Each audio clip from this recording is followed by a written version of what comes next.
Chapter 1311. So this is the last descendant of Avalon's holy dragon royal family? In the temple, Wu Yan stood not far from the mother of dragons. He raised his eyes and looked at the glowing sphere floating in front of him. His wine-red eyes showed a hint of surprise. Just like how the mother of dragons wanted to entrust her offspring to. Without the control of the mother of dragons and the human body, the appearance of a dragon's offspring was like a glowing sphere. However, the sphere floating in front of Wu Yan's eyes was incomparable to the one lying in Wu Yan's hand. Their appearance was almost the same. They both looked like glowing spheres without any sense of substance.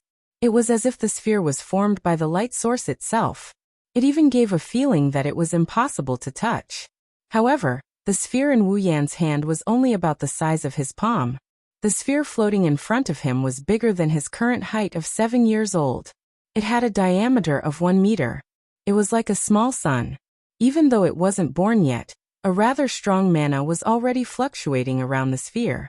He believed that when the sphere turned into a complete life form, its mana would be even stronger. It was only now that Wu Yan finally understood why Yak, who was born less than a month ago, had enough mana to make the holy knight armor. Yak's potential wasn't something an ordinary dragon could compare to. No wonder that little girl is so arrogant. Without thinking, Wu Yan directly expressed his inner thoughts.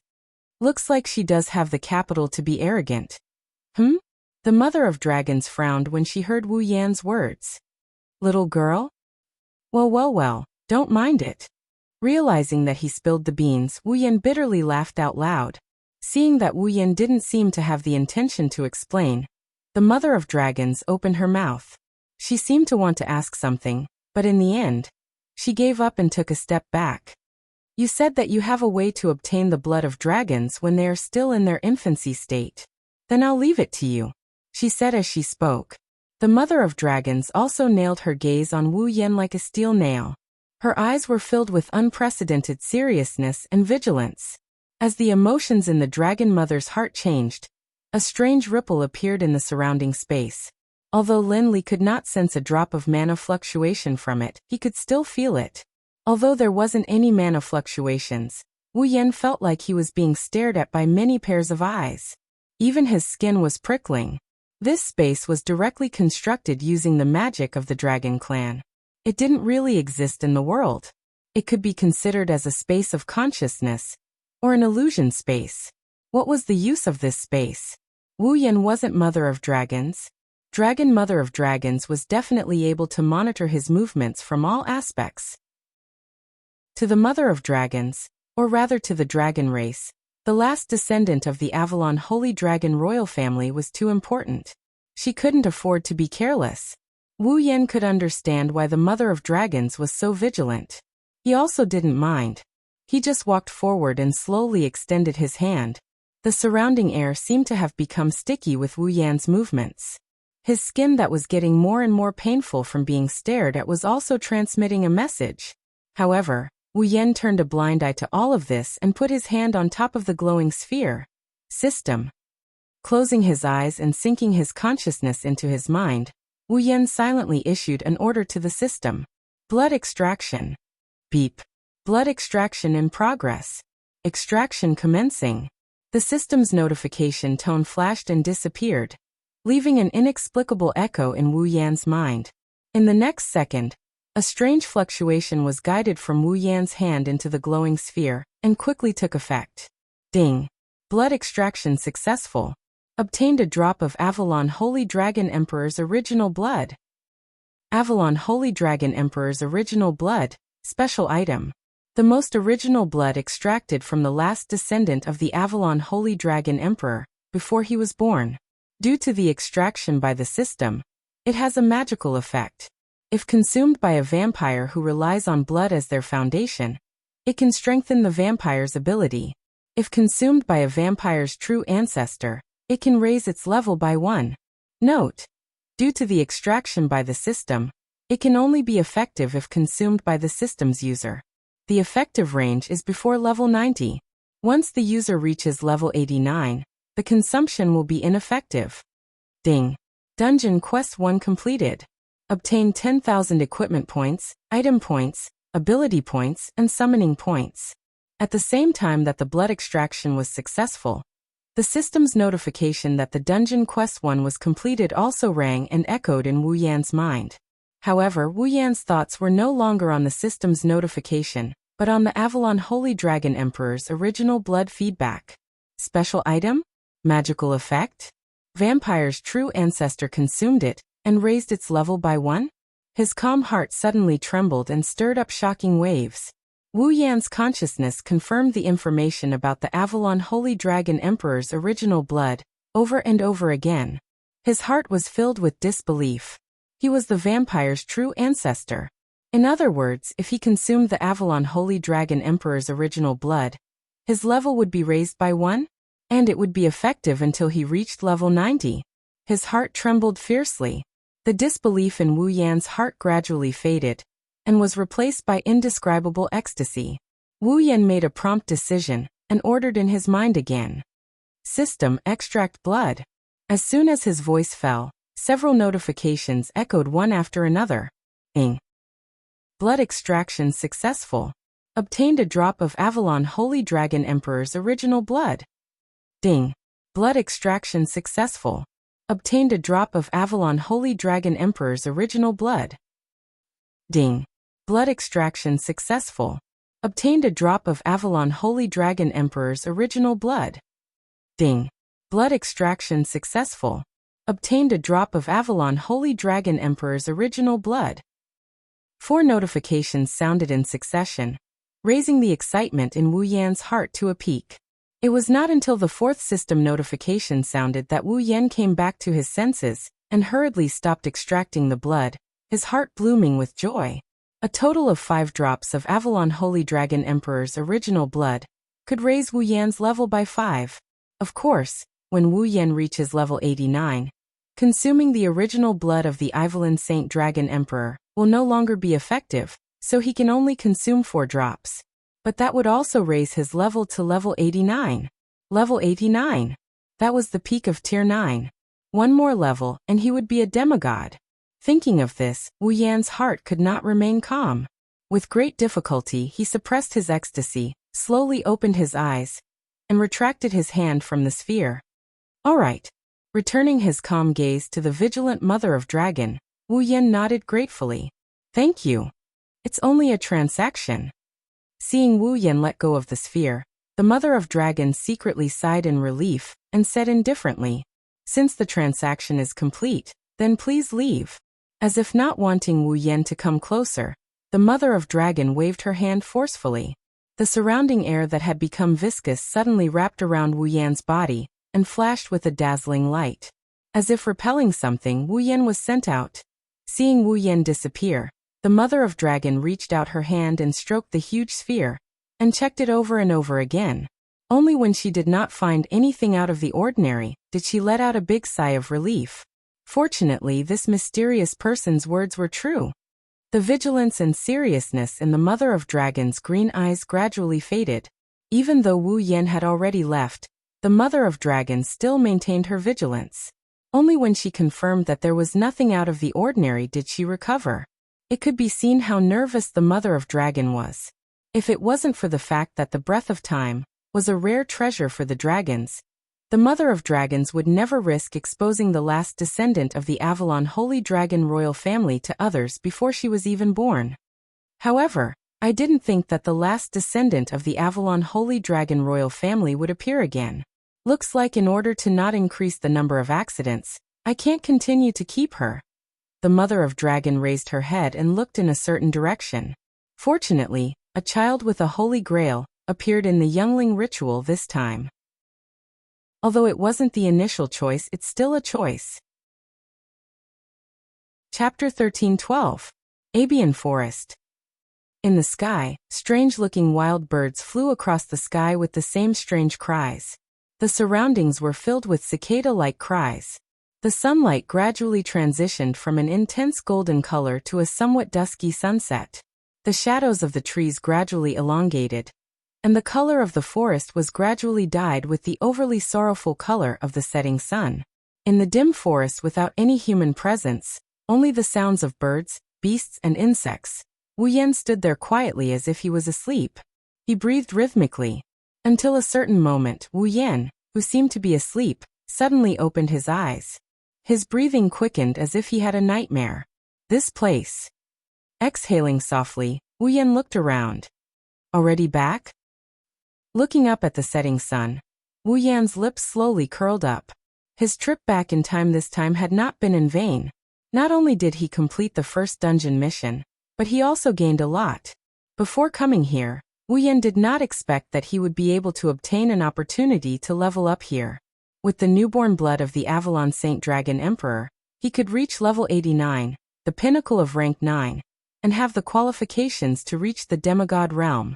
Once he achieved the demigod body, he would be qualified to be called a true powerhouse, right? Thinking of this, Wu Yan felt a burst of joy. System, you're a good person. Wu Yan sent a card to the system without a care in the world. With a happy mood, he didn't leave the forest. He stood there and waited for time reversal to run out, so he could return to the original timeline. Wu. At this moment, a sound like someone crying suddenly entered Wu Yan's ears. Wu Yan was a little surprised. Wu. Wu. The crying sound became clearer and clearer. This time, Wu Yan could clearly distinguish the owner of the sound seemed to be a girl. A girl? Crying? Is it a child participating in the newborn ritual? Wu Yan frowned. Looking at the source of the sound, he hesitated for a moment. Then he stepped forward and walked in the direction of the crying sound. Dense trees surrounded him. In front of him was a messy grassland. Wu Yan walked forward. Pushing aside the grass blocking the way, he walked towards the crying sound that was getting clearer and clearer, until he pushed aside the last bush. After walking into an open space, the owner of the crying voice entered his field of vision, and entered his eyes. It was a girl with short blonde hair about 7 or 8 years old. Her dazzling blonde hair shone brightly under the sunlight. The girl was wearing an expensive dress, which looked very out of place in the desolate forest. She was holding a stuffed doll in one hand, which looked like a cartoon dragon. Her other hand was placed under her eyes, and she was wiping some sparkling liquid. Those were the tears that fell from his eyes. Looking at the small girl's body that had already accumulated a rather large wetland, it was obvious that she had been crying for quite some time already. Seeing this, Wu Yan rubbed his forehead with a headache. He pushed aside the grass and walked in front of the little girl. After hesitating for a moment, he lowered his voice. "Girl, what's wrong? Why are you crying here?" Seemingly startled by the sudden voice, the girl quickly raised her head, revealing a tear-stained face. It made Wu Yan hold his breath. It was because the tear-stained face that appeared in front of him, although extremely young and tender, was also very beautiful. However, the icy blue eyes that came into view were filled with tears. The rims of the eyes were red, and there were already signs of swelling. "You. Who are you?" The little girl was stunned when she saw Wu Yan appear in front of her. She quickly wiped her tears, wrinkled her nose, and imitated an adult's tone. "Outsiders are not allowed to enter during the childbirth ritual. Big brother, why are you here?" Big brother? Hearing the girl's words, Wu Yan was stunned for a moment. Only then did he realize that he had returned to his original size. It seems that the illusion technique's effect has disappeared. The childbirth ritual is going on here. If you're not here, please leave quickly. The girl saw that Wu Yan didn't answer her question, and didn't get angry. She lowered her head and said in a low voice, "I still have to continue looking for the mother of dragons." After saying that, the girl turned around and wanted to go deeper into the forest. Seeing this, Wu Yan quickly said, "The sun is setting. The sun is about to set, and the youngling ritual is about to end. Even if you continue walking, you won't be able to find the mother of dragons." "Of course not." The girl turned around and shouted at Wu Yan in an agitated manner. "As long as the sun hasn't set, I will have a chance to find the mother of dragons, get a baby, and become a dragon breeder." The girl's excited shout scared Wu Yan. Seeing the tears that she had just stopped rolling down her cheeks again, Wu Yan scratched his cheeks and asked her suspiciously, "Why are you so obsessed with becoming a dragon breeder?" Because. The girl's pair of bright eyes were finally filled with tears again. Because I have to have my own fall. This, Wu Yan didn't understand. Why is that? Because. The girl's pretty face was filled with tears. At this moment, the girl's voice was filled with determination. I want to be a great knight. Knight. Wu Yan paused and smiled bitterly. Knight. That's right. The girl clenched her fists but immediately lowered her head with a pale face. But the youngling ceremony is about to end. The mother of dragons didn't entrust her youngling to me. I've already failed the selection. I've failed to live up to the expectations of my royal father and royal sisters. I can't become a great knight anymore. The girl couldn't help but feel sad. Tears rolled down her face, and Wu Yan's hair went numb from crying. Okay, don't cry. However, the wound in the girl's heart was completely touched by Wu Yan. She couldn't stop her tears. Scratching his ears and cheeks, he paced back and forth on the spot. Listening to the girl's cries, his heart felt like it's being squeezed by a hand. He desperately thought of words to comfort her. Suddenly, Wu Yan seemed to have thought of something. With a flip of his hand, a glowing ball appeared in his hand. That was the youngling that the mother of dragons wanted to give him. Okay, don't cry. Wu Yan walked in front of the girl. He squatted down. Didn't you want fall? I'll give you one, okay? Give me one? Maintaining her crying posture, the girl was stunned on the spot. Wu Yan immediately grabbed the ball in his hand and pressed it on the girl's chest. Wang. The ball suddenly emitted a strong light and entered the girl's body. The girl's clothes fell apart with a bang, revealing her white body. A strange force acted on the girl's body, causing her to let out a muffled groan. Then a star carving slowly appeared on the girl's chest and imprinted itself into her body. At this moment, the girl felt something seemed to have changed in her body. Feeling the change clearly, the girl's eyes violently fluctuated. As if she was sleep-talking, she murmured, I have fall? Wu Yan showed a big smile. I'll give you fall, so don't cry anymore, okay? But. Although the girl did not understand what had happened, she knew that it was this gentle big brother before her who had given her the fall she had always dreamed of. Is this okay? Well, it's useless to give it to me anyway. I don't really need it. If you need it, I'll give it to you. Wu Yan waved his hand carelessly, but his eyes suddenly focused. He could feel a strange pulling sensation tugging at his body. This was the sign of his return. Wu Yan immediately stood up. Okay, I'm leaving. Remember not to cry anymore. With that, Wu Yan turned around and walked into the nearby bushes. Wait. The girl hurriedly chased after him. Big brother. What's your name? Me. Wu Yan turned around with a smile in his eyes. I'm Wu Yan. Wu Yan. The girl repeated the name, memorizing it in her heart. Seeing Wu Yan turn around again, she quickly ran after him. Big brother Wu Yan. Wait. The girl grabbed Wu Yan's clothes, making Wu Yan slightly anxious. He didn't want anyone to see him mysteriously disappear. What's wrong? This is for you. The girl solemnly raised the stuffed doll in her hand. I know I owe Big Brother a great favor, but at least please accept this. This. Wu Yan hesitated, but when he felt the pulling force getting stronger, he stopped thinking. I understand, then I'll accept it. After taking the stuffed doll, Wu Yan turned around and rushed into the bushes. Hurry up and get out of the forest. Just as he said that, Wu Yan dashed into the bushes and disappeared from the spot in the next second. The girl stared blankly in the direction Wu Yan disappeared, her hand on the star carving. Wu Yan. Chapter 1313. Ansari Dragon Academy. Apollyon in the room. The originally silent space suddenly twisted, causing ripples to appear in the calm space. The ripples spread out and covered a corner of the room. Then it twisted and spun like a black hole. Not long after, a figure appeared from the twisted space. As if it was repelled by something, it appeared in the room.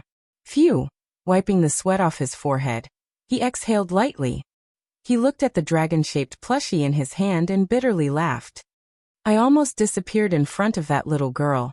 That was close. The bitter smile disappeared and turned into a joyful smile. Thinking about the rewards he got from returning to the past, Wu Yan couldn't help but feel excited. After leaving this world, I'll go all out to reach the peak of rank 9. After making up his mind, Wu Yan clicked on the System tab with one of his hands. Character, Wu Yan Equipment Points, 31100 Item Points, 150000 Ability Points, 21,000 Summoning Points, 51,000 Level, 85 Dungeon World. Star Carvings Dragon Knight Dungeon Mission, Acquire. Mission 1. Enter Tokisaki Kurumi's Red Jade Mode, and use the ability of the Angel, Safkiel to use the Bullet of 12, Yod Bet. When the Mother of Dragons placed the last descendant of the Avalon Holy Dragon royal family in the Abayan Forest, she would obtain a drop of the first blood of the last descendant of the Avalon Holy Dragon royal family, before she was born and placed in the Abayan Forest. Mission Reward: 10,000 Equipment Points, Item Points, Ability Points, Summoning Points completed. Mission 2. Obtain a drop of infant blood of the last descendant of the Holy Dragon royal family. Mission Reward: 30,000 Equipment Points, Item Points, Ability Points, Summoning Points. Mission 3. Not yet activated. Looking at the Dungeon Mission 2 on the system list, Wu Yan blinked and didn't know whether to laugh or cry. Obtain a drop of infant blood of the last descendant of the Holy Dragon royal family?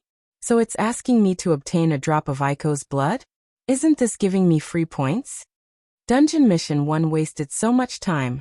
Dungeon Mission 2 is much easier and the reward is better than Dungeon Mission 1. The young blood of the last descendant of Avalon's Holy Dragon royal family in their infancy? Wu Yan's heart surged when he thought about the effect of the infant blood of the Holy Dragon royal family. I wonder if the infant's blood has such a miraculous effect. If I can level up when I reach level 89, then I'll be a true demigod. Dungeon Mission, Dungeon Mission, Dungeon Mission, Dungeon Mission, Dungeon Mission, Dungeon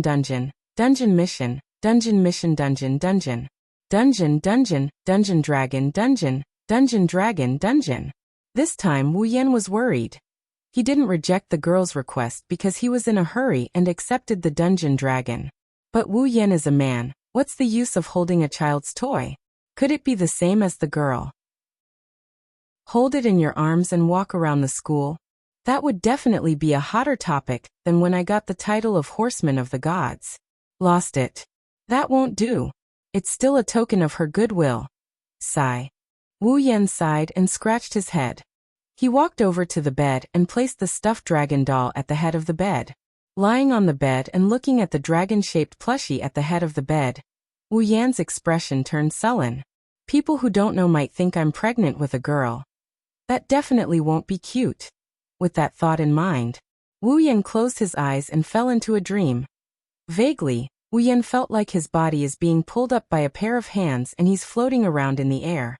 Along with this, there's a series of rustling noises and a pleasant voice. This one doesn't seem right. This one doesn't seem right either. This one isn't bad. But isn't it too gorgeous? Wu Yan's head buzzed as if a fly is buzzing around his ears. It's so annoying that he couldn't take it anymore, and he slowly drove away his drowsiness. He opened his eyes. Dazzling sunlight attacked Wu Yan's eyes, dispelling the last trace of sleepiness in Wu Yan. Wu Yan opened his eyes, then a purple light flashed into his eyes. This made him widen his eyes in shock. Lord Lune, you're awake? He saw Corset standing in front of Wu Yan with an undisguised smile on her face. Her purple eyes met with Wu Yan's, which made her look extremely youthful and beautiful. Any normal boy would be tempted by such a pretty maid. But Wu Yan wouldn't. It's not that Wu Yan wasn't a normal boy, but the situation at this time was too strange. Wu Yan left his bed and stood upright in front of Corset. Corset raised her small face and smiled at him. But her hands were on his body. She took off all his clothes in an extremely fierce way. Aware of what he was facing, Wu Yan suddenly felt a chill down his spine. He didn't care how he got out of bed and practiced the skill of sleeping while standing. He quickly raised his hands like he was surrendering. His face was stiff. Corset. Corset smiled at him while taking off his clothes. Wu Yan's face was full of anxiety. If you want you can tell me, I won't mind. You don't have to do it in this way. You think too much. Before Wu Yan could finish his words, Corset interrupted Wu Yan with a smile.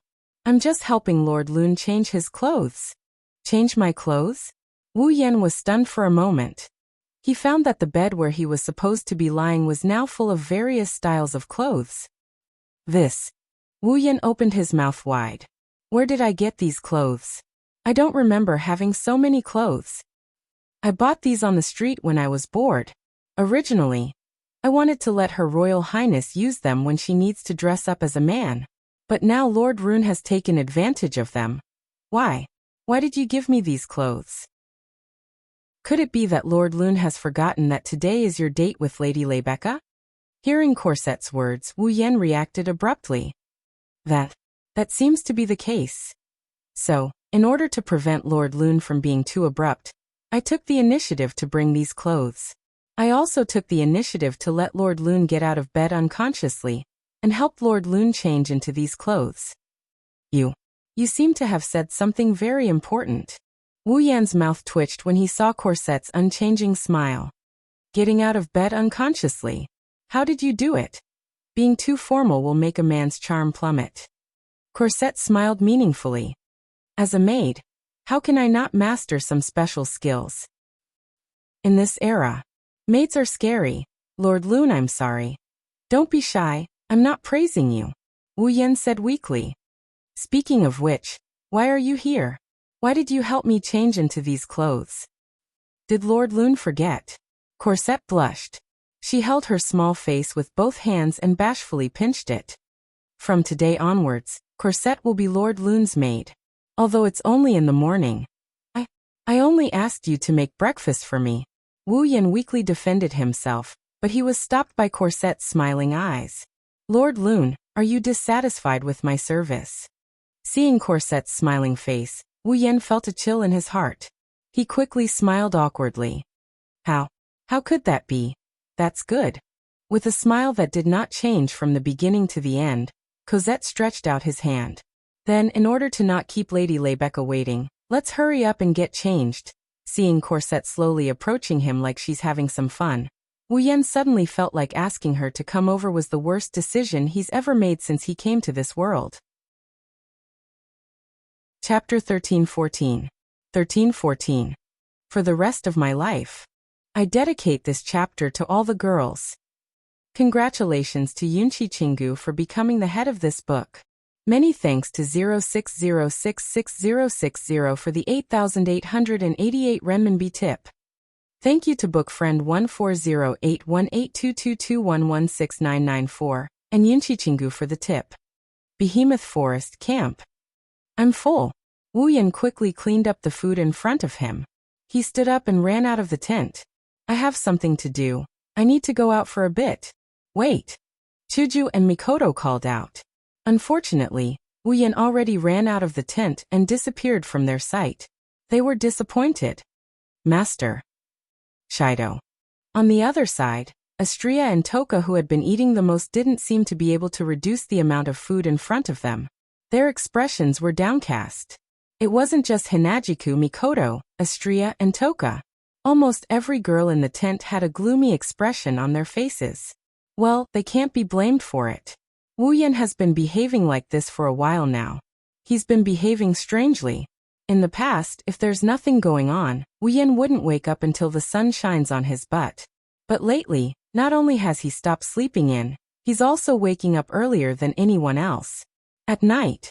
With Wu Yan's moral integrity, if he doesn't drag one or a few girls home to roll in the sheets with him, he won't be able to sleep peacefully. Even if he can't get anyone to roll in the sheets with him at night, he will stick to the girls like sticky candy until they are willing or throw a tantrum. Only then will he leave. But now Wu Yan would sleep like a log in his tent at night. Even if the girls came to him and tried to seduce him, he wouldn't sleep. He would use the excuse of being too tired. Hugging the naked bodies of the young girls, he fell asleep without doing anything. He was more of a gentleman than a gentleman, almost becoming Lu Xiaohui. Also, today, Wu Yan left early and returned late every day. It was the same in the morning. After finishing his breakfast, he couldn't wait to go out. Then he would come back in the middle of the night with a tired face and lie down in the tent. Abnormal. This is too abnormal. I think so. It's not that simple. In the silent tent, Shokuho Misaki calmly opened her mouth. No matter what, his behavior is too abnormal. It's suspicious. You're right. Kotori stopped eating her lollipop. She was in deep thought. This doesn't seem like Oniai-san. Did something happen? It was rare for Kurumi to be so serious. Given my husband's personality, if something were to happen, it's very likely that he would hide it from us and bear it alone. Master.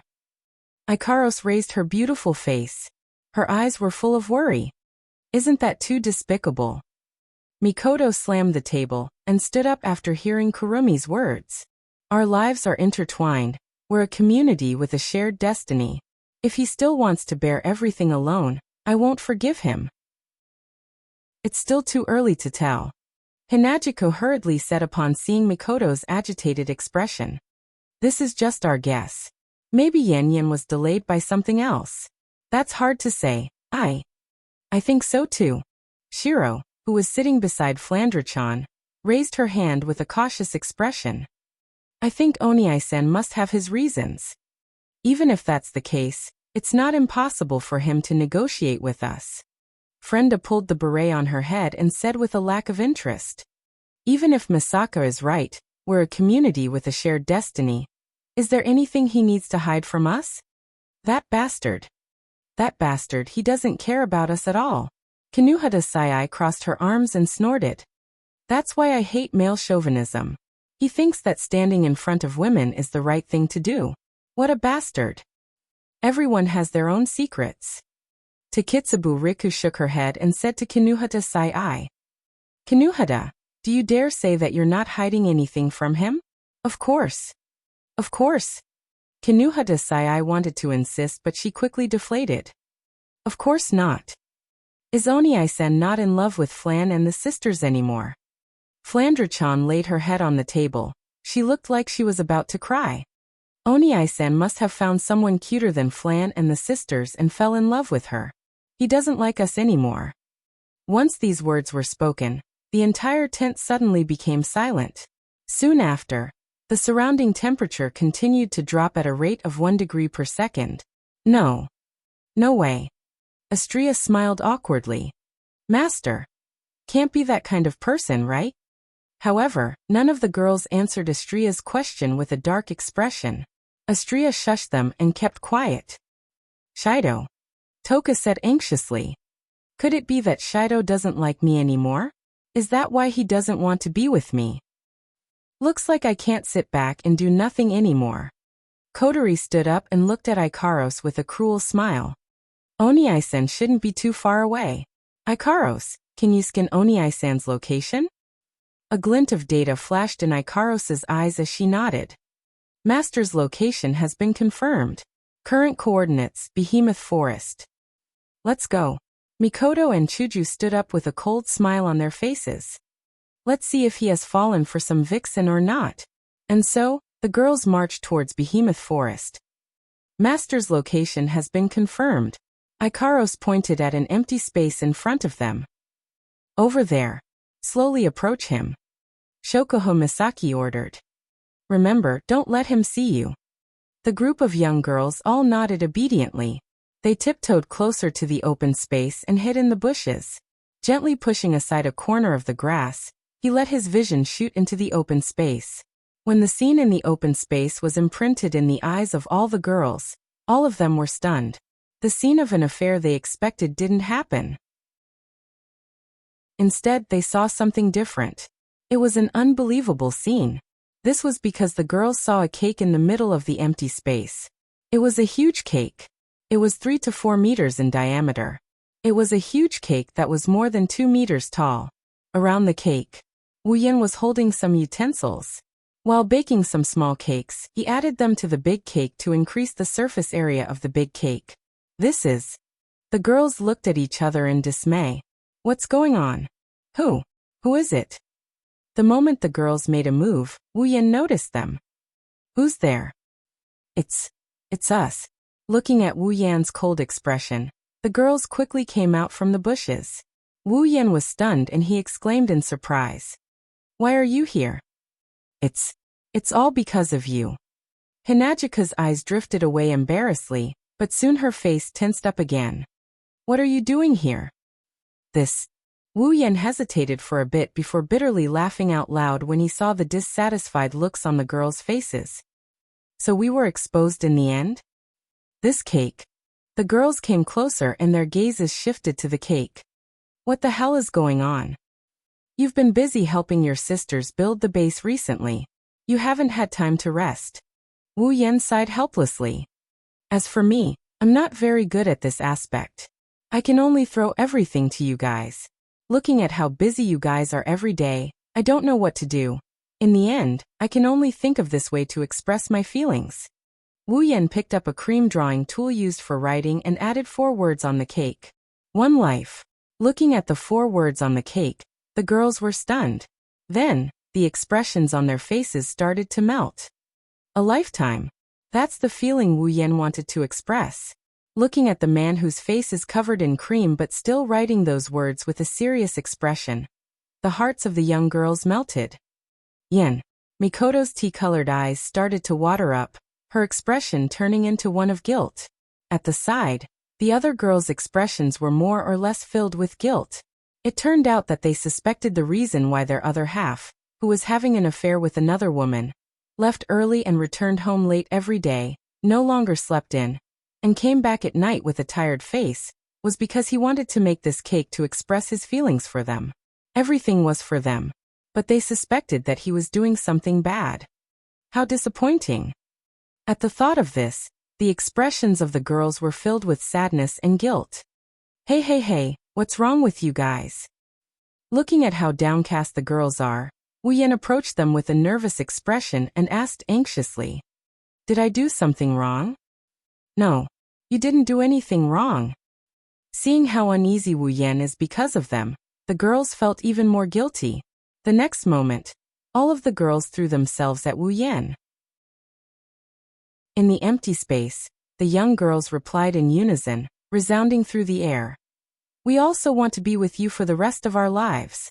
Wu Yan's expression softened when he heard this. The air was filled with warmth. Chapter 13-15. Ansari State, St. Dalam Square. This is a very special square. Because in the center of the square, there is a stone statue. That is the stone statue of the first Night King of the Lorraine State, also known as the Holy Statue. It is one of the historical sites in Ansari State. Whether it is a local or a foreigner, if there is a place in Ansari State that must be visited, it must be the Holy Statue, which is St. Dalam Square. Because of this, St. Dalam Square is not only the place with the most tourists during the day, it is also a meeting place for many people who live in Ansari State. And of course this includes Wu Yan. In the end, I still came early? At the foot of the holy statue in St. Dalam Square, Wu Yan, who is wearing casual clothes and a jacket, looked at the sky and he couldn't help but grumble. That guy Corset, why does he look more excited than me? Rushing me out in such a hurry. There is still an hour before the appointed time. How could Lebecca come so early? As the #1 celebrity in the Ansari State Dragon Riding Academy, and the idol of all the boys and girls in Ansari State, to Lebecca, dating with Wu Yan might just be a routine.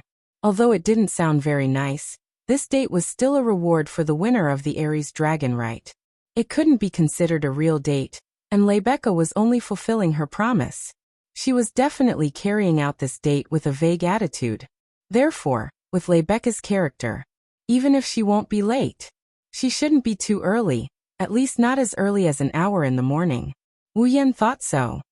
But in the next moment, the scene that appeared in front of Wu Yan mercilessly shattered this thought in his heart. Nobody knows when it started. The entire St. Dalam Square was silent. The scene that was still a bit noisy a second ago. At this moment, all the voices seemed to be extinguished by something. They were cut off in the air. Every man, woman, old, young at the scene. All of them seemed to be holding their breaths. They didn't even dare to make a sound. All of them turned their gazes towards one direction. Their eyes flashed with a somewhat dull look. Wu Yan followed everyone's line of sight and looked ahead. He was also stunned by what he saw. That was because in that direction, A young girl was walking into the plaza with extremely elegant and noble steps. Looking at the young lady who was slowly walking towards the center of the field, everyone's eyes lit up at the same time. That is breathtaking. Under the sunlight, the young girl was wearing a pure white blouse. It was very crisp and neat. It set off her voluptuous and explosive chest. Both sides of her chest spread down in an extremely seductive trajectory, drawing out slender curves. Her lower body was a pure black miniskirt, matched with knee-length stockings and knee-length boots. The extreme black and white color seemed to be the only color left in the world. Her fiery red hair was gently tied up by a white ribbon and placed on the left side of her head. It drooped down on the young girl's chest. Clear emerald was the color of the young girl's pupils. It embellished that beautiful and charming face that was suffocatingly beautiful. Taking a step forward, the sound of her boots landing on the ground could be clearly heard throughout the square. Red hair, white blouse, black miniskirt, stockings, boots, and emerald eyes. For colors like the sky converged on that beautiful figure that didn't seem to belong to this world. In this world, there seemed to be only one person left. Everyone's gaze couldn't leave that beautiful figure. Their eyes followed her as she walked. However, she didn't care about the surrounding gazes at all, as if she was already used to it. While walking into the square, she lightly shifted her gaze. When she saw Wu Yan standing under the holy statue, the young girl's eyes lit up. A smile that made everyone's heart beat faster appeared on her face. She slightly quickened her steps. Under everyone's gaze, she arrived in front of Wu Yan. Seeing Wu Yan's shocked expression, the young girl raised an eyebrow and said in amusement, "What's wrong? You don't recognize me?" Hearing that sweet and dignified voice, Wu Yan blinked and asked with uncertainty, "Rebecca? You really don't recognize me?" Rebecca let out a bitter laugh, but she quickly regained her smile. "Well, I didn't waste my time getting up early in the morning to dress up. Looks like the effect is pretty good." Hearing Rebecca's blunt words and the intoxicated expressions of the passers-by, Wu Yan finally reacted and shrugged. "Not only is it pretty good, it can't get any better. No one recognizes you as the strongest student council president. Because this is the first time I'm wearing casual clothes in public." Rebecca easily said something that could easily be misunderstood and flattered. Then she sized up Wu Yan. "You're dressed pretty well too. This is all thanks to Corset." Speaking of that heaven-defying maid, Wu Yan felt his strength begin to drain away. "She's even more nervous than I am about this date. I really don't know what she's so excited about." Corset. Rebecca paused for a moment, then revealed a faint smile. "Speaking of which, she's now your personal maid in the morning. You should be able to take advantage of this opportunity to do some things you normally wouldn't dare to do." "That's a very ambiguous statement." Wu Yan chuckled in an embarrassed manner. "It's not like you don't know how heaven-defying Corset is. If I really make a move on her, I might fail miserably before I can even take her down." "Aren't you underestimating yourself too much?" Rebecca said with a smile and a deep meaning behind her words. "If you really take action, maybe Corset won't refuse you. You're not sure. How is that possible?" Wu Yan's first reaction was to laugh. It's a very funny laugh. "I've only known Corset for less than a month. The chances of us meeting are even rarer. How could Corset?" "Is that so?" Rebecca interrupted Wu Yan. Her eyes contained a different kind of emotion. "But we've only known each other for less than a month. Haven't we already progressed to the level of a date? This is the reward for the Ares Temple's dragon sacrifice." Wu Yan sighed. "If I held a bouquet of flowers like those people who wanted to pursue you, shouting, 'President Rebecca, I love you, and please go on a date with me,' at the same time, would you agree?" Rebecca muttered to herself, her expression serious as she pondered. After a while, she raised her head and revealed a flower-like smile. "If it's you, Rune, I'll definitely agree." "Huh?" Wu Yan's face froze up. He couldn't believe what he just heard. He looked at Rebecca with a suspicious look. "Are you sure?" "I'm sure." Rebecca nodded heavily. She looked at Wu Yan's face with an inexplicable tone. She spoke in a serious tone. "After all, you're the first person to talk to me normally as a man and as a woman." "What do you mean?" Wu Yan furrowed his brows when he saw Rebecca's strange behavior. The way you look at women. You make it sound like other men don't look at you the way they look at women. Them. Rebecca's expression turned bitter. Instead of saying that I'm looking at a woman, it's better to say that I'm looking at the most reliable student council president and the Saint Dragon Knight. Oh? Wu Yan narrowed his eyes and he rapped her on the head with his knuckles. You. Rebecca held her head in pain. She looked at Wu Yan in shock. She didn't expect him to treat her like this. Let me use your words. You're underestimating yourself too much. Wu Yan pursed his lips. Even if you disregard your identity as the student council president and the sacred sky dragon knight, you're still a beautiful woman. Wu Yan pointed at the passers-by. Their gazes are the evidence. Rebecca couldn't help but look around. Immediately, she caught sight of the stunned and envious expressions of the passers-by. Due to her disguise, the passers-by didn't know this beautiful girl was the student council president. As Wu Yan said, their gazes were the most direct evidence of Rebecca's identity as a woman. Rebecca's eyes flickered, she smiled. Her smile was extremely beautiful. Chapter 13-16. Ansari City District. Wow, what a beautiful girl. Where is that girl from? I've never seen her before. Is there such a beautiful girl in Ansari City? Who is that man beside her? He can't be that Beauty's lover, right? That Beauty is holding his hand, they must be lovers. Damn it, I'm so envious. That man. On the streets of the city district, the passers-by all stopped in their tracks, attracted by Rebecca's heaven-shaking beauty. They widened their eyes. They looked at Rebecca in awe while pointing at her in excitement. However, when they noticed Wu Yan walking next to Rebecca and Rebecca holding onto his arm, their enthusiasm dissipated like a splash of cold water. They started pointing at Wu Yan and started gossiping. Of course, unlike Rebecca, Wu Yan only attracted negative envy and jealousy. Wu Yan grimaced as he looked at Rebecca, who was leaning on him intimately. She hooked her arm around his, and she leaned on him with a smile on her face. She's one step away from leaning into his embrace. His bitterness deepened. It was bitter to say it. Wu Yan, on the other hand, felt troubled and puzzled.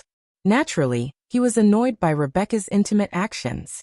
His hand had completely sunk into the other party's voluptuous breasts. Feeling that amazingly soft touch, while the fire in his heart continued to burn, his absent-mindedness affected his state of mind. Even his steps became light as a feather. He almost made a fool out of himself. What he didn't understand was Rebecca's attitude. Ever since the conversation in St. Lamb Square, Rebecca suddenly became incomparably passionate, like a lover who was passionately in love. Not only did she insist on holding his hand, she also ignored the scrutinizing and unbridled gazes of the surrounding people. This made Wu Yan very confused. The rumored strongest student council president of Ansari City's Dragon Riding Academy. She was usually upright and awe-inspiring. In addition to her awe-inspiring performance and extremely beautiful appearance, once she released her passion, even Wu Yan almost couldn't take it. It was no wonder that Wu Yan didn't understand. After all, it was the first time he saw Rebecca like this. He couldn't help but reach out his hand. As Rebecca stared blankly at him, he touched her forehead and then touched his own as he muttered to himself, "That's right, master. I don't have a fever." As soon as he said that, with a slap, a weak yet powerful hand mercilessly slapped Wu Yan's shoulder, making him cry out in pain. He looked at Rebecca, causing her to look unhappily. "Do you know that your behavior just now was very rude?" Sorry.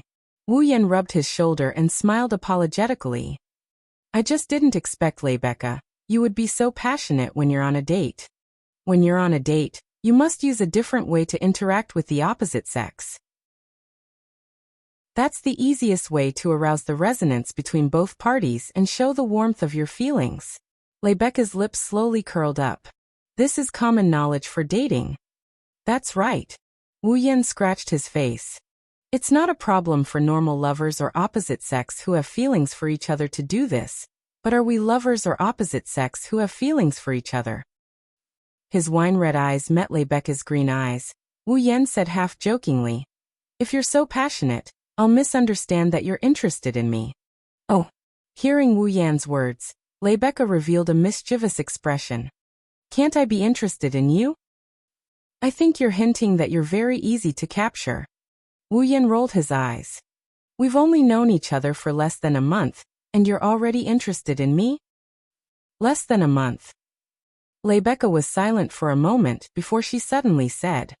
Speaking of which, it's quite unbelievable. Wu Yan looked at Rebecca with a confused look. What do you mean? You're clearly a suspicious person with an unknown identity and origin. You were coincidentally discovered by me when the star spirit went berserk less than a month ago. Yet now, I'm on a date with such a suspicious person. Rebecca looked at Wu Yan with strange emotions in her eyes. Isn't this unbelievable enough? Wu Yan paused for a bit. He also fell silent for a moment before asking. You know I'm a suspicious person. Then, why are you trying to get closer to me like a moth drawn to a flame? A moth drawn to a flame? Rebecca froze for a moment before smiling bitterly. That's quite an apt description. Isn't it? Wu Yan lowered his voice and said indifferently. After all, I might be someone from the Cypheros Empire. I might also be someone who wants to harm the Ansari Dragon Academy, or even the Lorium Knighthood. I might also be a spy from another faction who infiltrated the Ansari Dragon Academy to obtain information. Who knows? No. You can't be someone from another country. Rebecca shook her head. You have star carving and fall. You are a dragon breeder, which means that you are from the kingdom of Knights of Lorimon. The mother of dragons will not entrust her offspring to anyone other than the kingdom of knights. There are exceptions to everything. As far as I know, the mother of dragons once made an exception and allowed someone from the Sheplon kingdom to have her offspring and become a dragon breeder. Wu Yan refuted, but Rebecca shook her head again. That's because that person was from the Sheplon kingdom, and the knighthood of Lorea is a vassal of the Sheplon kingdom. That's why there was an exception. Besides, even if there was an exception, the mother of dragons wouldn't entrust her offspring to someone who would harm the knighthood. What if I'm not a dragon breeder? Wu Yan self-destructed in a shocking manner. My star carving might be a disguise, and you've never seen my fall before, have you? This time Rebecca fell silent. Even if that's the case, I still pulled closer to you like a moth drawn to a flame, just like you said. Rebecca said resolutely after a while. Perhaps this is irrational, but I do believe you subconsciously. Perhaps this is a woman's intuition? Wu Yan didn't know whether to laugh or to cry. That's not something that the highly capable student council president would say. Isn't that why I said it's inconceivable? Rebecca smiled and lifted her head. The sunlight shone on her face, making her as beautiful as a goddess. There are indeed many mysterious things about you, but they're far from suspicious. One day, I will uncover all these mysteries and you'll have no more secrets from me. Wu Yan looked at Rebecca in astonishment. Rebecca responded with her usual confident smile. Wu Yan chuckled helplessly. Is this a declaration of love? It can be considered a declaration of challenge. Wu Yan and Rebecca smiled at each other. They ignored the gazes of the passers-by and intimately stuck to each other, beginning a true date. Ansari State Dragon Riding Academy, Epona. Under the setting sun, Wu Yan sent Rebecca to the entrance of Epona Lodge. He looked at the incomparably beautiful girl standing in front of him and sighed. I say it's a date, but I'm not familiar with Ansari City at all. I just want you to take me shopping and familiarize me with the roads. Then I'll treat it as a prelude to our next date. Rebecca didn't mind making such a declaration. She walked up to Wu Yan with a grin on her face. She stood on her tiptoes, and before Wu Yan could react, she placed her lips on Wu Yan's cheek, and she kissed him with a soft chirp. Wu Yan's eyes widened when he felt the fragrance and touch on his cheek. A farewell kiss is the perfect ending to a date. This is common knowledge when dating. Rebecca leisurely said after a light kiss. She then turned around and walked into the dormitory with a smile. Wu Yan rubbed his cheeks. He looked at Rebecca's cheerful back, and he couldn't help but reply to her. Remember to kiss me next time. That will depend on your performance. A confident smile appeared on Rebecca's face. She recovered her usual heroic demeanor and walked into the dormitory. Today was destined to be a beautiful day. Chapter 13-17. Ansari State Dragon Riding Academy. Due to the Corpse Ash Dragon's attack, Ansari Dragon Riding Academy suspended classes for quite some time. Today, although the reconstruction of Ansari City was still ongoing, the impact of the attack on the people of Ansari City had mostly subsided. Therefore, the Ansari Dragon Riding Academy was also preparing to open today. Early in the morning, the students of Ansari Dragon Riding Academy gathered in a spacious auditorium.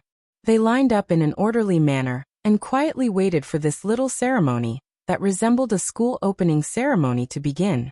Of course, although it was described as a school opening ceremony, the students didn't think it would be boring.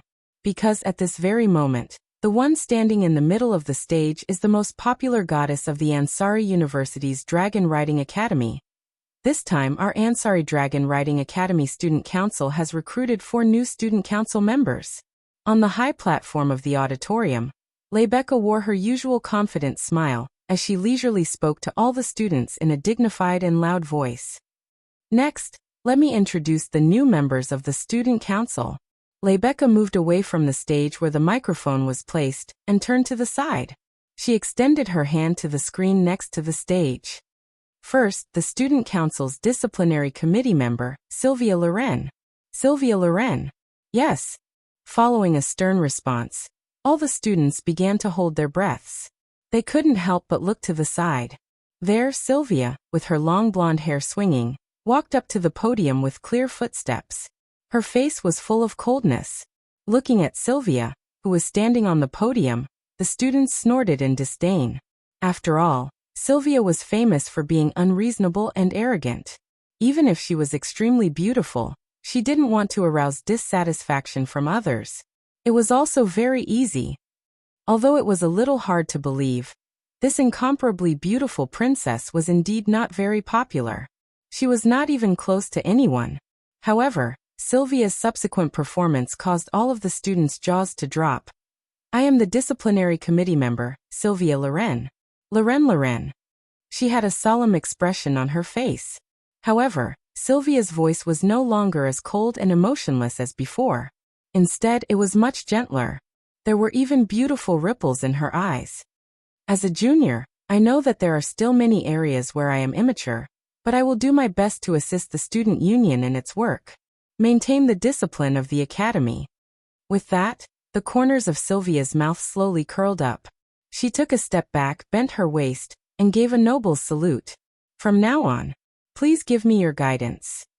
Looking at Sylvia, who was standing on the stage and bowing to them, looking very elegant and courteous, the students were speechless. There was complete silence as the students looked at each other in dismay. Although he didn't know what had happened, the overbearing arrogance and unreasonable aura that he had always seen from Sylvia had completely disappeared. Now, the person who appeared in front of everyone was no longer the unreasonable Sylvia, who only wanted to study. Instead, she was a noble, humble, and elegant beauty of the academy. In the next moment, the entire hall was filled with applause. It seemed that even Sylvia herself was shocked by the loud applause. Her refined and courteous temperament instantly disappeared, and a panicked expression appeared on her originally solemn face. Ever since she entered the academy, due to her status and grades, Sylvia had gone on stage many times. However, every time she went on stage to give a speech, the atmosphere was heavy and cold. This was the first time she was so popular. Sylvia, who didn't expect it to be like this, was filled with panic. She awkwardly bowed again and ran out, returning to the backstage. And this performance was welcomed by a certain person's joyful and mocking words. Not bad this time.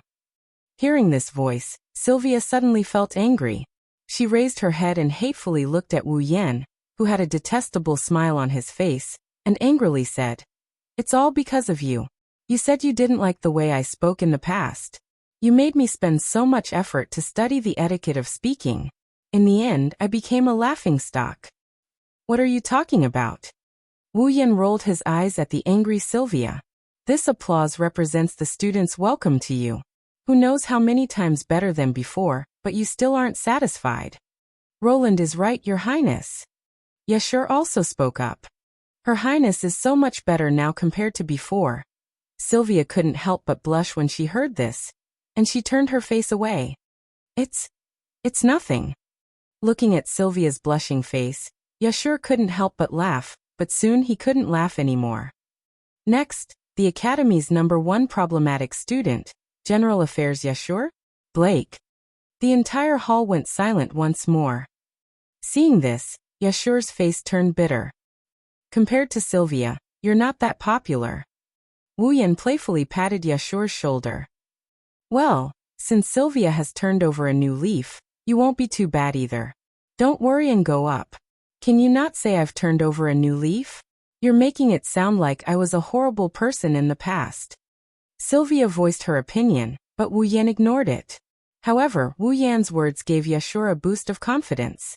He nodded firmly and walked up to the stage. But if one looked closely, one would notice that Yashur's face still carried a hint of nervousness. Is he all right? Sylvia sighed. He looks really nervous. Do you think everyone is like you? Majestic and has nothing to do with nervousness? Wu Yan pursed his lips. For a commoner who has never shown his face in public, being able to go up on stage is already something worthy of praise. Don't make it sound like I'm different, I get nervous too. It's just that I've been through a lot of situations like this ever since I was little, so I don't have stage fright on the surface. Sylvia looked at Wu Yan in dissatisfaction. Besides, you don't look nervous either, do you? Huh? Me? Wu Yan was taken aback. He shrugged his shoulders.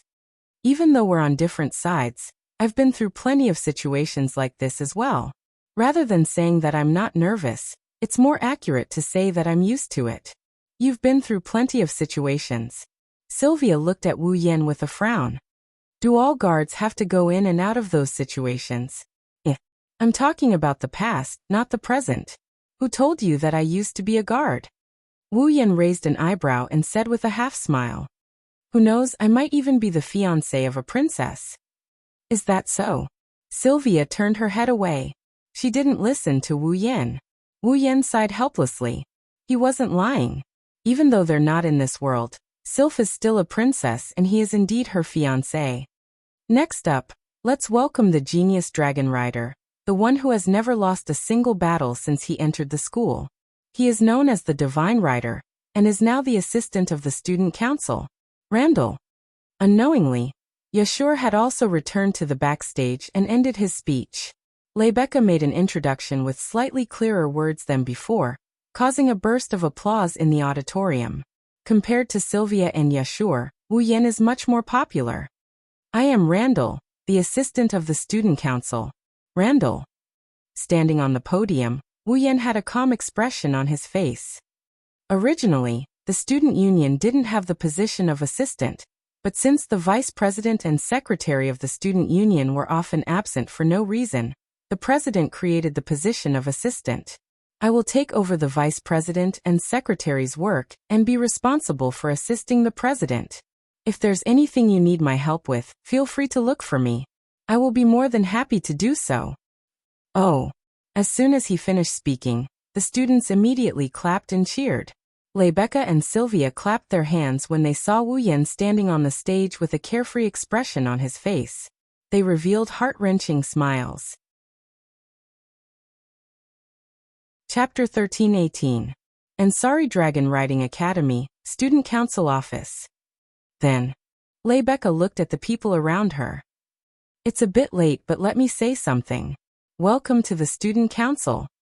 Thank you, President. Sylvia and Yashur nodded and Rebecca shook her head. No, I should be the one thanking you. Rebecca sighed. On the surface, the student union sounds very glorious, but in fact, there is a shortage of internal staff. The vice president and the secretary are absent all year round, so the entire student union has long shown signs of not being able to operate properly. The fact that all of you can join the student union has allowed me to catch my breath. Guild leader, you mustn't say that. Yashur was flattered and shook his head. If a problematic student like me can help a little, I definitely won't refuse. Me too. Sylvia nodded solemnly.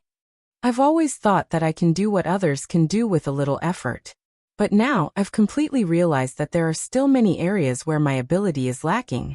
Take the corpse dragon incident, for example. At that time, I couldn't even help at all. Princess, what are you saying? Yashur looked at Sylvia in shock. If it wasn't for Princess and Lancelot's help, I wouldn't have been able to defeat the corpse grey dragon alone.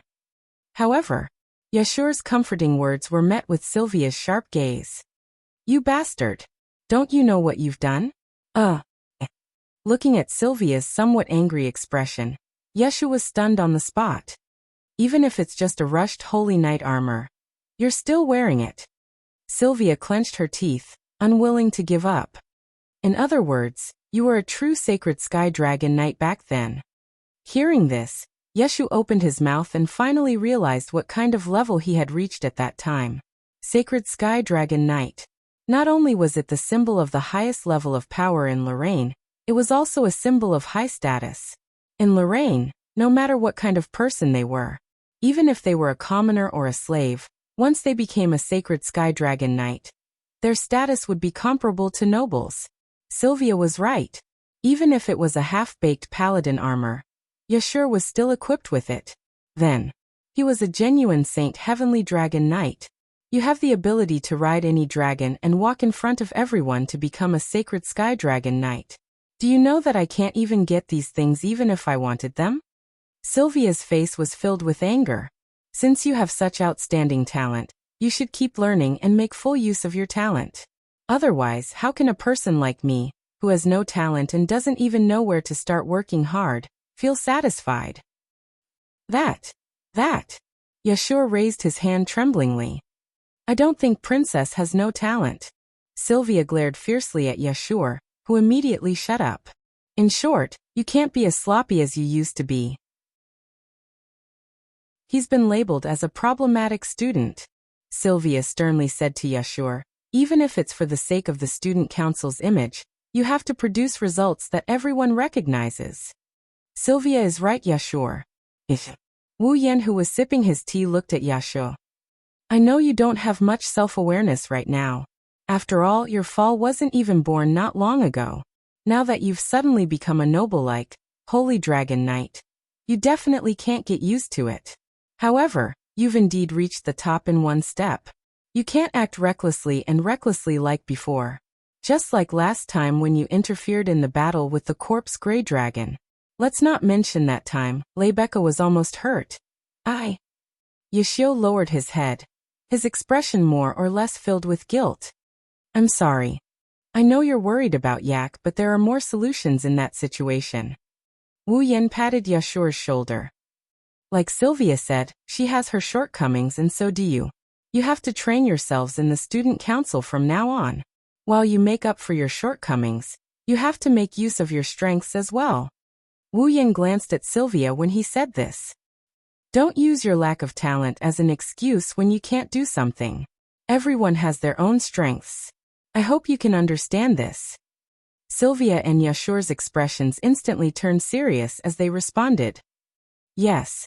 Rebecca couldn't help but smile when she saw how easily Wu Yan stirred up Sylvia and Yashur's conviction. I'm relieved to see you like this. I hope you'll take care of me in the coming days, Roland, Yashur, and Your Highness. I will do my best. Sylvia stared at Rebecca with determination in her eyes. But President, I didn't come to the student council just to do my part. I also came to train myself. So, at least in the student council, please don't treat me as the princess of the royal family of knights. In the future, President, please call me by my name. Leska hesitated for a moment, but when she saw the stubbornness in Sylvia's eyes, she nodded with a smile. Okay, I understand. Rebecca picked up the teacup on the table and raised it. Then let me replace wine with tea to welcome you all once again. Welcome to the student council. Cheers. Cheers. Wu Yan, Sylvia, and Yashu also raised their teacups and clinked them against Lebecca's teacup. Amidst the crisp sounds, the four people present drank up the black tea in their teacups at the same time, celebrating the formation of the new student union. Okay, the welcome ceremony will end here. If there's a chance in the future, I'll make it up to you all. Placing the teacup on the table, Rebecca withdrew her smile. Next, I have something important to tell you all. Sylvia and Yashur shivered when they saw Rebecca's smile disappear. Even Wu Yin narrowed his eyes. For Rebecca to treat it so seriously, it must not be a small matter. It's actually like this. Rebecca bit her thumbnail and revealed a serious expression. I've already reported the corpse dragon's attack on Ansari City to the royal family of knights. Hearing this, everyone's expression froze. Wu Yen frowned and glanced at Rebecca. Did the Lorman Wang family, or the Lorman Holy Dragon Knights do something? That is indeed the case. Rebecca bitterly smiled. In order to further understand the cause of the corpse ash dragon's attack, investigate the truth behind it, and collect information, the Lorman Wang family will personally visit Ansari City on the grounds of expressing sympathy for the people. The royal family of Lorman will personally come. Yashur was shocked. The royal family? Wu Yen looked at Sylvia. Sylvia shook her head, indicating that she didn't know either. The royal family of Lorman is coming. In other words, someone related to Sylvia is coming. Who could it be? At that thought, Sylvia suddenly had a bad premonition. At the same time, Rebecca glanced at Sylvia. It is said that the one who came to Ansari City this time is the first princess of the Knight's Kingdom of Lorraine, Veronica. Veronica Lorman. Sylvia's pupils shrunk to the size of a needle. The royal family of Lorman? Wu Yen flinched. Yashio gasped as well. The royal family of Lorman? Isn't that? That's right. Rebecca nodded. The person coming is Sylvia's sister. No, however, as soon as Rebecca finished speaking, Sylvia suddenly let out a sorrowful cry, and her face instantly paled. What's wrong? Rebecca was shocked. Wu Yen and Yashur were the same. The pale-faced Sylvia hugged her head and squatted on the ground, trembling as if the end of the world had arrived. Everyone looked at each other. For a moment, the entire place fell into a deathly silence. Chapter 13:19. Night, the sky was dotted with stars. It looked like the Milky Way was streaking across the horizon. Apollo's house. Wu Yen was lying on his bed in a room. He looked at the cold ceiling. After a while he raised his hand. On that hand, a strange drop of blood was floating above his hand in an extremely strange manner, drifting up and down. Young blood of the Avalon Saint Dragon Emperor. Special item.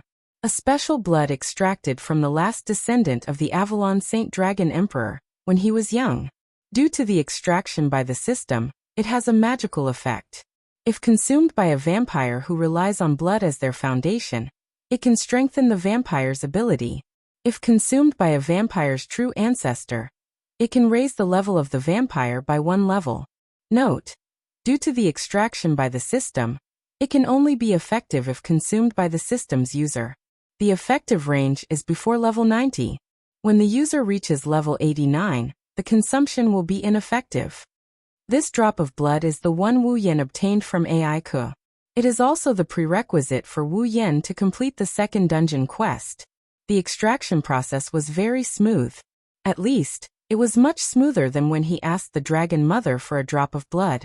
Wu Yen only used a table of delicious dishes to make Ai Ke happy.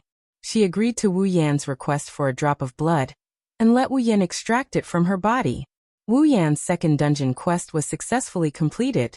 Character: Wu Yen equipment points, 61100 item points, 180000 ability points, 51,000 summoning points, 81,000 level, 85 dungeon world. Star Carvings Dragon Knight Dungeon Quest. Acquire. Quest 1. Enter Tokisaki Kurumi's Red Jade mode. Using the ability of the angel, the Zafkiel, he used the bullet of 12 Yod, the Zafkiel. Bet. When the Mother of Dragons placed the last descendant of the Avalon Holy Dragon royal family in the Abayan Forest, she obtained a drop of the original blood of the last descendant of the Avalon Holy Dragon royal family, before he was born and placed in the Abayan Forest.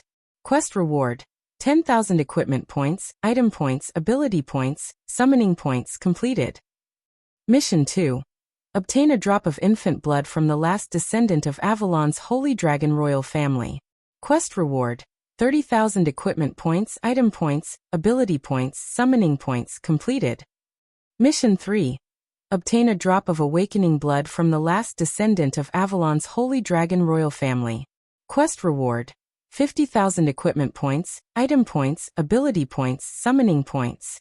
At present, there was only one instance dungeon quest left to complete Wu Yan's quest in this world. Then he would be able to move about freely in this world. The third instance dungeon quest still required Wu Yan to obtain blood from the last descendant of Avalon's Holy Dragon royal family, which was Yak. However, unlike the previous two instances, this instance dungeon quest required Wu Yan to obtain a drop of blood from Yak when she enters the awakening period. However, when is Yak's awakening period? When is this awakening period? Wu Yan had no idea at all. Therefore, this instance dungeon quest could only be temporarily put aside and be dealt with in the future. However, Wu Yan had to continue paying attention to Yak. Although he didn't know when Yak would enter the so-called awakening period, Wu Yan could only wait. Looking at the drop of Avalon's Holy Dragon royal family's infant blood floating in his palm, Wu Yan sighed. There were two reasons for the sigh. Firstly, it was a pity that the effect of the Holy Dragon royal family's infant blood was the same as the original blood of Avalon's Holy Dragon royal family. After all, Wu Yan was hoping that this drop of blood would have the effect of allowing him to enter the demigod rank. Now it seems that entering the demigod rank was not as easy as he thought. Therefore Wu Yan sighed. Secondly, he was confused about what happened during the day and sighed. Putting away the drop of Avalon's Holy Dragon royal family's infant blood, Wu Yan put his hands behind his head and looked at the ceiling. In his mind, Sylvia's face, which had turned pale due to excessive fear, appeared. When she heard that her sister was about to come to Ansari City, Sylvia was not happy at all. Instead, she was terrified. Isn't this a little too suspicious? Sylvia's reaction really puzzled Wu Yan. If Sylvia's expression was hatred, it was disgust. Then, Wu Yan wouldn't be surprised at all. After all, the Wangs were always scheming against each other due to their background and environment. There was also the heir to the throne and other factors that made the relationship between the Wangs not harmonious even if they were siblings. That had been played out many times in TV dramas. Because of this, Sylvia and Veronica's relationship was not good. Wu Yan could understand. However, Sylvia's reaction wasn't hatred or disgust. It was fear, and it was extreme fear. This puzzled Wu Yan. Could it be that Veronica had done something to Sylvia? Thinking until here, Wu Yan couldn't help but sigh again and murmur. What the hell is going on? Why don't I answer for Lord Rune? A cold voice suddenly sounded in the room, making Wu Yan's whole body tremble, and he reflexively jumped up from the bed. Next, Wu Yan saw Corset standing beside the bed in her usual court-made uniform looking at him with a mischievous expression. Wu Yan bitterly chuckled in response. He didn't seem to be in a good mood. Corset, please, next time use a normal way to appear, okay? Then I won't be able to come in. This is the boys' dormitory. Corset winked mischievously, and a playful expression appeared on her face. I saw that Lord Rune seemed to be troubled. That's why I came to care about him. Isn't Lord Rune happy? The one who should be troubled is your master, who should be hiding in the quilt and trembling right now, right? Wu Yan laid back down on the bed. Corset sat on the edge of the bed without any hesitation. She looked at Wu Yan with a half-smile. Lord Rune really cares about Her Royal Highness. Now do maids gossip too? I'm just curious about Lord Rune's feelings. Then it's called gossip. So be it. Cosette smiled indifferently, but soon after he let out a sigh. Actually, the reason why Her Royal Highness behaved that way is all because of Her Royal Highness Veronica. Wu Yan immediately turned his eyes to Corset. Her Royal Highness Veronica once failed in the infant ceremony.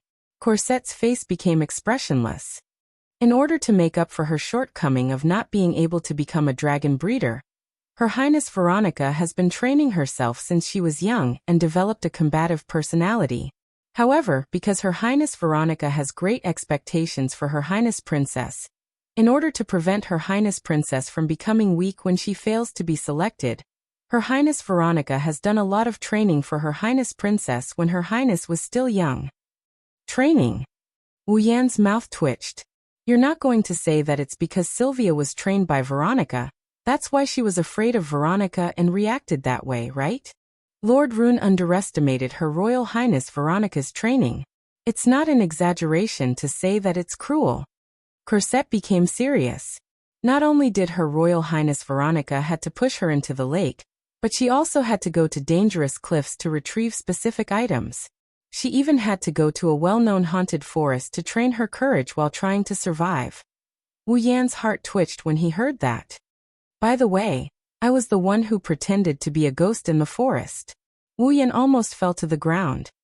That's why Her Royal Highness Veronica is traumatized by Her Royal Highness Veronica. Cosette didn't realize that she was also responsible, and sighed. That's why Her Royal Highness Veronica acted that way. Really? I don't know what to say. Wu Yan didn't know whether to laugh or cry as he shook his head. Cosette suddenly leaned forward and gently kissed Wu Yan's cheek. Wu Yan's mouth opened into an O shape. This is the benefit Lord Rune requested.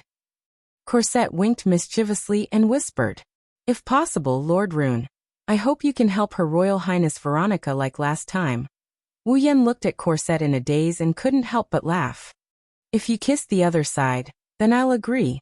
Lord Rune, you really don't know how to take advantage of others. Cosette was also startled.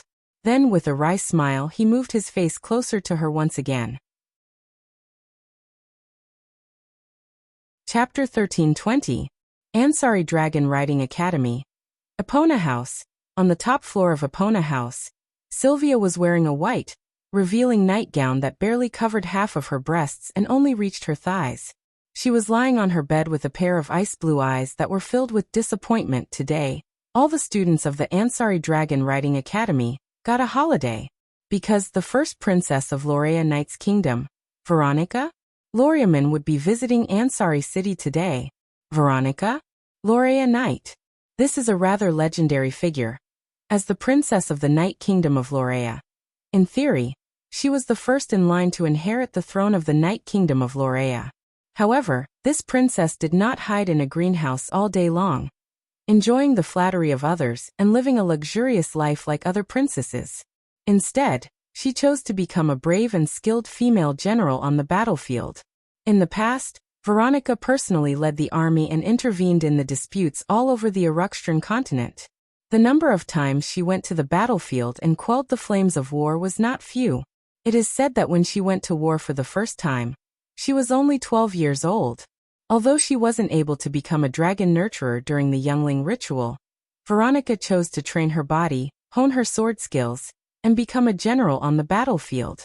Moreover, her performance was extremely heroic, and could even be described as brave and ferocious.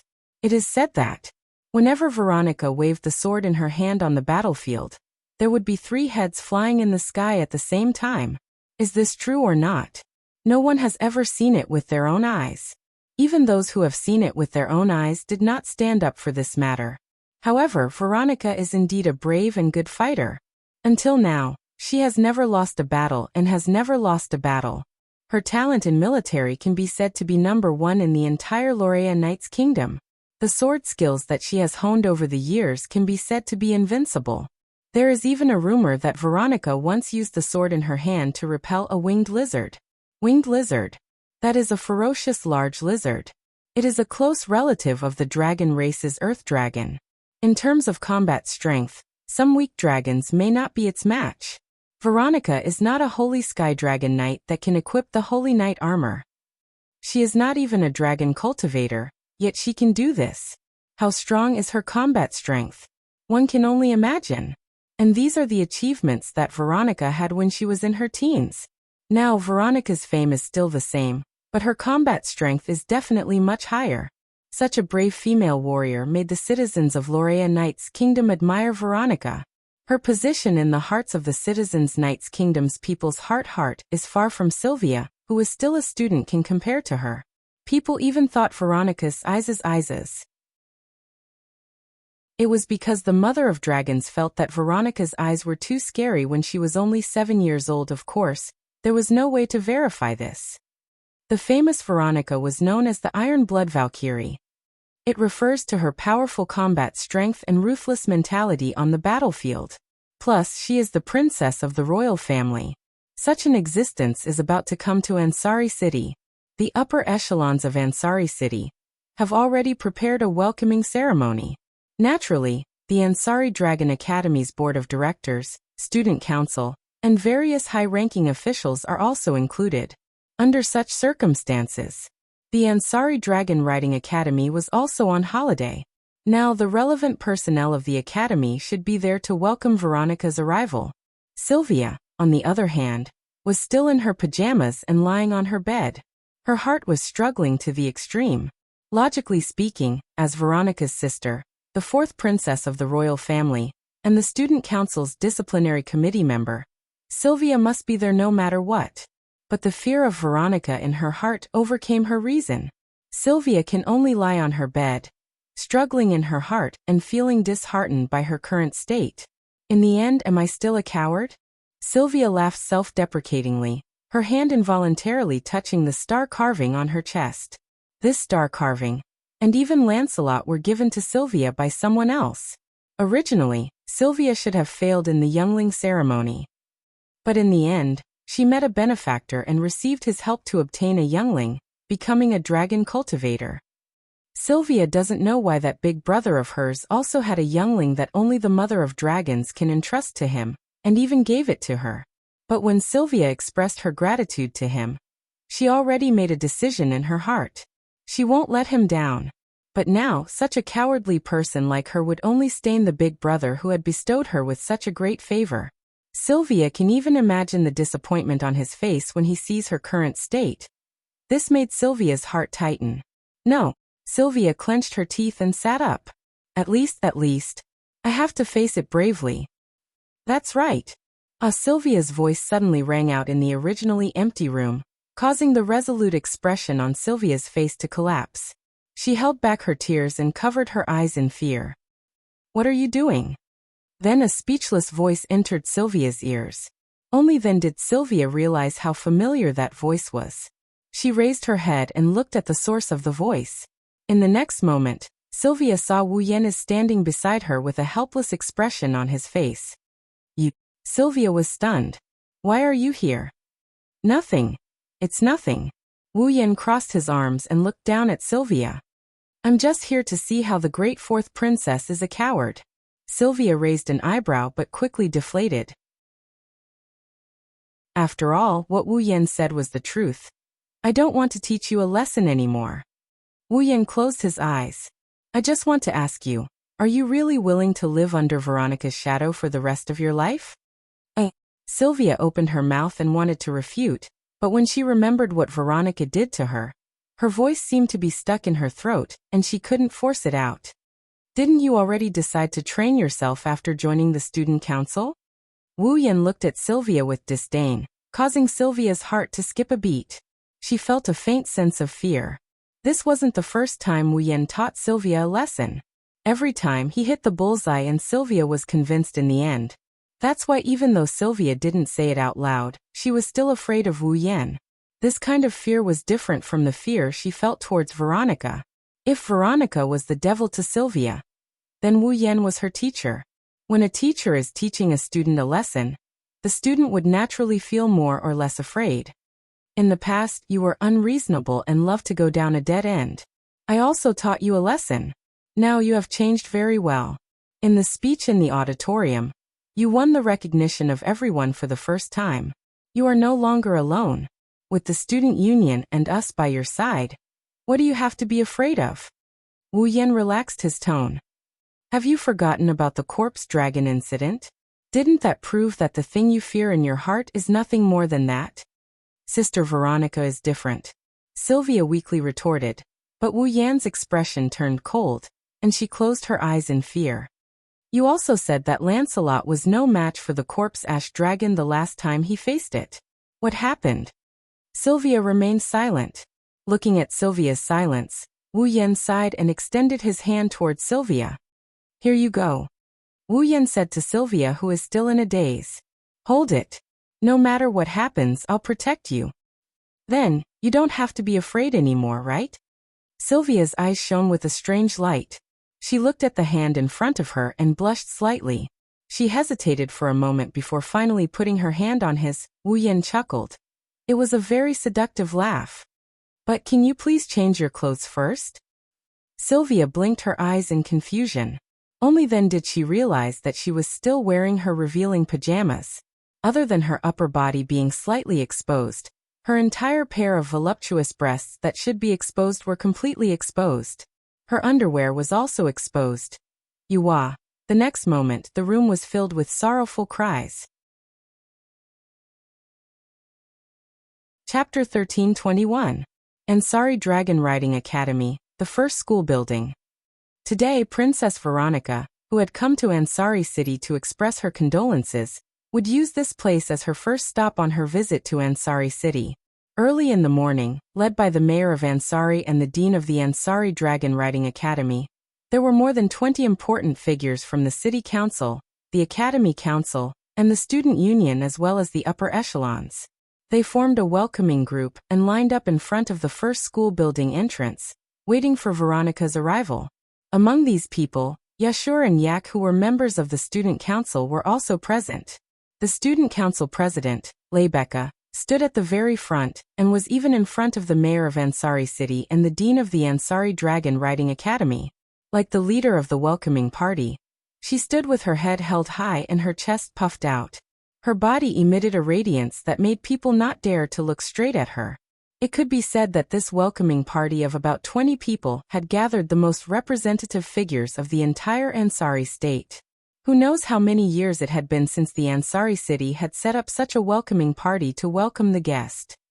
However, since the other party is the first princess of Lorium in knighthood, it is not too much to have such a grand occasion. However, it is obvious that this is the first time Yashur has participated in such a gathering of important figures.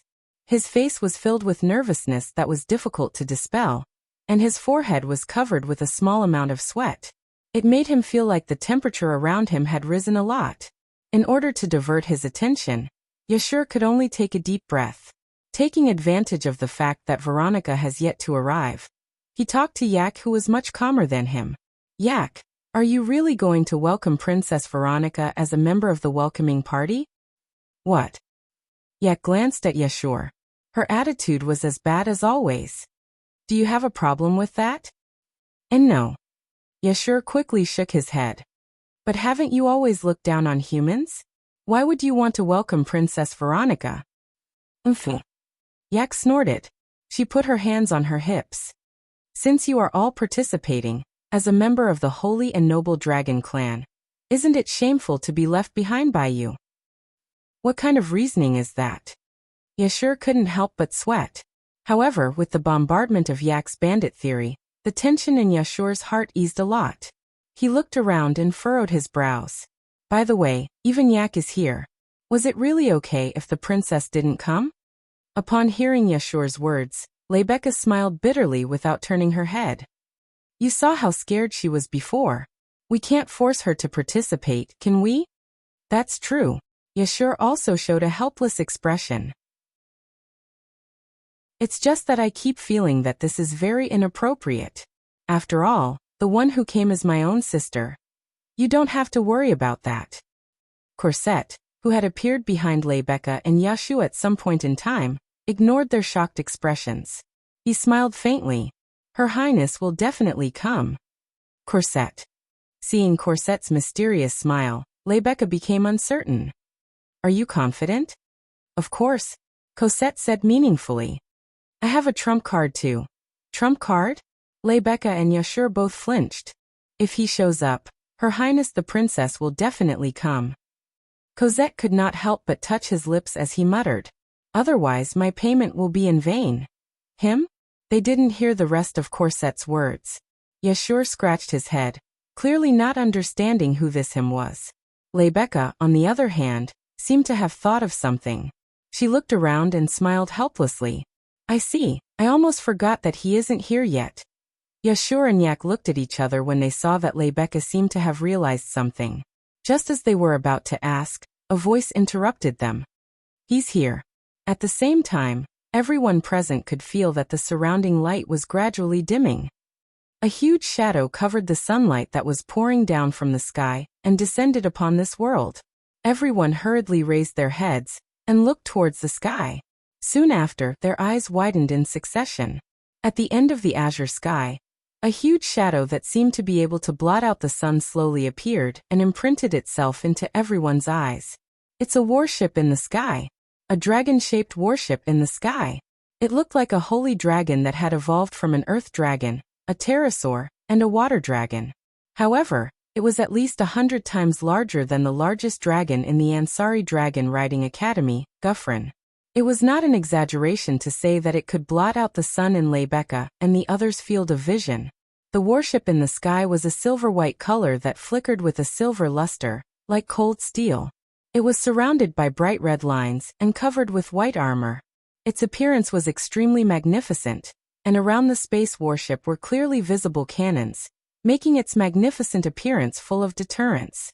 At this time, at the rear engine of the dragon-shaped warship, a huge magic array was replacing the function of the engine. It was constantly emitting different kinds of magic fluctuations, allowing the entire warship to fly forward stably. Clearly, it's because of it that this huge thing can fly in the sky. Around the dragon-shaped space battleship, there were several dragons that seemed to be acting as guards surrounding it. On top of the dragons, there were riders wearing armor with knight swords at their waists. Those dragons are all holy dragons. That also meant that those who rode the holy dragon were at least dragon knights. No way, right? Looking at the heaven-devouring mechanical dragons and the luxurious dragon knights in the sky, Yashur's face was filled with shock. Even Yak was stunned on the spot, unable to react. As for those big shots in Ansari City and Ansari Dragon Riding Academy, after they reacted, they seemed to know something and began to make a racket. It's appeared. That's Her Highness Princess Veronica's warship, right? It's just like a warship made by the Sepharo's Empire. Although I've heard of it, I didn't expect our Loria Kingdom of Knights to be able to make something like that. That's too admirable. That's Her Highness Princess Veronica's warship. Seeing that Yashur and Yak still haven't recovered from their shock, Leibeka said in a deep voice. Magic warship, Sylvanus. Sire. Venus. Yashur and Yak mumbled and finally came back to their senses. In the sky, Sylvanus began to descend slowly under the guidance of the leading Dragon Knight team. Like a gliding dragon, he landed steadily on the open space at the front entrance of the Ansari Dragon Riding Academy's first schoolhouse, and instantly occupied the entire open space. The Dragon Knights who were acting as guards also landed on the ground on their respective sacred dragons, and maintained their initial formation. The riders dismounted from their mounts, raised the knight swords at their waists, and stood quietly like a ceremonial army. The murderous aura emanating from their bodies made everyone hold their breaths. In particular, among the numerous dragon knights, there was a handsome rider leading them. He was also equipped with a set of armor that fluctuated with magic power. Holy Knight armor. That's a holy sky dragon knight. Leibeka stood there solemnly. Her Highness Princess Veronica has arrived. Almost at the same time as Leibeka's voice sounded, Sylvanus's cabin door slowly opened with a pleasant sliding sound. Under everyone's gaze, a silhouette appeared at that spot. Kacha! Kacha! Kacha! The iron boots clashed with the ground, creating a clear and crisp sound of footsteps that traveled into everyone's ears, behind Sylvanus's cabin door. A figure was slowly exposed in the air with the sound of iron boots hitting the ground that could make one's heart beat in sync with it. It was only now that everyone saw the true appearance of the rumored iron-blooded Valkyrie. Her dazzling blonde hair flickered under the sunlight, like a golden waterfall falling down vertically, reflecting each other's brilliance together with her fair skin. Exposed armor covered her body. It looked like a school swimsuit made of armor. She had a cape on her back and iron boots that reached her thighs. Her shoulders, arms, and waist were all covered in armor. But the key point was her eyes. They were extremely sharp, like an eagle gazing at its prey from the sky. Chapter 13:22. Looking at Veronica, who was standing at the entrance of the Sylvanus battleship and gradually walking down the ladder, the members of the welcoming group, including Yaksu and Yak, didn't dare to breathe too loudly. Wearing armor, Veronica, who was walking down with a clanging sound, emitted a terrifying pressure. Her gaze was as sharp as a blade, seemingly able to see through everything in her sight. In addition to her reputation for being decisive in killing, her boldness was not something Sylvia could compare to. Only when she reached the ground did Veronica raise her head, revealing her eagle-like sharp sword eyes. Her mighty and loud voice reverberated. "Thank you for welcoming me. Thank you for your hard work." While speaking, Veronica raised her hand and made a gesture of dispensing with formalities. This gesture caused the cloak on her body to flip up, revealing her heavy and dazzling armor. At this moment, Yashu, Yak, and the others discovered Veronica's hand, which was hidden under the cloak, was holding a huge greatsword. It was this greatsword that caused Veronica's title of Iron Blood Valkyrie to resound throughout the Knight's Kingdom of Lorraine. While everyone present was shocked by Veronica's oppressive aura, there were two people who remained calm throughout the whole process. One was Rebecca. The other was Cosette. As if wanting to break the heavy silence, Rebecca stood up. She respectfully placed her hand in front of her chest and performed a noble salute. "Long time no see, Your Highness Princess Veronica." Veronica shifted her sharp gaze away from the surrounding people and looked at Rebecca. She raised her eyebrows. "Oh, isn't this Rebecca?" "Yes. Yes." Under Veronica's sharp gaze, Rebecca calmly revealed a smile. "Rebecca, Randall represents the people of Ansari City to thank Your Highness Princess Veronica for personally coming to visit. This is only a small matter. For something like this to happen in the territory of the Knight's Kingdom, I am also worried." Veronica waved her arm and then closely looked at Rebecca. "I did not expect this. Until now, you are still wasting your time in this kind of academy." She was different from Sylvia, who was still a student. Veronica was the real princess who held the real power. Due to her reputation for bravery and battle prowess, as well as her unparalleled martial skills, the country's most glorious and prestigious Lorimon Holy Dragon Knights were directly under Veronica's command. Even the guards who came with Veronica to Ansari City were members of Lorimon's Holy Dragon Knights. As for the Holy Sky Dragon Knight wearing the Holy Knight armor, the Holy Sky Dragon Knight, he was the captain of Veronica's personal guard. In the entire Lorimon's Holy Dragon Knights, only 10% of the members were Holy Dragon Knights. There was only one Holy Heavenly Dragon Knight by Veronica's side. One could imagine how precious a Holy Heavenly Dragon Knight was. Rebecca was a Saint Heavenly Dragon Knight. Not only was she at the most youthful and beautiful stage of her life, her strength was not below the captain of the personal guard. Veronica, who advocated martial arts, naturally couldn't bear to see such a precious battle force with talent and strength wasted in the academy. It wouldn't be an exaggeration to say that she was wasting her time. With your strength, you won't be able to learn anything in this academy. You are qualified to be the teacher of any dragon cultivator or dragon knight. Yet you are still playing the game of being a student? Veronica said with a bold and sincere tone. You should join my Lorimon's Holy Dragon Knights as soon as possible. Don't waste your strength and talent. Thank you for your appreciation, Princess Veronica. Rebecca smiled elegantly. Her smile disintegrated Veronica's boldness. But I just want to enjoy my life as a student. About joining the Holy Dragon Knights, let's talk about it later. You really? Even though Veronica expected this response from Rebecca, she still felt helpless. Forget it. Anyway, you're already in the 3rd year of the advanced course. You'll graduate soon. I can still afford to wait. When the time comes, don't run away anymore. You have to give me a definite answer. And you?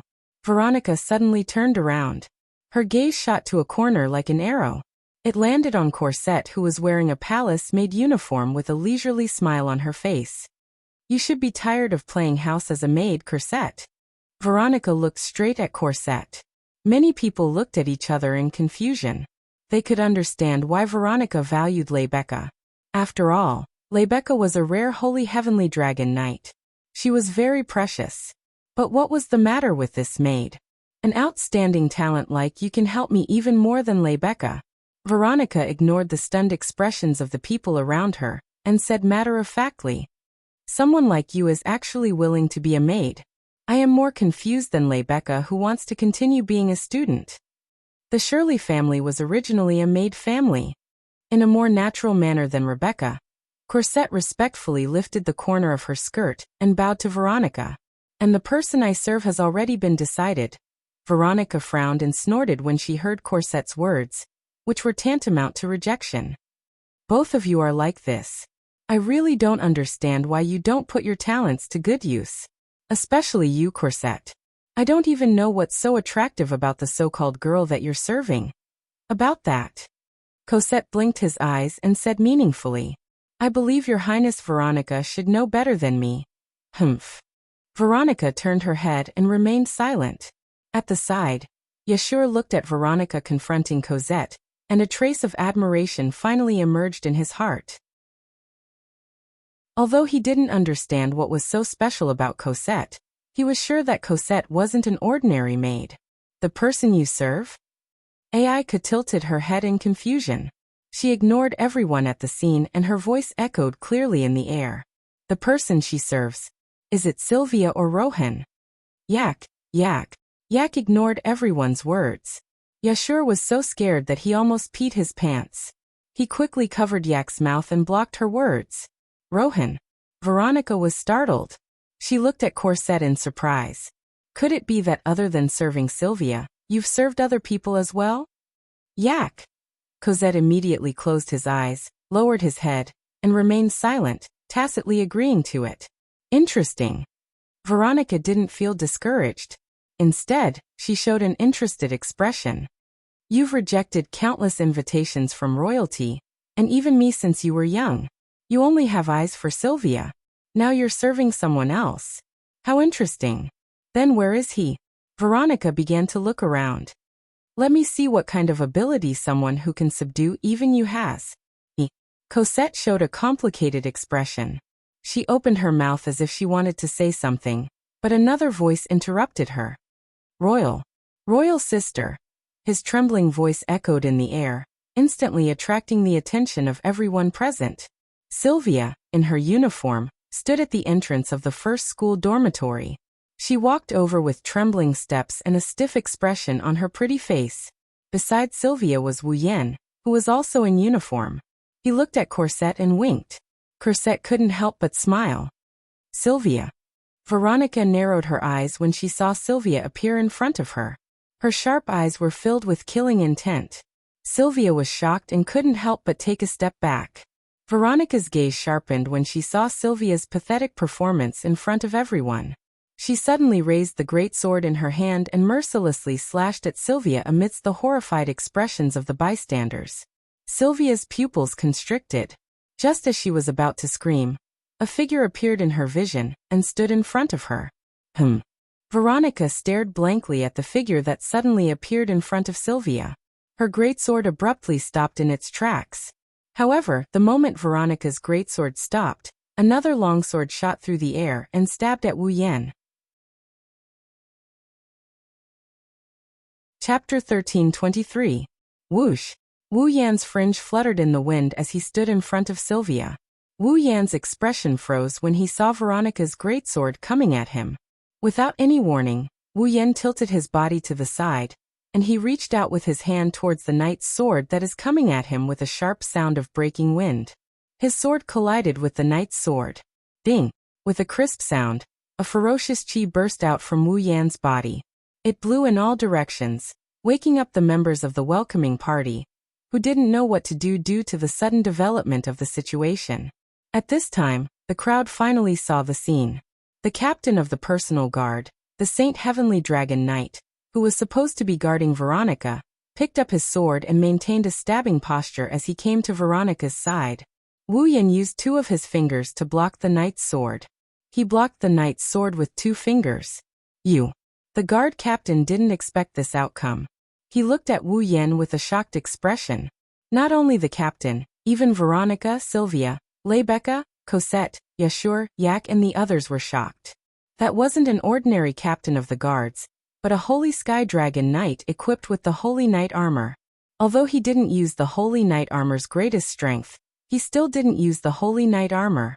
He was only using an ordinary knight sword, but he was able to block the attack of a Saint Sky Dragon Knight with 2 fingers. Wasn't that shocking enough? Only Wu Yan knows why he was able to block the attack so easily. That's because the attack wasn't meant to hurt him. This personal guard captain should stop his attack right before the knight's sword is about to reach his throat. In other words, he was just trying to intimidate him. Unfortunately, the captain underestimated Wu Yan. Snapping out of his shock, the captain of the personal guard's face sank as he tightened his grip on the knight's sword. The Holy Knight armor on his body surged with a majestic magic power. In the next moment, the ordinary-looking knight's sword was instantly covered by magic power. With a sharp gust of wind, it twisted and broke free from Wu Yan's fingers. Once again, it stabbed towards Wu Yan. However, this time, the knight sword of the captain of the guards carried traces of killing intent. It's clear that the captain doesn't plan to stop this attack, and will directly stab into Wu Yan's body. Of course, the captain didn't aim for Wu Yan's throat but Wu Yan's shoulder. Sensing the gust of wind coming towards him, Wu Yan's eyes flashed coldly. He clenched his fist and smashed it against the sharp knight's sword. Bang! With a muffled sound, the guard captain's magic-infused knight sword shattered under Wu Yan's punch before it exploded into pieces. Wu Yan's tightly clenched fist didn't change its momentum. With a sonic boom, it passed through the fragments of the knight's sword and heavily smashed towards the captain who was holding the broken sword. Although the opponent didn't kill him with his second attack, he didn't show any mercy either. Then, Wu Yan doesn't need to show any mercy. Seeing the sonic boom and the heavy fist smashing towards his head, the captain had goosebumps all over his body. His pupils shrunk and his heart was filled with disbelief. His attack, which had been infused with magic, was actually shattered by the opponent's punch together with his weapon. How is this possible? Not only is the opponent a student, he's also not a Saint Sky Dragon Knight. He doesn't have a Saint Knight armor, and his attack doesn't carry any magic. The huge fist continued to enlarge in the captain's eyes. The captain also knew that now wasn't the time to think about this. He quickly turned his head to the side. Who? The fist that came out of the broken pieces of the knight's sword brushed past the captain's shoulder and past his ear. The fierce wind from the fist made the captain's face burn with pain. This stinging pain stimulated the anger in the captain's heart at the same time. I can't even deal with a student? With this thought in mind, the captain tightened his grip on his sword and swung his body. He used the broken sword in his hand as a club and fiercely smashed it towards Wu Yan. Seeing the opponent's reaction, Wu Yan was slightly surprised, but he still turned his body to the side and clenched his other hand into a fist. Facing the hilt of the broken sword falling from the sky, he met it head-on without any explanation. Boom! A shockwave swept out from between the fist and the hilt of the broken sword, swaying in the air. However, without the knight's sword, the captain who was skilled in sword skills was no match for Wu Yan who had a strong body and battle techniques. With a pung, the broken sword in the captain's hand was smashed into pieces. The fierce shockwave passed through the captain's arm and surged into his body. Humph! The guard captain groaned. His body was pushed back by the impact and landed on the ground not far away. He took a few steps back awkwardly. He only stopped after the impact was neutralized by the Holy Knight armor on his body. He looked up at Wu Yan who is still standing in front of Sylvia. The captain had a serious expression on his face. Rebecca, Sylvia, Veronica, Cosette, Yashur, Yak, and the others were also more and more shocked. In just a short period of time, before anyone could even stop them, the two people who were in conflict had engaged in such a soul-stirring close combat. Although they didn't have time to stop it, they saw the two collide. That short confrontation just now could be said to be extremely dangerous. If one of them was careless, one would have a hole in his body and the other would have been punched by the other. In the end, it would have ended with one of them being injured. Such a dangerous battle had ended in a short period of time with both sides evenly matched. One could imagine just how dangerous it was. At this thought, everyone looked at Wu Yan in disbelief. They didn't think that a student would be able to fight a Saint Sky Dragon Knight equipped with the Saint Knight armor. It was simply inconceivable. After all, compared to Rebecca, This guard captain had been on the battlefield more than once, and he had killed more than once. The other party's strength might be on par with Rebecca's, but in a true battle, the experienced captain of the personal guard would definitely be the one to obtain victory at the cost of some injuries. Wu Yan, on the other hand, managed to fight to a standstill in this short exchange. Although the captain of the personal guards didn't use his intrinsic magic device in this battle, the uniformed student didn't have a weapon in his hand either. He didn't even have a holy knight's armor. He was completely relying on his body to fight. Terrifying. Extremely terrifying. Even Rebecca, Cosette, Yashur, and Yak, who were familiar with Wu Yan, couldn't help but be shocked by Wu Yan's combat prowess. Amazing. Yashur muttered absent-mindedly. Too amazing. That guy, is he really human? Aiko was also on the verge of going crazy. With that kind of physical ability, he can't be of the same race as me, right? Roland. Rebecca couldn't help but laugh. As expected, there are still many secrets. Lord Roland. Cosette slowly recovered and smiled. As expected of my trump card. That student. On the side, Veronica, who could also fight without the Saint Knight armor, looked at Wu Yan with a different gaze. Very strong. He might be stronger than Cosette and me. Roland. Sylvia's icy blue eyes were filled with ripples. Wu Yan, he's fighting for her sake. No matter what happens, I will protect you. Sylvia couldn't hide her emotions when she recalled what Wu Yan said to her in the room. He really is protecting me. Protecting me like a coward who doesn't even dare to face my royal sister. Looking at Wu Yan's back, Sylvia suddenly felt like she saw the back of the big brother who left during the youth ceremony when she was 7 years old. Ripples spread through her heart and didn't calm down for a long time. Chapter 13:24. Everyone was silent. The guard captain looked ahead and Wu Yan met his gaze as well. Their eyes met in an instant. However, Wu Yan's eyes flashed with a glint of light while the captain had a serious expression on his face. Gulian? Mark Gaia. Level 70. Level 70? Early level 8? Wu Yan's expression turned more serious. Currently, all of Wu Yan's abilities have been sealed. All that's left is his physical prowess and infinite arms refinement. The amount of power he can use right now is around the level of a tier 8.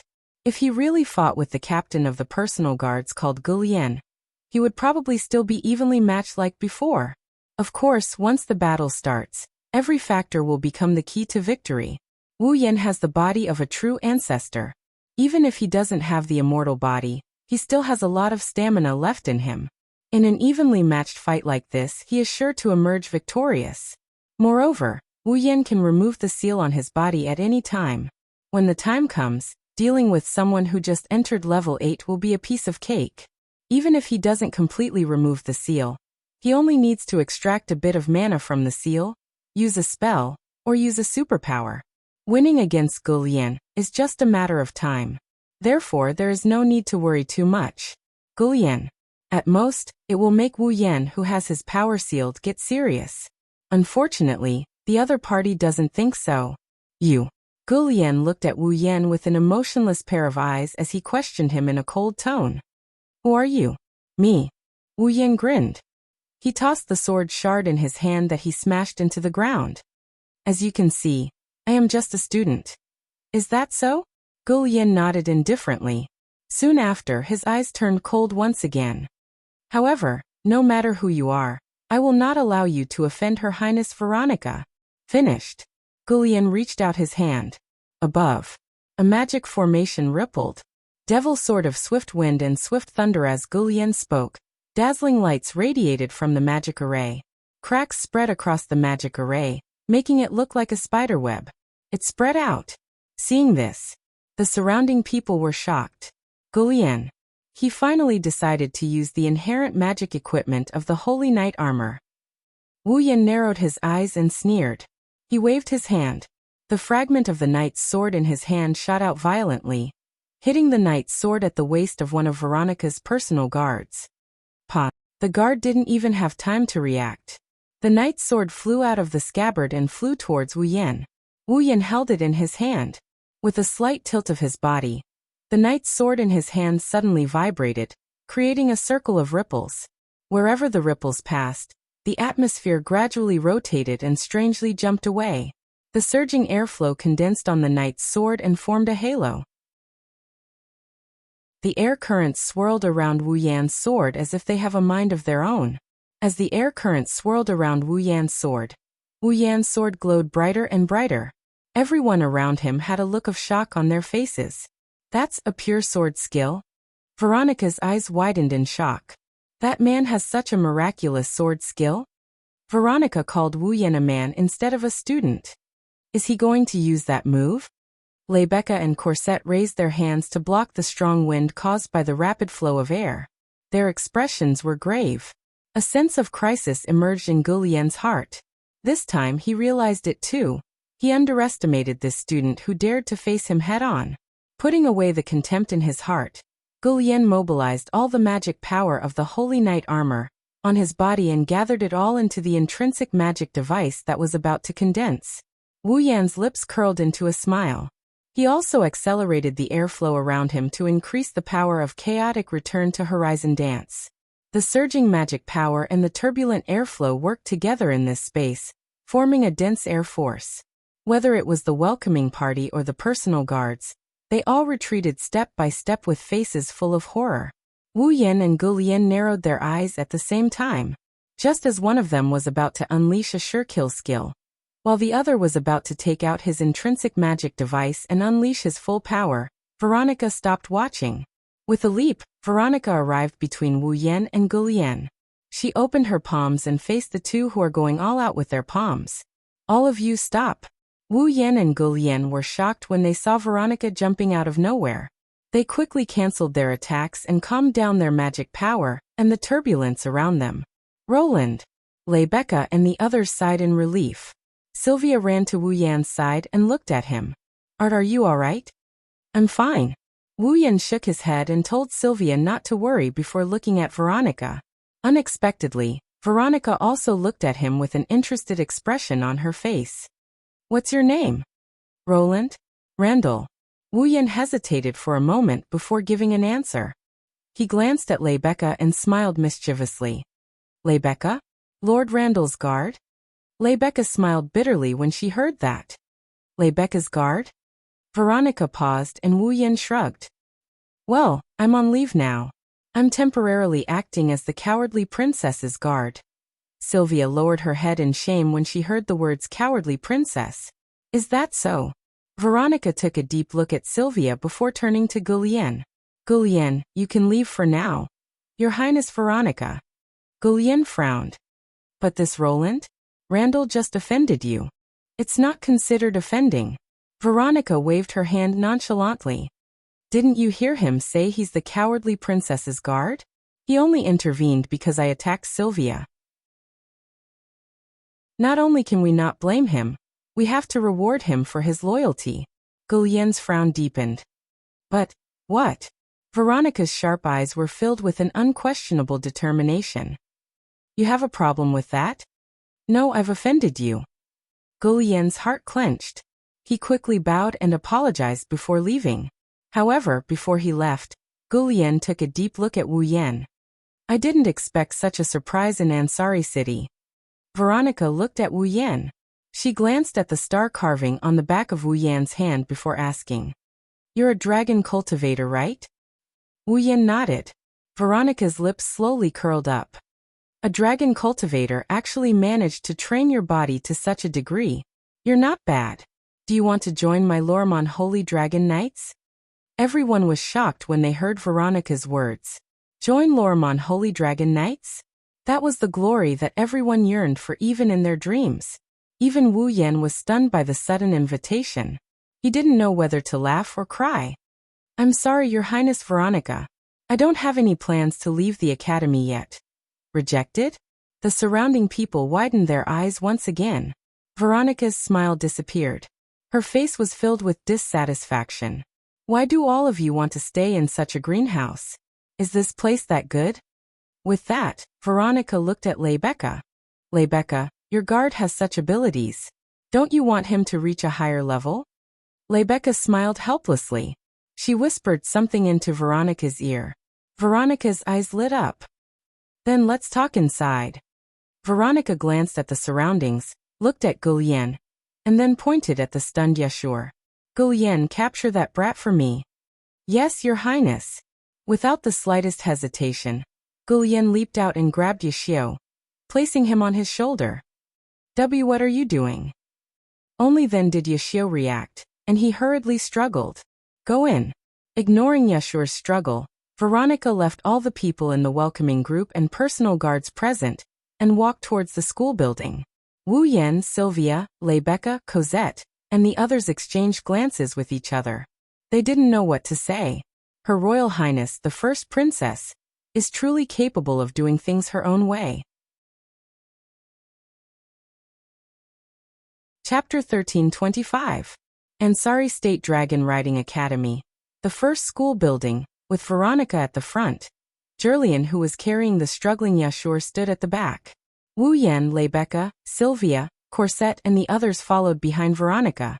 The 7 of them walked through the hallway of the first school building and headed towards the guest room.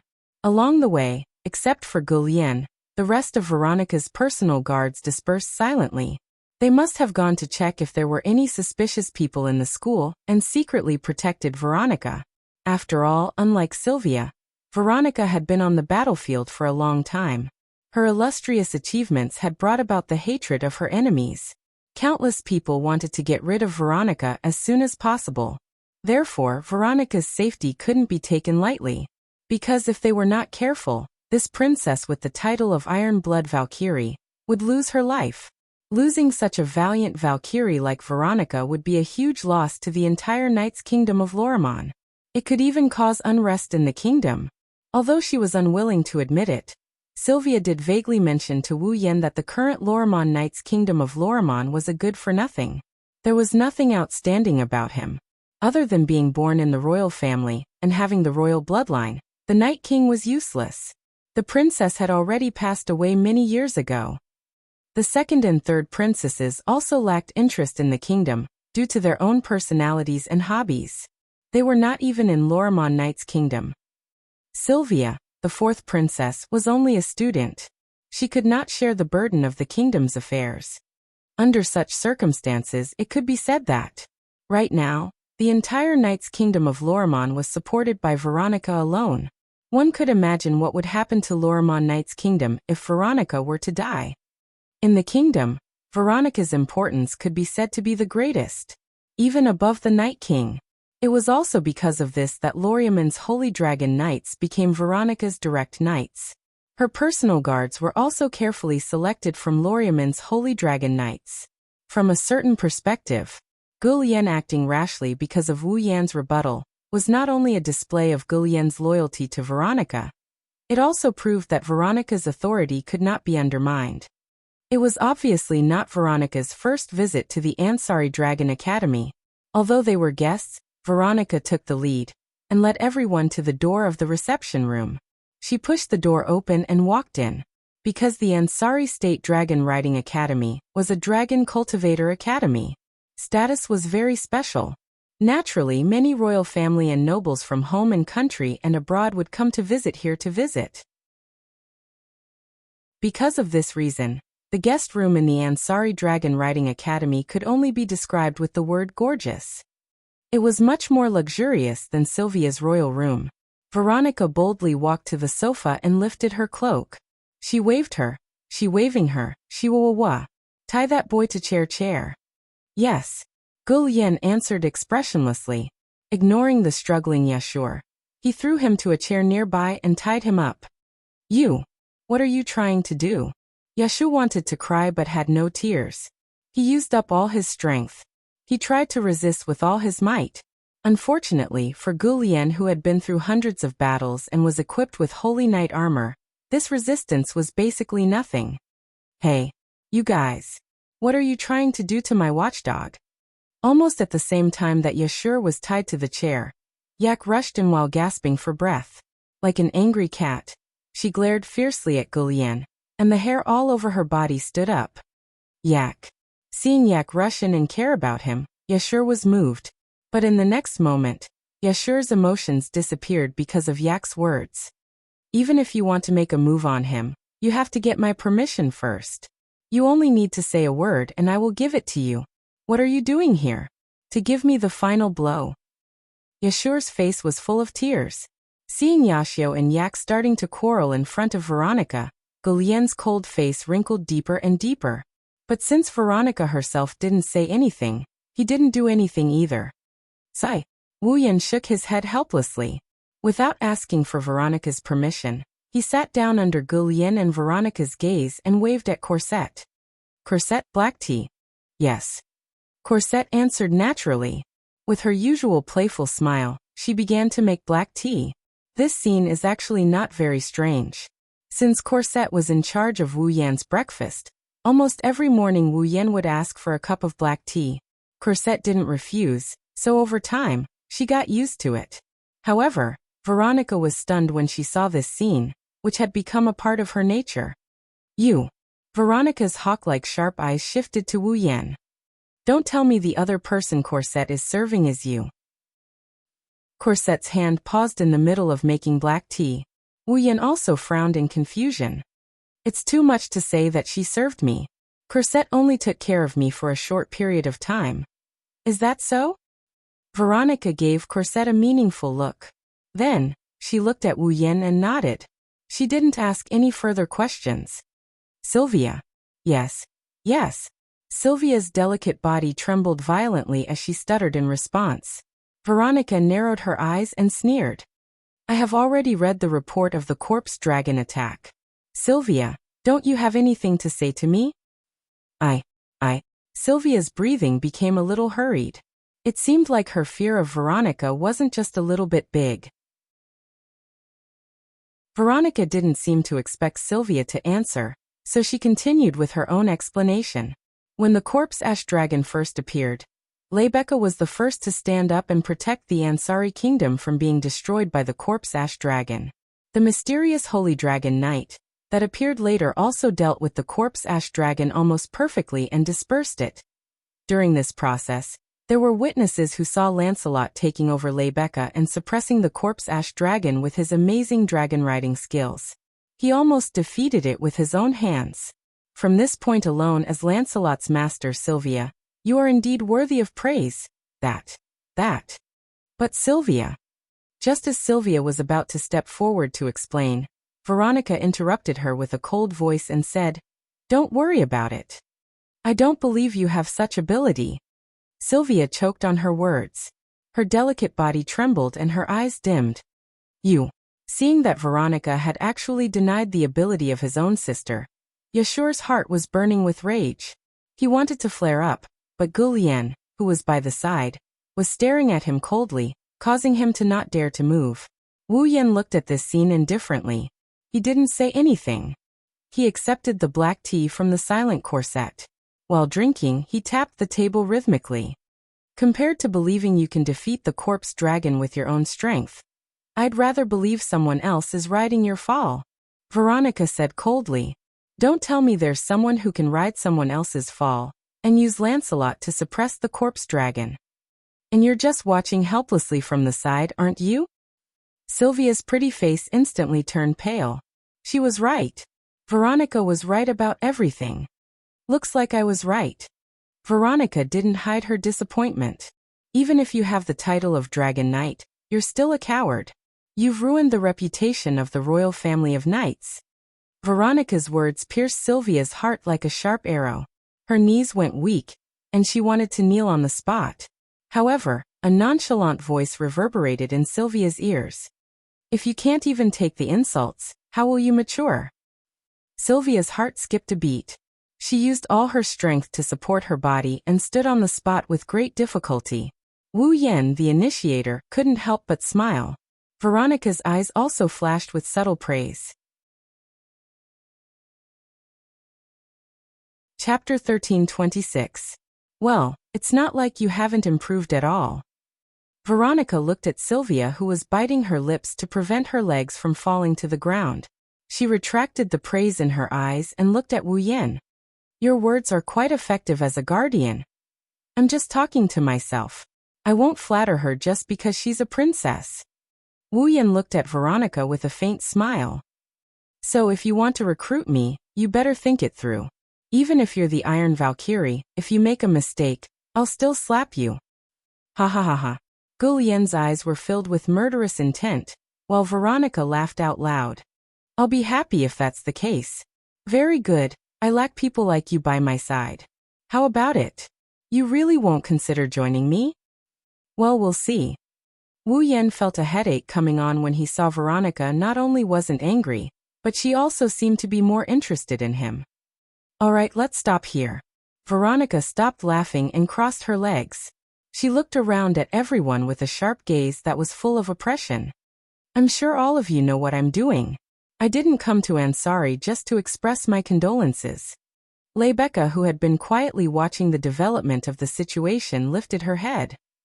So, you're here to investigate the truth behind the corpse dragon incident? Yes. Veronica's eyes flashed with a sharp light. It's as the report said. The corpse dragon is an academic system that combines magicite and engineering. In other words, magicite engineering is a product made from the ashes of a dead dragon, right? Yes. Rebecca nodded. She glanced at Yashu, who was silently asking Yak for help but was ignored by Yak. In the corpse ash dragon incident, Yashur obtained the holy knight armor that Yak presented to him. With his special talent, he was able to ride the corpse ash dragon and connected his consciousness with the corpse ash dragon. That was how he obtained the information about the corpse ash dragon. The information explained the origin of the corpse ash dragon. Special talent? Veronica turned to look at Yeshu. Does this nobody who doesn't seem to have any special talents? He can ride any dragon. Rebecca answered. It's the same for Loon. Both he and Yashur have the special ability to ride other people's dragons. Oh. Veronica's eyes lit up. He slowly smiled. I guessed it right. There really are people in this world who can ride other people's dragons. Then who was the one who rode Lancelot and suppressed the corpse grey dragon? It's Luoang. Rebecca also laughed. Loon is known as the horseman of the Protoss in the academy. His dragon riding skills are unparalleled in the world. In this world, no one can surpass him purely in dragon riding skills. Gulian glanced at Wu Yan when he heard Rebecca. Veronica pursed her lips. To be able to fight evenly with Gulian with a mortal body, and to have extraordinary sword skills, it's not too surprising that he can have such achievements in the dragon riding technique. However, I feel like it's a waste to keep you in the academy. The last sentence was obviously directed at Wu Yan. In return, Wu Yan gave her a non-committal look. Veronica felt a little bored. In that case, the identity of the mastermind behind this attack should be obvious, right? If I'm not mistaken. Rebecca narrowed her eyes. Magical engineering has always been the pride of the Sepharo's empire. So the mastermind behind the corpse grey dragon incident. It's very likely the Imperial Army. As Rebecca spoke, the atmosphere in the guest room turned heavy. After all, the Sepharo's empire and the Shepron kingdom were in a state of truce. Now that the empire had attacked a vassal state of the Shepron kingdom, it was very likely that the two countries would go to war again. On the day of the corpse grey dragon incident, Loon discovered a suspicious person who claimed to be from the empire. He took the item used to create and control the corpse grey dragon from the other party. Rebecca revealed another shocking piece of information, causing a bloody smile to appear on Veronica's face. In other words, we have evidence of the Empire's people attacking an important city within our borders? Yes. Rebecca's eyes lit up. Thanks to this, we can use it to our advantage and demand an explanation from the Empire. No matter what the outcome is, it will be beneficial for us. Very good. Veronica's face lit up with satisfaction. However, Wu Yan, who had been drinking his black tea, poured a bucket of cold water on her. The result of this will definitely be a split in the end. Veronica, Rebecca, Sylvia, Corset, Yashur, Yak and Jirian were all stunned. Break up. Veronica frowned. What do you mean? I do have the item that the Empire's people used to create and control the corpse grey dragon. Wu Yan put down the teacup in his hand and asked. But who among us can prove this point? Everyone was startled and seemed to have understood something. Wu Yan shrugged.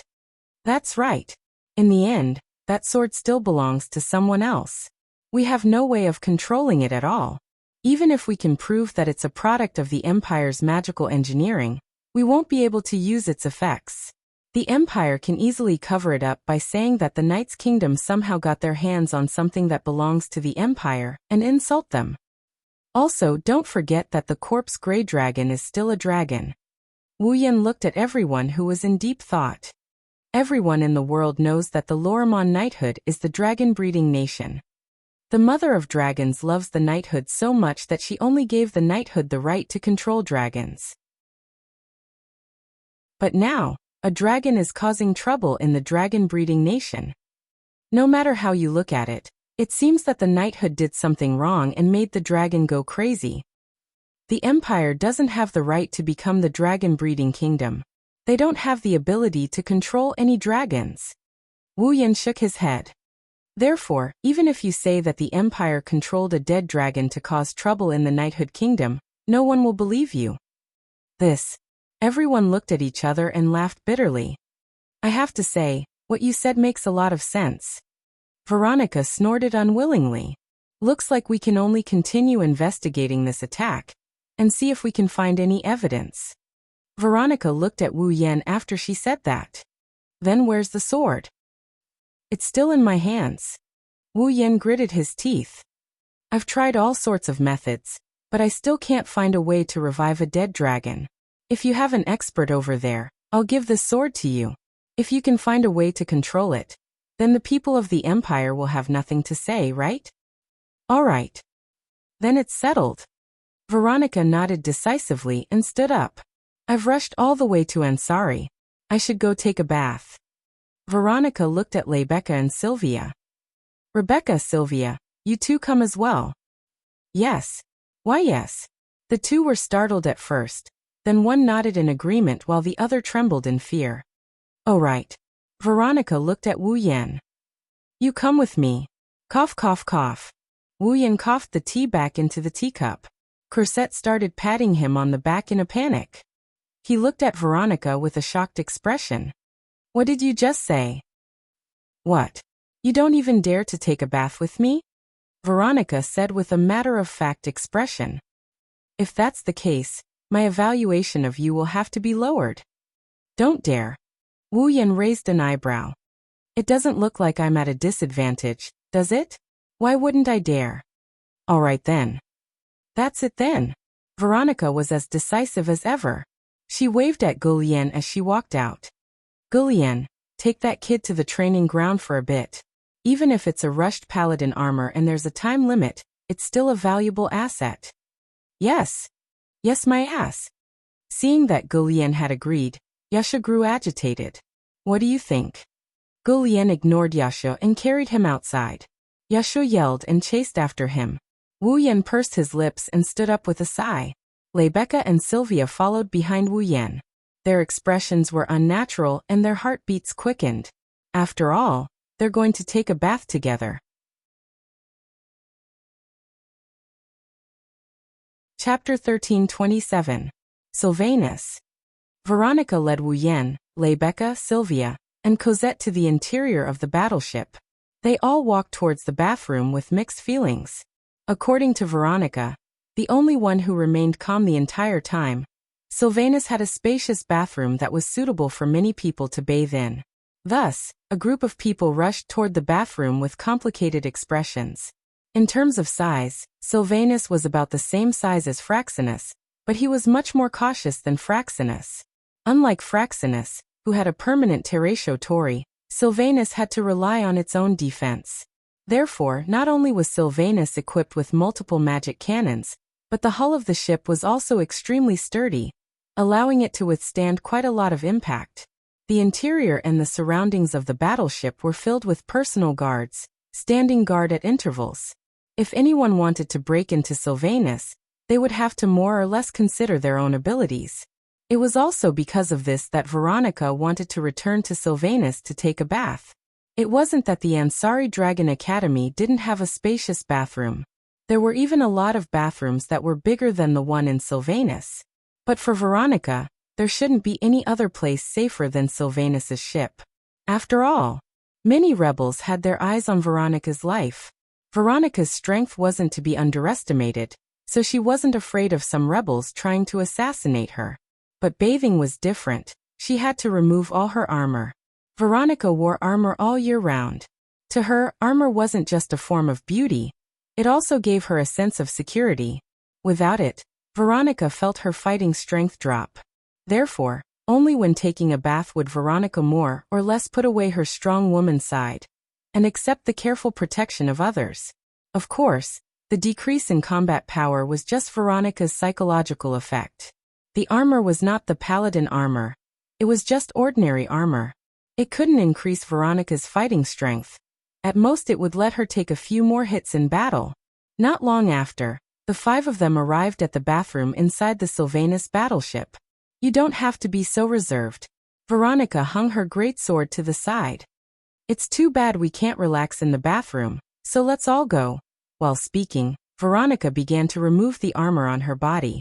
His fair and healthy skin tone with a tinge of dark was slowly exposed to the air. Wu Yan's lips twitched. He couldn't help but turn his head and look to the side. What he saw made him uneasy. Rebecca and Sylvia were standing in front of Wu Yan. One of them had a slightly red face and an unnatural expression in her eyes. The other's face was completely red. She was so embarrassed that she wanted to die. Even Rebecca was troubled by the fact that she was bathing with a man out of the blue. Not to mention Sylvia, who had always been shy.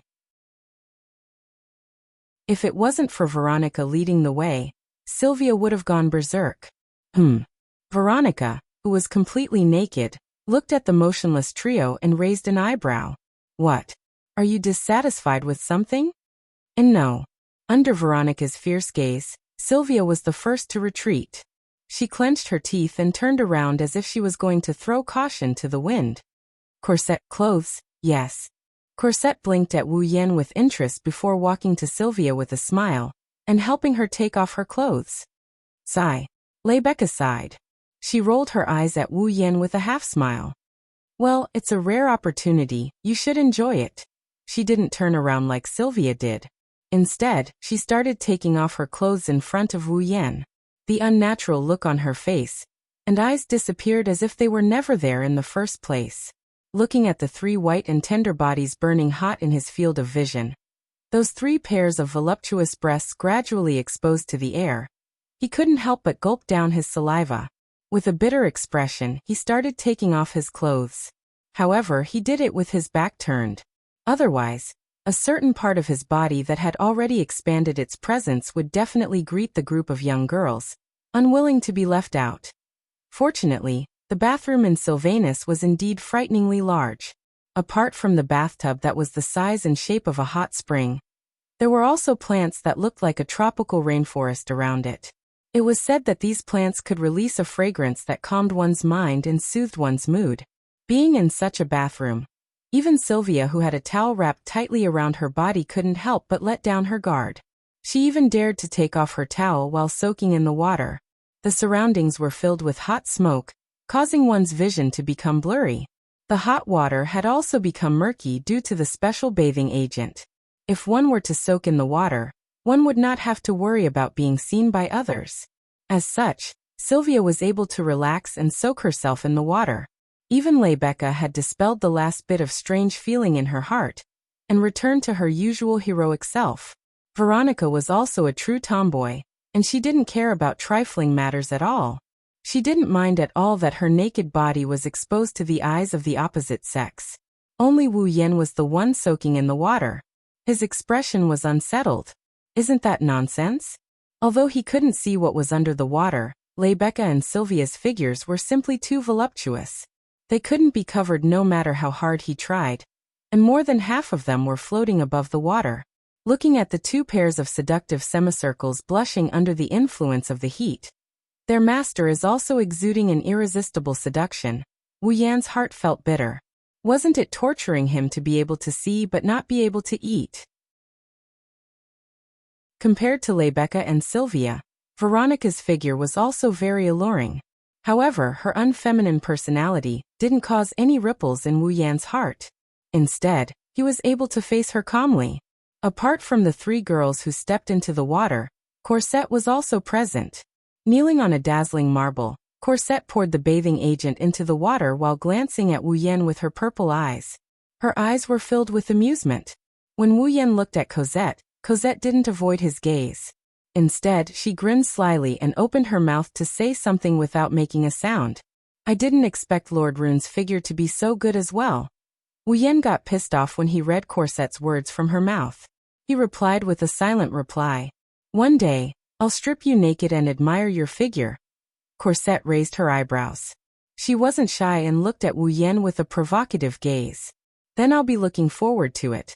Looking at Corset calmly pouring the bathing agent while unscrupulously looking at his figure, Wu Yan helplessly face-bombed and admitted defeat. While Wu Yan and Corset were having a seemingly insignificant silent conversation, Veronica suddenly spoke. Sylvia. Veronica looked straight at Sylvia. A smile slowly appeared on her face, as if she was staring at her prey. I have a marriage matter to discuss with you. Marriage?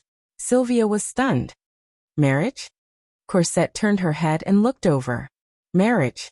Rebecca was also stunned. Marriage. Wu Yan raised his eyebrows. The two simple and easy-to-understand words echoed in the bathroom. No one seemed to understand the meaning of these two words in the first place. By the time they reacted, the atmosphere in the room had become heavy. Maybe to others, marriage was something worth celebrating, but to them, marriage was something worth celebrating. However, for Sylvia, as a member of the Wang family, this was no small matter. Wu Yan didn't know why Veronica said such a thing at this time. However, if this so-called marriage was related to national affairs, then wouldn't Sylvia become a sacrifice for the Wang family? Chapter 1328. Along with Veronica's sudden words, the entire bathroom fell into a cold atmosphere. Even the fragrance that had been permeating the air seemed to have become a little faint. Even though the plants in the surroundings were able to release a pleasant fragrance, Sylvia no longer felt any sense of comfort when she smelled this fragrance.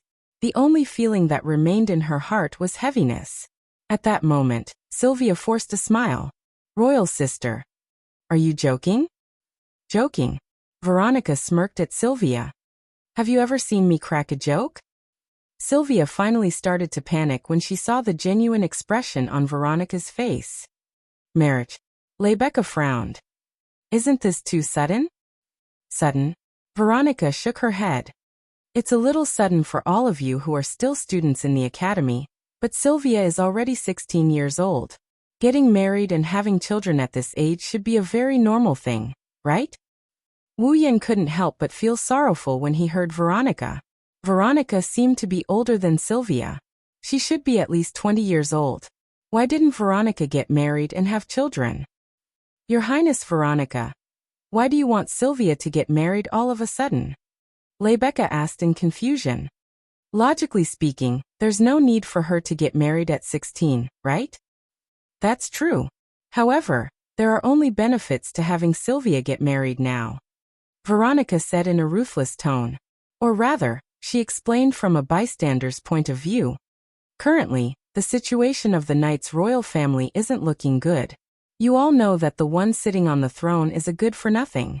My two sisters don't care about the survival of the knight's kingdom at all. They didn't even send their condolences. I'm the only one supporting the royal family. Speaking of this, Veronica let out a rare sigh. If that's the case, it doesn't matter. As long as I don't die, I will definitely protect this country. However, the biggest problem is that the current Loremon Wang family doesn't even have a single male in my generation. Veronica narrowed her eyes. The only male. He lost his life because of those boring things again. Rebecca, Sylvia, and even Cosette's expressions changed upon hearing Veronica's words. Wu Yan narrowed his eyes when he saw the changes in the girl's expressions. The only male that Veronica mentioned was her and Sylvia's eldest brother, the Prince of the Knights of Loremon, Julius Caesar. Loremon. However, this prince named Julius was already dead. He was already dead. Moreover, he was sentenced to death by the Knight Kingdom of Lorraine. The Knight Empire of Lorea is the dragon-breeding empire. To the Knight Empire of Lorea, Dragons are extremely precious existences. As the only kingdom blessed by the mother of dragons, it was the only kingdom that could coexist with dragons. The Knight's Kingdom placed great importance on their friendship with dragons and viewed them as treasures. Thus, it was strictly forbidden to harm dragons. Severe cases could even result in death. And Julius had committed the greatest taboo of all taboo, dragon slaying. He killed Fall, who was destined to accompany him for the rest of his life. This was the greatest crime in the Knight's Kingdom. Even as the prince of the Knight's Kingdom, the Lorimon royal family couldn't protect him. Thus, Julius was directly executed and died under the guillotine. To the people of the Knight's Kingdom, the name Julius was taboo. Now that Veronica had mentioned Julius in front of everyone, everyone felt an unimaginable weight in their hearts. To the royal family of knights, Julius has become a disgrace. Veronica's tone was extremely harsh at that moment. It's also because of him that our family fell to such a state. Royal brother must have his own reasons. Sylvia couldn't control her emotions and defended herself. No one would kill their own Fall for no reason. Royal brother must have his own reasons. Reasons? Veronica muttered, then looked at Sylvia with a cold smile. That does sound like something you would say. After all, your relationship with Julius is the best among us siblings. Since that's the case, you should be happy. Happy? Yes. That's right. Veronica's lips curled up. Because your betrothal partner is Julius' good friend. One of the people you used to admire the most. Marcus Gaia. Well, Sylvia's heart stopped for a moment. Marcus Gaia? Rebecca and Corset looked at each other and fell silent. With Grelian's identity as a Saint Sky Dragon Knight and Veronica's personal guard captain, his marriage with Sylvia could be considered as a well-matched couple. However, Sylvia's expression was extremely unsightly. What? Veronica coldly looked at Sylvia, causing Sylvia to tremble. Is there something you're unhappy about? Sylvia bit her lip and hesitated as she looked at Veronica, who was looking at her coldly. After a long while, she mustered up her courage. Royal sister, I've already decided to pursue the sacred knight armor and become a sacred dragon knight. I don't want to get married so early. Become a sacred dragon knight? Veronica's eyes widened. She laughed out loud as if she heard something funny. You're just a coward who's afraid of your own sister, and could only watch from the sidelines during the corpse dragon's attack. You want to become a sacred dragon knight? Sylvia lowered her head. Her expression was hidden under her bangs, and her expression could not be seen clearly. However, Sylvia's shoulders were trembling at a rate visible to the naked eye. Oomph! Veronica coldly snorted. The talents of Dragon Breeder are very likely to be passed on to the next generation. You are a Dragon Knight, and Gulian is a Saint Sky Dragon Knight. The offspring of the two of you are indeed very likely to become a Saint Sky Dragon Knight. Therefore, instead of hoping that you can become a Saint Sky Dragon Knight, you might as well hope that your child can become a Saint Sky Dragon Knight. Such harsh and heartless words made Sylvia's eyes turn misty. Even Rebecca and Corset could not stand it any longer, and turned their heads away. Veronica recalled something and she turned around with a smile. She turned around and looked at Wu Yan, who had been silent all this while. Aren't you this cowardly princess's guardian? Don't you want to say something? Rebecca, Corset, and Sylvia raised their heads and looked at Wu Yan. No matter what I say, Her Highness Veronica will be able to find an example to refute me. After all, Sylvia's performance is there. What else can I say? Wu Yan suddenly smiled when he saw everyone's eyes on him. So, instead of talking, why don't we let the facts speak for themselves? Facts. Everyone was stunned for a moment. Your Highness Veronica, don't you think that Sylvia is useless? Wu Yan didn't give up until he made a shocking suggestion. If that's the case, why don't you compare Sylvia with a dragon knight in your so-called Lorimon Holy Dragon Knight Legion? What did you say? Even Veronica couldn't help but exclaim out loud. Not to mention Veronica, even Sylvia, Rebecca, and Cosette were shocked. Roland. Sylvia couldn't care less that she wasn't wearing anything. She stood up immediately. You're joking, right? How could I possibly defeat a dragon knight of Loriaman's Holy Dragon Knights. Wu Yan ignored Sylvia and looked at Veronica. Veronica looked back at him and laughed. Isn't it interesting? Veronica rolled her eyes. Then, why don't you join us? Me. This time, it was Wu Yan's turn to be stunned. I'm also very interested in how strong you are. Veronica had an excited smile on her face. I'll arrange an important opponent for you. What do you think? How about? Looking at Veronica's amused grin, Wu Yan grinned as well. All right. I'm fine with it. Then it's settled. Sylvia didn't know what to do when she saw Wu Yan and Veronica coming to an agreement. Chapter 1329. Just like that, Wu Yan and Veronica decided on a duel between Sylvia and a dragon knight from the Loriman Holy Dragon Knights without Sylvia's consent. Naturally, this included the duel between Wu Yan and a dragon knight from the Loriman Holy Dragon Knights. And the time of the duel was 3 days later at the Imperial competition. The so-called Imperial competition referred to the competition of dragon riding skills. There was a tradition in the Ansari Dragon Riding Academy. Whenever the royal family came to visit the Ansari Dragon Riding Academy, they would choose a day to have a ball game performance. There were many types of game performances. Some were similar to soccer, some were similar to basketball, and some were similar to cricket, rugby, and volleyball. The only difference was that these games all had a basic requirement. That is, one must ride a dragon in order to perform. Therefore, this kind of ball game was also known as the dragon riding ball game, or the dragon riding competition, and the performance in front of the royal family was known as the Imperial competition. To put it bluntly, it was to let the students of the Ansari Dragon Riding Academy ride their own fall in front of the royals and nobles, and play a game of basketball with dragons as the driving force. Originally, the Imperial tournament was held on the second day of the royal family's visit to the Ansari Academy. However, due to the sudden mention of a duel, Veronica insisted on it. Veronica specifically ordered that the competition would be held 3 days later. This would give both sides time to prepare. Thus, the 2 duels to be held in the Imperial competition 3 days later were settled. Veronica didn't seem to have any intention of hiding it. Rather, it should be said that she was more inclined to blow this matter up so that the 2 duels would be more interesting. Therefore, Veronica also gave the order for the 2 duels to be held in front of the Imperial competition. Let the Academy prepare. Come to think of it, the Academy would spread the news, right? At that time, the 4th Princess of Loriman will duel with a member of Loriaman's Holy Dragon Knights, and the Academy's dragon riding genius will duel with a member of Loriaman's Holy Dragon Knights would definitely attract all the citizens of Ansari City, who love to watch a good show. One could only imagine how grand the Imperial tournament would be. However, for Sylvia, one of the parties involved, this definitely wasn't a good thing. It started when they walked out of the bathroom in Sylvanus. On the way, Sylvia was silent the entire time. She glanced at Wu Yan, who was walking in front of her, and then at Corset, who was following behind her. She had a complicated feeling in her heart. Wu Yan, Sylvia, and Cosette are the only ones on the way out of Sylvanus.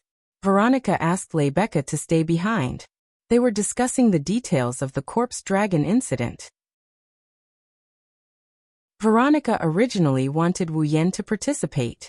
After all, not only was Wu Yan strong, he also gave Veronica a heads up in the previous discussion. He wouldn't cower just because of Veronica's status. Veronica's speech was very unscrupulous and organized, but it was also very organized. Wu Yan's help was indeed great. Moreover, Wu Yan was very active in the corpse dragon incident. However, Wu Yan refused Veronica's invitation to stay. The reason was naturally because of the cowardly princess following behind him. He had made such a difficult decision for Sylvia so hastily. Sylvia must have a lot of questions and uneasiness right now, right? Just as Wu Yan expected, Sylvia couldn't wait to ask the moment they walked out of Sylvanus. Why?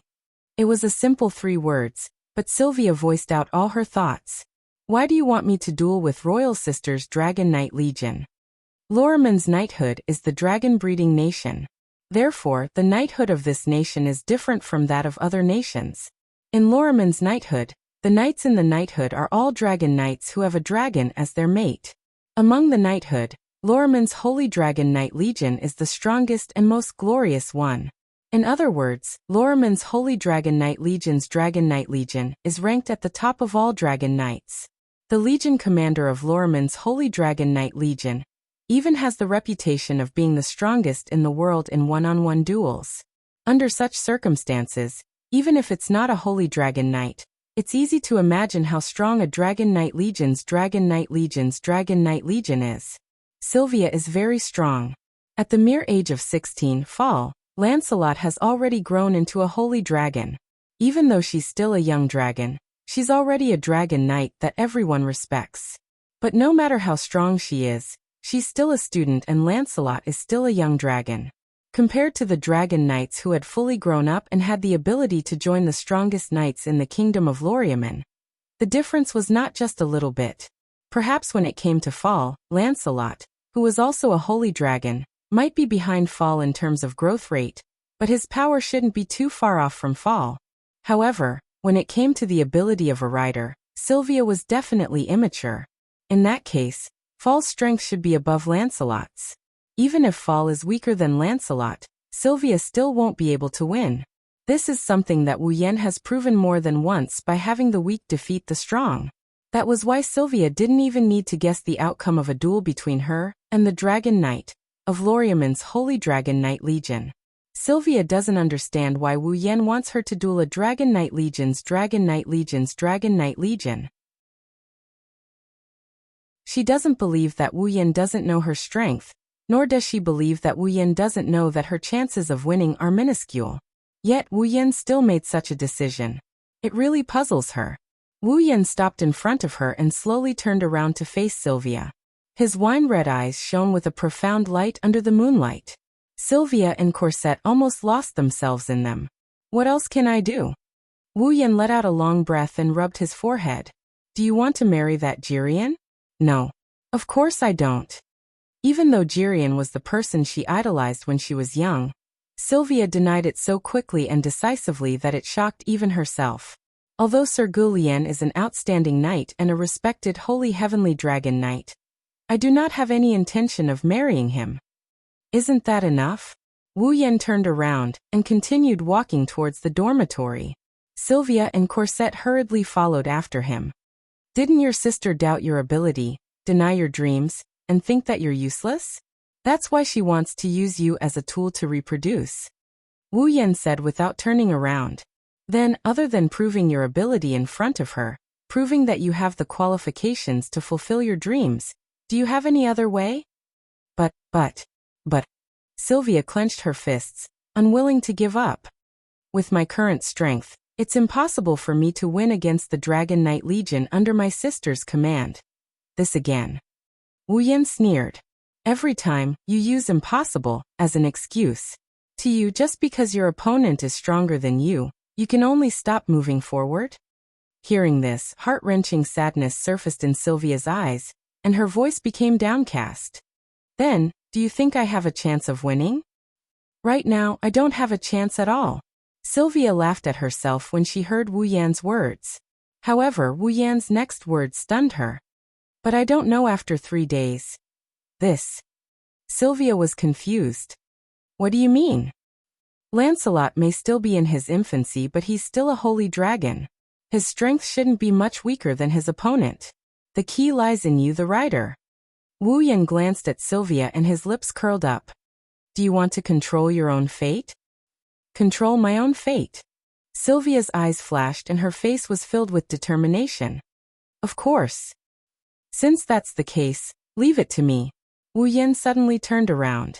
A smile that made Sylvia's heart tremble appeared on his face. In 3 days, I'll let you experience what it's like to become stronger. Of course, there's also the taste of hell. Chapter 1330. Sylvanus. Veronica and Rebecca stood side by side in the center, looking at the huge sword hanging on the wall in front of them with grim expressions. The entire sword was pitch black in color. The huge body and hilt of the sword were covered with blood-red veins that made one's hair stand on end.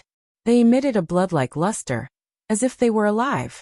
Inside the veins, traces of blood-like light were flowing like water. This great sword is the one Wu Yan snatched from Mikotos.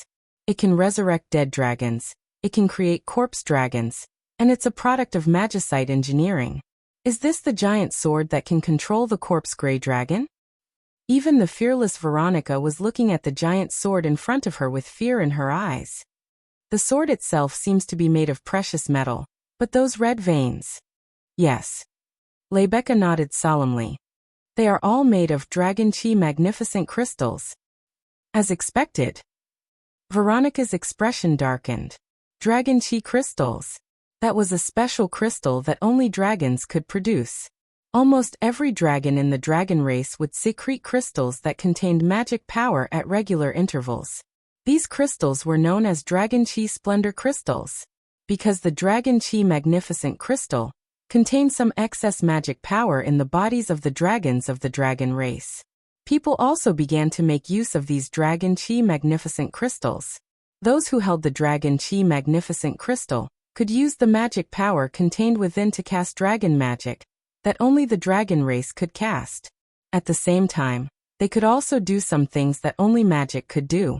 For example, Veronica's aerial battleship was powered by the special Dragon Chi crystals.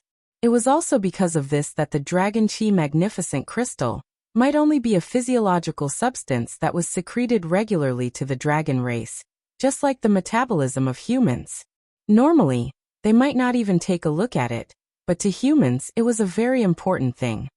Dragon Chi Splendor Crystal was an extremely precious magic-conducting item. Knight Loriaman's kingdom had many production lines that relied on the Dragon Chi magnificent crystal. Some nobles even used dragon crystals as a status symbol or a way to flaunt their wealth. Usually, the nobles would have some luxurious decorations in their residences. For example, chandeliers. They all used the Dragon Chi magnificent crystals to provide the light. As a result, to the knighthood kingdom, the Dragon Chi magnificent crystal was a precious item that they absolutely could not lack. However, it was also because of the large amount of dragon crystals that they could use and convenience. The other countries also coveted the Dragon Chi magnificent crystals. After all, unlike the dragons that only contracted with citizens of Night of Nights, dragon crystals could be used by almost anyone. Although the dragon magic cast using dragon crystals would not be as powerful as those cast by dragons themselves, it was still much more powerful than using human power. In addition to the various convenient effects, who wouldn't want to obtain the Dragon Chi magnificent crystal? Now, the various factions of the Eruxtran continent would regularly come to Loriaman to purchase large amounts of dragon crystals. As the sovereign nation of Loriaman, the kingdom of Sheplon even requested a regular tribute of dragon crystals. Even the Sepharo's empire secretly obtained dragon crystals from various channels. That was why they had the opportunity to fuse dragon magicite with their own machinery and develop magicite engineering. That was why Veronica's expression was so ugly when she saw the veins made of dragon essence on the giant sword that she used to attack Ansari. There was nothing more unpleasant than having one's country's proud product being used by a hostile country and causing harm to one's own country. However, although Veronica was very assertive and a martial artist, it did not mean that her brain was made of muscle. Otherwise, how could she support the entire Knight of Loriaman? After a while, Veronica suppressed her emotions and calmed down. Has someone already analyzed the structure of this giant sword? There are specialists in the academy who have studied the structure of the sword. Rebecca replied before shaking her head.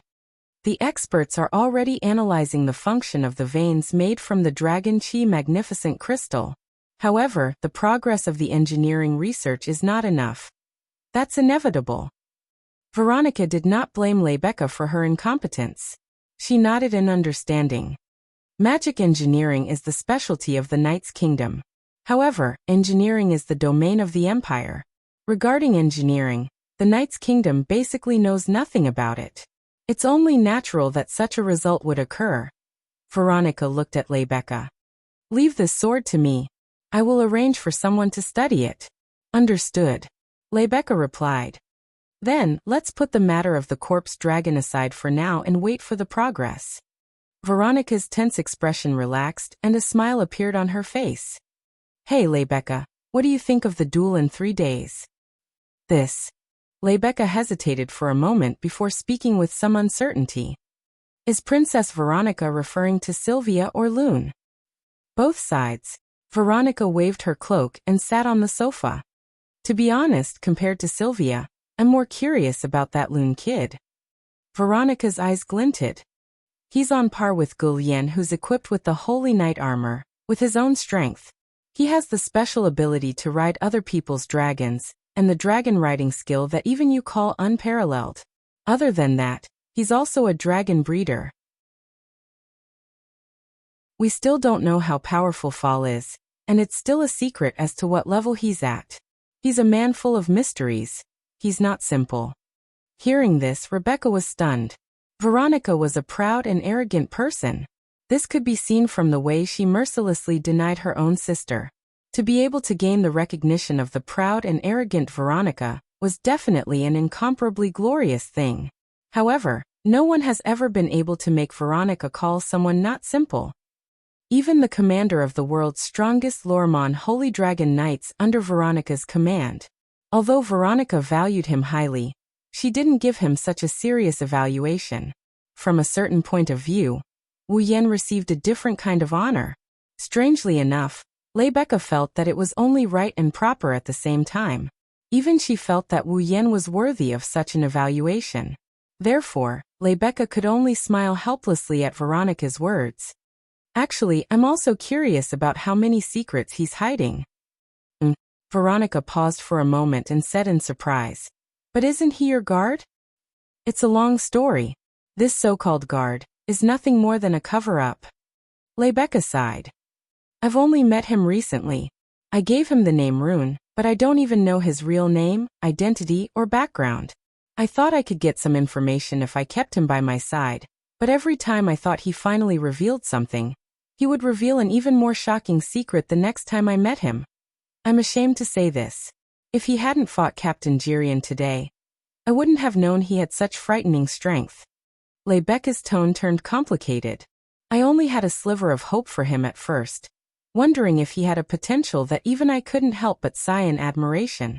Only now do I realize that his abilities have far exceeded my expectations. So mysterious.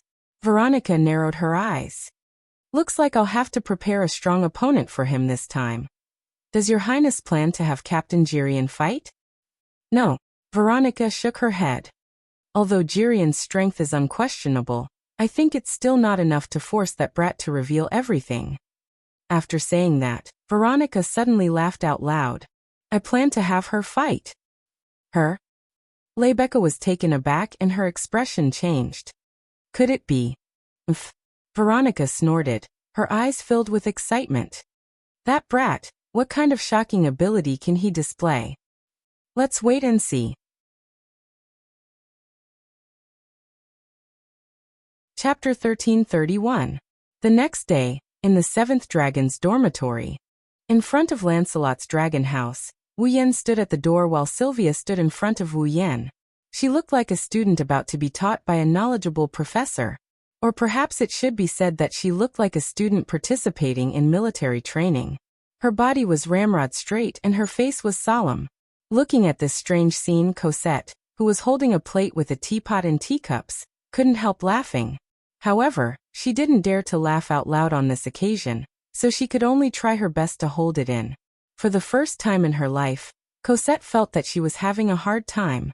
However, no matter how Cosette felt, the two people involved were indeed very serious. We only have 3 days, so we don't have much time to waste. So, I'll cut to the chase and get straight to the point. With his height advantage, Wu Yan looked down at Sylvia and began to explain. You are a top student of the academy. You should know the source of a dragon knight's power, right? Yes. Sylvia answered solemnly like a student in school. Both dragon breeders and dragon knights have 2 sources of power. One is the strength of Fall, and the other is the skills of the rider. When the 2 aspects are combined, they are the power of a dragon breeder, or dragon knight. Only dragon knights have the ability of Holy Knight armor. Correct. Wu Yan clapped his hands. In other words, if you want to increase your power in a short time, You can only do it from two aspects. The first is the growth of Lancelot's own power. Wu Yan patted Lancelot's head. If Lancelot can grow, then, even if the rider's ability doesn't change, his overall power will increase. But the growth of a dragon is not only related to its master's care, but also its bloodline and talent. Wu Yan shook his head. Lancelot is far superior to ordinary dragons in terms of both bloodline and talent. Coupled with your meticulous care, it's clear how quickly he's maturing. But now we only have 3 days. 3 days is not enough for Lancelot to grow much. Wu Yan looked straight at Sylvia. Therefore we can only start from the second aspect, and that is the rider. Here it comes. Sylvia couldn't help but gulp as she recalled Wu Yan's devilish grin, and the words "taste of hell," he said last night. Sylvia, who was timid by nature, couldn't help but feel nervous. In these 3 days, instead of saying that it's a special training for you and Lancelot, it's better to say that it's a special training for you. Wu Yan held Lancelot's reins absent-mindedly, and walked out of the dragon house. Come with me. Seeing Wu Yan lead Lancelot out of the dragon house, Sylvia hurriedly followed. Cosette also walked leisurely. She followed behind the two to the empty space outside the dragon house. In order for you to win the duel in 3 days, I will teach you my dragon riding technique. The moment they arrived at the clearing, Wu Yan tossed out such a sentence, making Sylvia feel a burst of joy. Wu Yan's dragon riding technique. That was an existence that Rebecca called invincible. Although it was only 3 days, Sylvia definitely couldn't learn much of Wu Yan's dragon riding technique. But if she could learn a move or two, it was definitely something worth celebrating. After all, Wu Yan had many experiences of using his magical dragon riding technique to let the weak win against the strong. If she could learn that magical dragon riding technique, she might be able to let Lancelot win against the strong. That might be possible. Just as Sylvia's fighting spirit began to rise, Wu Yan extinguished it with a single sentence. However, before I teach you dragon riding technique, we have another matter to attend to. Another matter? Sylvia was slightly taken aback. Seeing Sylvia's confused expression, Wu Yan hinted. Do you still remember the flying speed that Lancelot displayed when he was dealing with the corpse ash dragon? Sylvia reflexively recalled the time when Wu Yan brought her to ride Lancelot. She also recalled the time when Wu Yan brought her to ride Lancelot. She also recalled the terrifying flying speed back then. Could it be? Sylvia shuddered. The dragon riding technique you're going to teach me is the flying method Lancelot used back then? What kind of dragon riding technique is that? However, not only did Wu Yan deny it, he even curled his lips in disdain. That's just a layer of mana covering Lancelot's body, changing the shape of the mana covering Lancelot's body, reducing the air resistance to Lancelot to 0 and giving Lancelot a push instead. As long as Lancelot remembers the shape of the mana at that time, even without a rider, Lancelot will be able to fly at the same speed. Wu Yan stroked Lancelot's dragon horn, causing Lancelot to act coquettishly. Last night, I rode Lancelot again and let Lancelot fly at the same speed. Now Lancelot has remembered the shape of the mana. Even without me riding it, it will be able to fly at the same speed at any time. Sylvia was touched by Abel's words. It turned out that when she was sleeping, he had already thought of everything and made all the necessary preparations.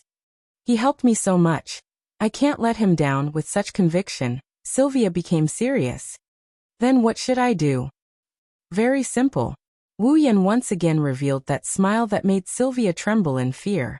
Then Wu Yan's next sentence sent Sylvia to hell. With Lancelot's speed, it will definitely increase your chances of winning by more than 1 level. However, you still can't get used to that speed, right? The corner of Wu Yan's mouth slowly rose. So, before learning the dragon riding technique, you must get used to Lancelot's speed and be able to control it at that speed. Wah! Sylvia was instantly terrified. Even now, Sylvia could still remember that time when she sat on Lancelot's back, the centrifugal force that almost scraped her body apart, and the extreme discomfort and nausea that came along with the extreme speed. Did he have to get used to that kind of speed and control Lancelot as he wished? No, no, no. Sylvia shook her head without hesitation. Impossible. Absolutely impossible. Wu Yan seemed to have predicted Sylvia's reaction and asked without a change in expression. What's the reason? That's too dangerous. Sylvia's face was a little pale. Let's not talk about whether I can get used to that speed for now, but if I accidentally fall off the dragon's back during practice, that's not something that can be resolved with just some injuries, right? You don't have to worry about that. Wu Yan used a bright expression to take out something from his back. It was a rope. A bad premonition surfaced in Sylvia's heart, and a chill ran down her spine. Sylvia took a step back and asked with a fearful expression. What are you trying to do? Do you even need to ask? Wu Yan revealed a dazzling expression. Unfortunately, this expression was no different from a devil's to Sylvia. Of course, what made Sylvia think that Wu Yan was a devil was Wu Yan's words. I'll tie you to Lancelot's back, so that you won't be in danger of falling off. Sylvia's teeth began to chatter. I suddenly remembered. I still have something to do. Trying to escape? Wu Yan raised an eyebrow and snapped his fingers. The next moment, Sylvia's limbs were held by someone. Sylvia couldn't help but be shocked. Cosette. It's you. Your Highness, Lord Roland is doing this for your own good.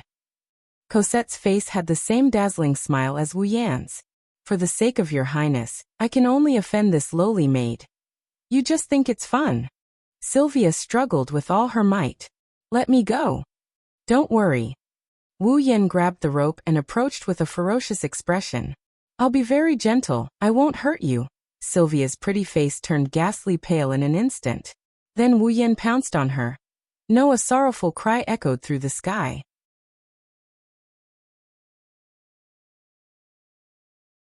Chapter 1332. Woo, a sorrowful wail that would make anyone who heard it cry reverberated throughout the seventh dragon house. It sounded like the cry of a ghost in the middle of the night.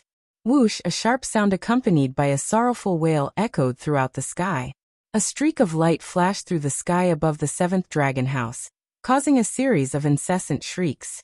At the doorstep of the seventh dragon house, Wu Yan and Corset were drinking black tea and munching on pastries. The sorrowful wail that reverberated throughout the sky seemed to be adding to their enjoyment. It was a very pleasant sight. Looking up, Wu Yan couldn't help but sigh when he saw Sylvia, who was tied to the back of Lancelot's dragon, and screaming with her eyes closed. As expected of the princess. She's been screaming for an entire hour, and her voice is still so loud. It's a pity that she's not singing the high notes. That's true. Cosette wasn't worried about his master at all. He looked at Sylvia, who was screaming in the sky with a big smile on his face. Her Highness seems to be very happy. If Sylvia or anyone else heard this, they would definitely stay away from Corset and never dare to approach her again. What is bad? That is bad. What is bad taste? That is bad taste. Corset proved to everyone in the world that in this world, there was no one who could help her.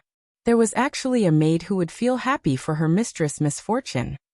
He didn't know he had a maid who was both capable and good-looking, but a powerful maid with a very bad taste. Would that be a good thing for Sylvia? Of course, if Veronica was here, she would definitely admit that she was inferior. Even though Veronica also gave Sylvia hellish special training when she was young, Sylvia wasn't that bad. At the very least, she wasn't so bad as to leisurely drink black tea and eat pastries while Sylvia's life was in danger. However, after watching Sylvia scream for an hour in the sky, Wu Yan got bored of it. She's a real demon, no doubt, so he casually mentioned it. Speaking of which, aren't there 5 holy dragons in the 7th dragon house? Why do I only see Lancelot and Guffrin every time I come here? Corset was admiring her mistress' tragic experience. Corset was also nonchalant in her reply. Apart from Guffrin and Lancelot, the other 2 holy dragons seem to always be by their master's side. They rarely stay in the dragon house. One of the holy dragons' master has been skipping classes, and hasn't even been to the academy that many times. Therefore, Lancelot's master has been skipping classes. So Lancelot and Lancelot are the most common holy dragons. You haven't even been to the academy that many times? Wu was slightly surprised. It's truly a miracle that such a person was able to nurture his fall into a holy dragon and become a dragon knight. Although he hasn't been to the academy many times, he's not a student with low grades. Cosette explained with great interest.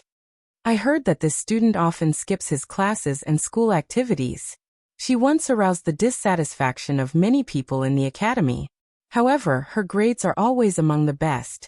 Her ranking has never fallen out of the top 5 in the year. So, even the teachers, instructors, and the dean can't do anything about it. That's amazing. Wu Yan curled his lips. Then he thought of something and looked at Cosette. You said the other 2 holy dragons rarely stay in the dragon house? Yes. What about the other one? Wu Yan asked suspiciously. Aren't there 5 holy dragons in the academy? What about the other one? Cosette finally stopped admiring her mistress' embarrassment and looked at Wu Yan. The remaining holy dragon has always been in the 7th dragon house. It's always been in the 7th dragon house? Wu Yan didn't feel relieved after hearing Cosette's words. Instead, he became more suspicious. Then why haven't I seen it? That's because it's always in its dragon room. Cosette picked up the tea set and filled Wu Yan's cup with black tea as he explained. Ever since it entered the dragon house, the holy dragon has never come out. Never? This time, Wu Yan was curious. Why is that? Did its mistress go out? Didn't bring it with her? No matter how far away it is, there's no dragon cultivator who doesn't bring their fall with them, right? Cosette laughed and tilted her head. Actually, I'm not very sure either. I only know that the holy dragon has been staying in the dragon's room for a period of time, and has never gone out. Moreover, other than Long Ding who brought it food and helped it clean its territory, it chased away anyone who approached it. That's strange. Wu Yan rubbed his chin with a frown. It's so strange. Didn't its mistress come to see it? I'm not sure. I was just curious when I first heard about it, so I did a little investigation. I didn't go too deep, Cosette said in a way that didn't fit her image as a maid. But I heard that the holy dragon's situation isn't good. Oh. Wu Yan looked at Cosette. How should I put it? I don't know the exact reason. Cosette pursed her lips and said with uncertainty. But I heard that its body is getting weaker and weaker. Usually it doesn't move except when it eats. Wu Yan pondered for a moment. His curiosity was piqued. It has been staying in the dragon house for no reason. It doesn't go out. It doesn't do anything except eat. Its body is getting weaker and weaker. This is too strange. A holy dragon's behavior is so abnormal. Logically speaking, such a thing should be enough to make the entire Ansari Kingdom's dragon riding academy restless. After all, dragons are precious existences. The Night Kingdom values dragons very much. Let alone a holy dragon. Its mistress should be more anxious than anyone else. However, in the academy, this kind of thing is considered a big deal. Wu Yan stayed here for a month, and he didn't even hear a little bit about it. There are only 2 explanations for this. Either the reason for this holy dragon's abnormal behavior can't be known to outsiders, so the academy has completely blocked the news. Either that, or Sheng Long had been acting strangely for some time, and no one in the academy knew the reason for it. Currently, they were still searching for it, and as time passed, even if there were people in the academy who knew about it, not many would mention it. However, regardless of the reason, this holy dragon was acting so strangely, and there was no news of its master at all. Wasn't this a little too suspicious? Most importantly, even as a member of the student council, I don't know about such a serious thing happening in the academy. Come to think of it, this problem must have existed before I came to the academy. Don't tell me even you don't know the details? Wu Yan couldn't help but ask Cosette curiously. Isn't your Shirley family specialized in espionage technology?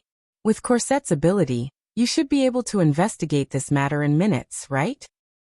Shirley family's espionage technology and combat ability exist to assist and protect the Night Royal family. Cosette couldn't help but roll her eyes at Wu Yan. Although the holy dragon's abnormal behavior is very concerning, it doesn't do any harm to Her Highness, nor does it have any impact. I've only heard about it and investigated it a little. I didn't delve too deeply into it, so how could I know the details? At this point, Corset looked at Wu Yan with a meaningful look. Her cute face slowly inched closer to Wu Yan's face. Lord Lune. Corset's purple eyes stared at Wu Yan. She suddenly laughed. You don't think I'm the kind of person who would use my ability to do something like peeping because of a little curiosity or gossip, do you? Ahaha. Wu Yan laughed and his eyes began to drift. How could that be? Corset reached out her hand and held Wu Yan's cheek, making him face her. Please look into my eyes when you speak. Corset's cute face was so close to his. Wu Yan's heartstrings were fiercely touched. I'll go see that holy dragon. Resisting the urge to kiss her, Wu Yan shook off Corset's hand and ran into the dragon house like he's escaping from something. Wu Yan didn't see that at this moment, Corset's face was also flushed.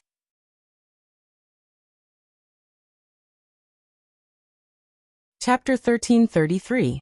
Wu Yan, who rushed into the dragon house, slammed the door shut with a bang. He leaned against the door with cold sweat dripping down his face. That maid. I really can't underestimate her. Recalling the cute face that was less than 10 centimeters away from him less than a minute ago, Wu Yan couldn't help but wipe the sweat off his face. I actually ended up like this because I got too close to a girl's face. What the hell is wrong with me? Wu Yan has a lot of girls around him, and all of them have stunning looks. Even though Cosette is also very cute, she's still lacking compared to Ikaros, who's breathtakingly beautiful. In front of Ikaros, Wu Yan sometimes behaved in an unbearable manner, but as time passed, he got used to it. He even thought that his immunity should have increased by quite a bit. Who knew that under such circumstances he still behaved in such a pathetic manner? It's no wonder Ikaros thought he's abnormal. Taking a deep breath and exhaling, Wu Yan calmed the inexplicable tension in his heart. He raised his head and looked at the interior of the dragon house. The 7th dragon house of the Ansari Kingdom's Dragon Riding Academy is dedicated to the holy dragons. Therefore, the 7th dragon house can be said to be the most sacred place in the entire academy. There are only 5 holy dragons residing in this dragon house. However, the 7th dragon house is the largest, tallest, and most luxurious building of the 7 dragon houses of the Ansari Kingdom's Dragon Riding Academy. From the outside, the 7th dragon house looks like an extremely luxurious villa. From the inside, the structure of the 7th dragon house is actually quite simple. After entering through the main entrance, they stood at the entrance. The first thing they saw was a spacious open space. The ground was made of precious blue marble. The place is specially decorated in gold. It's monotonous but not perfunctory. It's very tasteful. In front of the open space, there's a row of dragon houses against the wall. The dragon rooms that were arranged side by side were just empty rooms. Apart from the fact that they occupied a larger area than normal rooms, there was nothing special about them. There was even a water tank inside.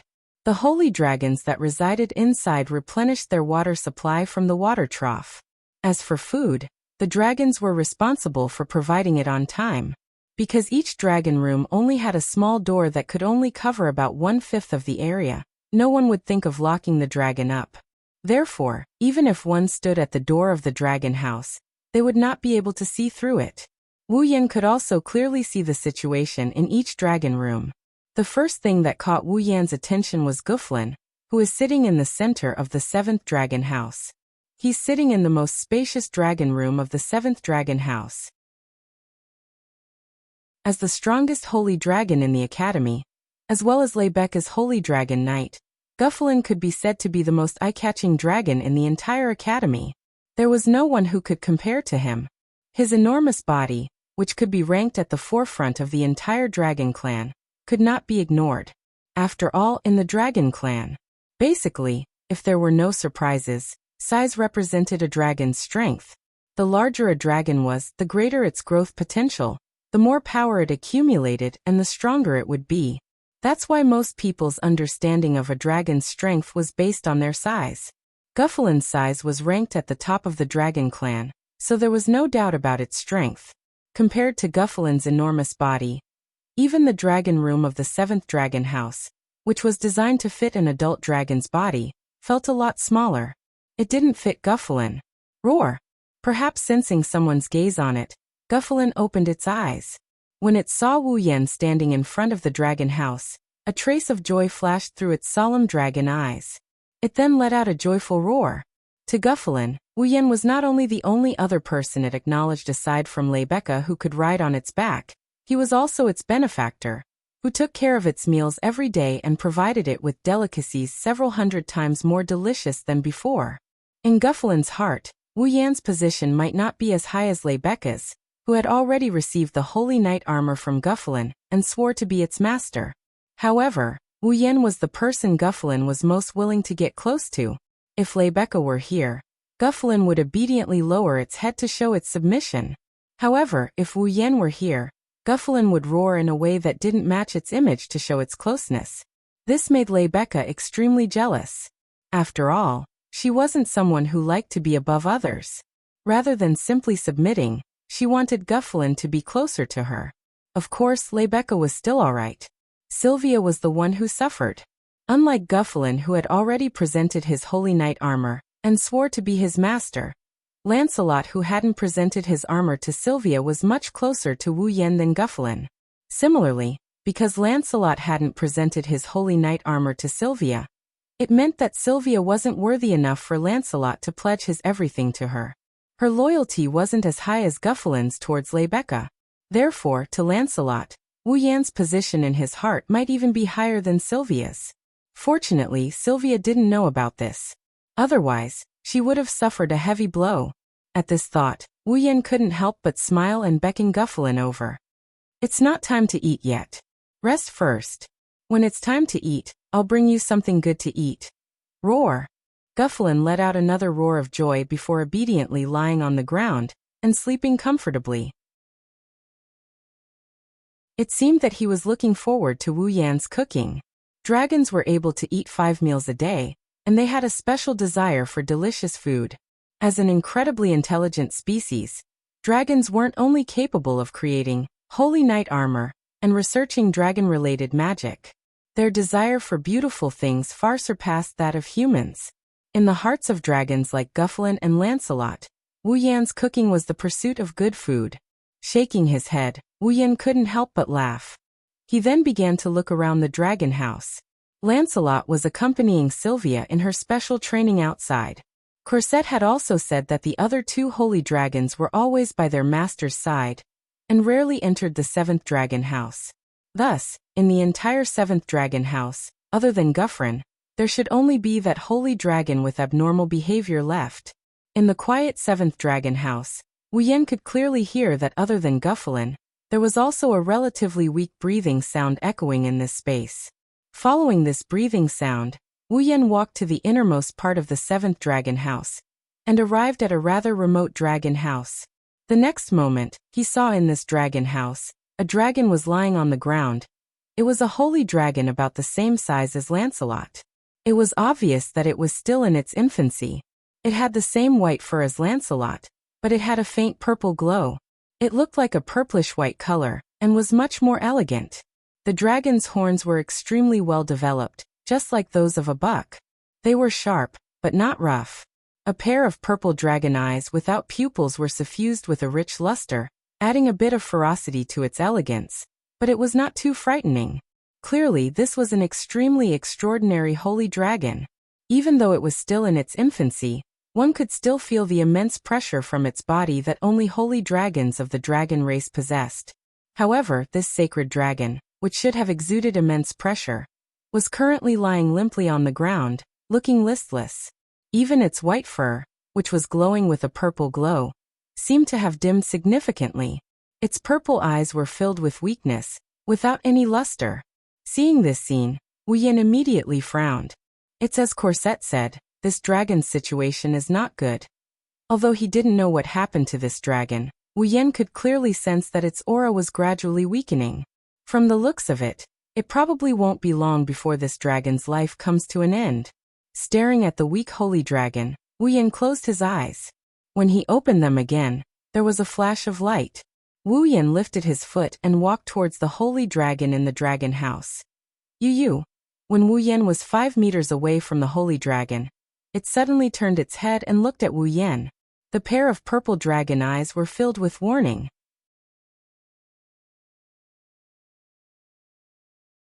Chapter 1334. Gawain. Level 62. Wu Yan stared at the holy dragon Gawain, who was giving him a warning look.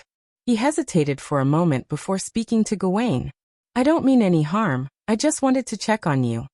The dragon race possessed a dragon seed memory that could provide every dragon with knowledge accumulated over thousands upon thousands of years.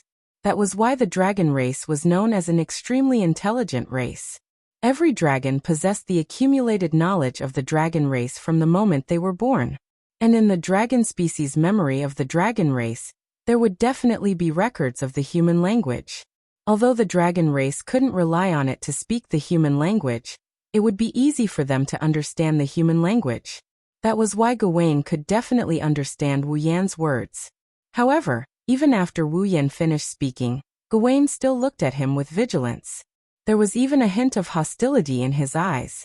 If someone else approached Gawain, with Gawain's previous behavior, he would have roared and scared them away.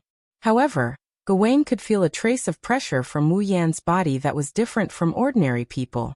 It was the pressure from the bloodline. It was because of the true ancestor bloodline's pressure on the dragon race's bloodline that Wu Yan was able to obtain the dragon race's approval and become an existence that could ride any dragon. In the past, relying on this, Wu Yan could be said to have never failed in riding a dragon. Ordinary dragons felt that Wu Yan's life force was superior to theirs. That was why they would straightforwardly submit to him. The holy dragon could resist the bloodline pressure from Wu Yan. However, the dragon race was also a race that valued bloodlines greatly. Even if they weren't of the same race, they would still give a certain amount of respect to existences whose bloodline far surpassed theirs. Take Gufflin for example. To the dragon race, it was clearly the biggest taboo to allow someone other than their master to ride on their back. Many people had died because of this in the past. However, Gufflin still gave Wu Yan a chance to gain its approval. After some comparison, it approved of Wu Yan as its mount. Because Lancelot was a dragon whelp, his resistance to Wu Yan's aura was not as strong as Gufflin's. Moreover, with the help of delicious food, Lancelot's resistance to Wu Yan had plummeted. In the end, in addition to Wu Yan's teachings to its master, Lancelot very straightforwardly agreed to let Wu Yan ride it. Although Gawain was a holy dragon, he was still in his infancy, just like Lancelot. His resistance to Wu Yan's bloodline pressure shouldn't be stronger than Gyuvlin's. But Wu Yan didn't show any intention of riding it. He had merely approached, but the other party had given him an undisguised warning. Could it be that this holy dragon called Gawain had a dragon bloodline of a higher level than Gufflin and Lancelot's? Was that why he was able to ignore the pressure from his bloodline like Yak? Just as this thought appeared in his mind, Wu Yan immediately rejected it. Because he saw it. In Gawain's eyes, which were filled with warning, there was also a trace of fear and respect. It was clear that Gawain also respected Wu Yan's bloodline pressure. But he still gave Wu Yan a warning.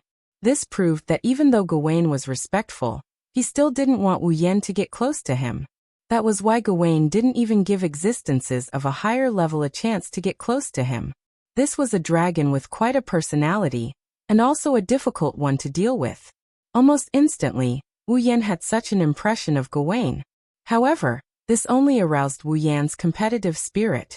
Taming a holy dragon that clearly respected him, but didn't want him to get close to him.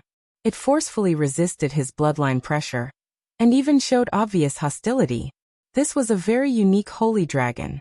Wasn't this very interesting? Moreover, he didn't want to harm him. He only wanted to see how he was doing and find out the reason why he was so weak. When the time came, Wu Yan wouldn't mind giving him a hand. With that in mind, Wu Yan ignored the warning in Gawain's eyes. With a smile, he continued to approach Gawain. Roar!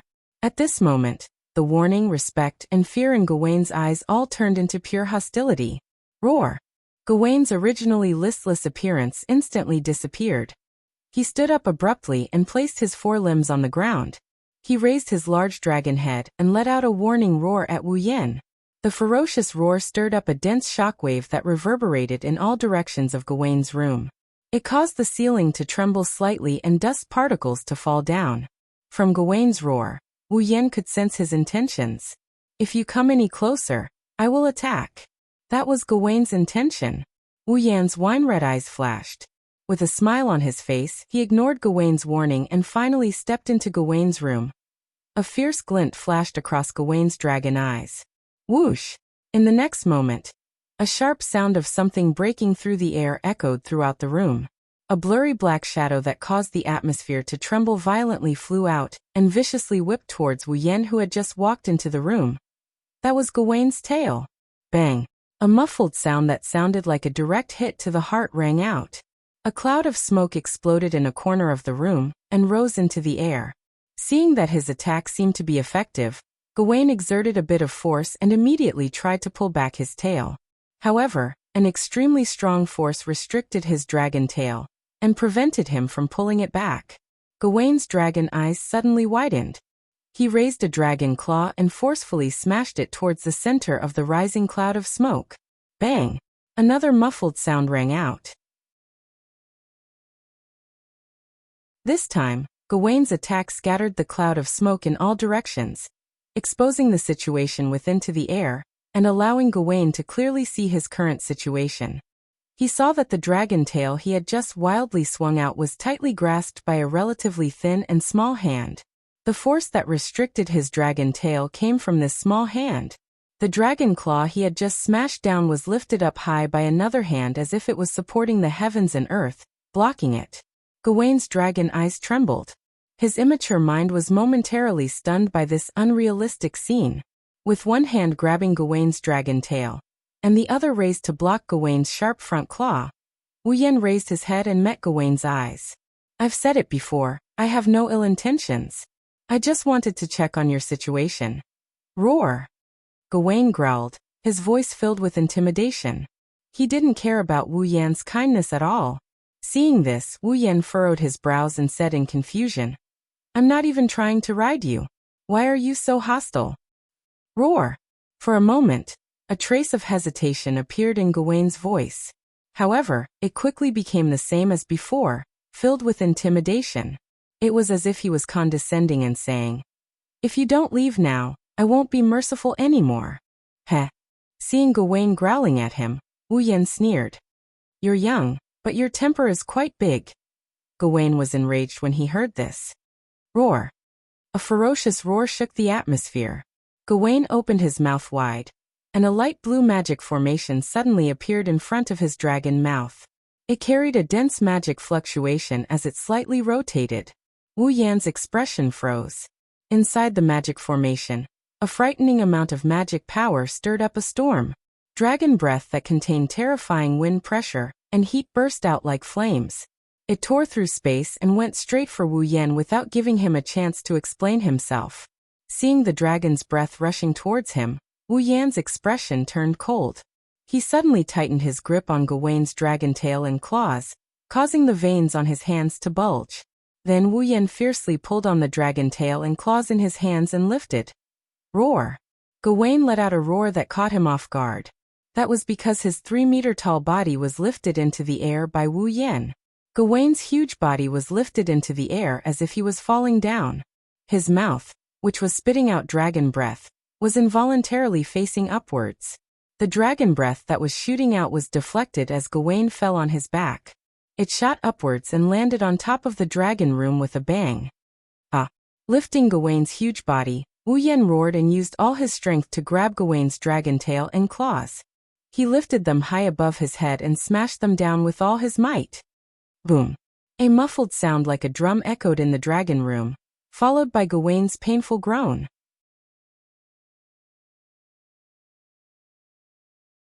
Chapter 1335. Boom! Ugh! With a muffled sound, the floor of the dragon room cracked inch by inch. Gawain let out a pained whimper and lay on the ground. Layers of smoke and dust covered his body. Roar! Feeling the pain from all over his body, Gawain groaned from the bottom of his heart. Anger involuntarily rose in his heart.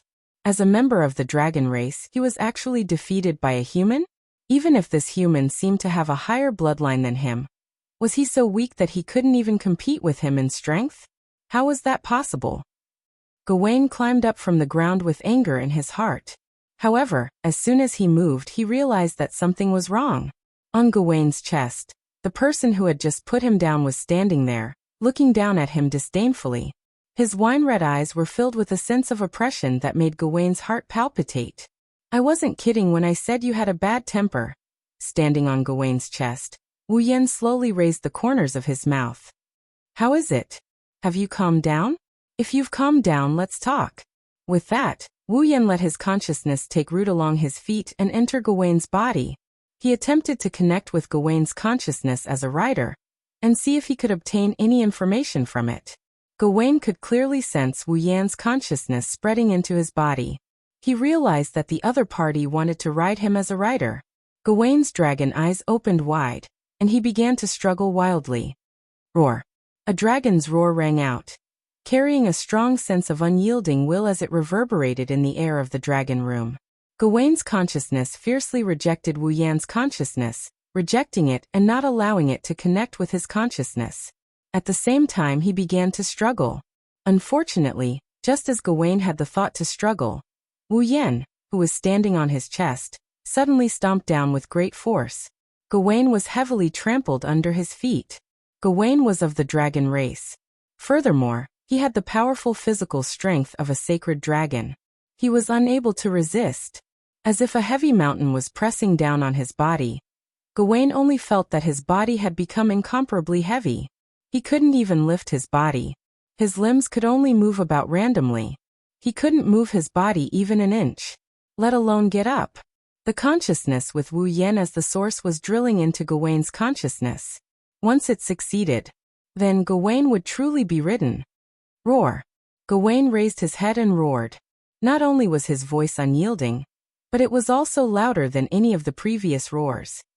With a hum, a barrier-like magic array shot out from above Gawain's body and instantly expanded to the size of Gawain's body. A wave of magic power suddenly erupted from Gawain's body, rolling into a thin film that covered Gawain's entire body. Wu Yan, who was thinking of a way to merge his consciousness with Gawain's, immediately felt a strong repulsive force violently acting on his body. It was as if an invisible wall had suddenly slammed into him, violently slamming into his chest. Bang! Caught off guard by this repulsive force, Wu Yan's body felt as if it had been hit by an invisible hammer. His feet brushed past Gawain's chest, and he was sent flying backwards. Wu Yan forcefully planted his feet on Gawain's body to prevent him from flying into the air. He exerted a little force and stabilized his body as he retreated. He stopped dangerously on Gawain's body and didn't fly backwards. Roar! Gawain roared angrily. A wave of magic power erupted from his body again, thickening the thin film of magic power and increasing the repulsive force acting on Wu Yan. Wu Yan clenched his teeth. He forcibly endured the invisible impact from the film on Gawain's body, while looking up at the magic array rippling above him. His expression became rather displeased. A reflective defensive spell? This was an advanced magic that could only be cast by dragons of the Holy Dragon clan. Although its defensive power wasn't as strong as a simple hexagon barrier, once it successfully blocked an attack from the outside, it would be able to reflect part of the attack. Presumably, Gawain was using Wu Yan's power to restrain him from getting up to rebound onto Wu Yan. That was why Wu Yan seemed to have been hit by an invisible attack and almost flew out of Gawain's body. Perhaps Gawain even saw Wu Yan's consciousness as an attack and reflected it back onto himself. Humph! Wu Yan snorted coldly. He exerted force with his feet and firmly planted himself on Gawain's body like the roots of an old tree. If you think that's enough to make me stop, then you're underestimating me too much. With that, Wu Yan ignored the repulsive force on his body. He closed his eyes and divided his attention into two parts. One focused on his feet, ignoring the rebounding force, and only focused on stabilizing himself on Gawain's body. The other focused on his own consciousness as a rider. Like water seeping into a rock, it flowed through the cracks in Gawain's rock and merged into Gawain's consciousness. Roar! Gawain's roar was tinged with fear. Originally, if a rider wanted to merge with a dragon's consciousness, the dragon had to open its heart to the rider and accept the merging of the rider's consciousness. Otherwise, even if the rider risked the great taboo of the dragon race to ride another dragon, he wouldn't be able to successfully control it. Yeshu had the talent of a genius dragon tamer and could ride any dragon. This proved that the dragons he rode all opened their hearts to him and accepted the merging of his consciousness. As for the specific reason, Wu Yan didn't know. However, Wu Yan knew why he could ride all dragons. He used the pressure from his bloodline to make the dragons pay their respects and accept him of their own accord. However, if that was the case, the holy dragons that could more or less resist Wu Yan's pressure would also pay their respects. However, because of their resistance, they wouldn't easily accept Wu Yan's ride. For example, Gyuvlin and Lancelot had to go through a lot of trouble before accepting Wu Yan's ride. Gawain didn't accept Wu Yan's offer to ride him. He also didn't open his heart to Wu Yan and accept Wu Yan's consciousness as a rider. However, the pressure from his bloodline made Gawain truly respect Wu Yan. Therefore, it gave Wu Yan an opportunity to take advantage of it. For example, dragons were extremely resistant to riders who weren't their master riding them. Therefore, when another rider rode them, their consciousness would condense into a rock, and the rider's consciousness wouldn't be able to merge with it. Gawain was the same. Because he rejected Wu Yan's consciousness, his consciousness also condensed into a rock. However, out of respect for Wu Yan, the stone had cracks that couldn't be seen with the naked eye. If a dragon didn't open its heart to its rider, the rider wouldn't be able to control the dragon.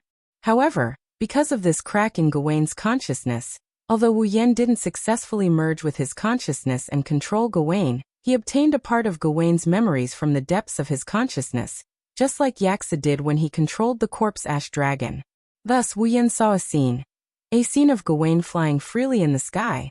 Soaring in the sky, Gawain flew at an extremely terrifying speed, following an extremely strange trajectory. It was as if he was dancing. As Gawain flew, scattered light particles seemed to be released from his body. They followed Gawain's flight path and outlined streaks of flashing light in the sky. The crisscrossing streaks of light gradually increased in number, forming a diagram. It was a magic formation shaped like a star carving. The magic formation seemed to have been drawn directly in the air, following Gawain's flight and drawing streaks of light, gradually becoming complete. However, at this moment, a figure fell from Gawain's back. Gawain abruptly stopped his flying figure and turned his head around.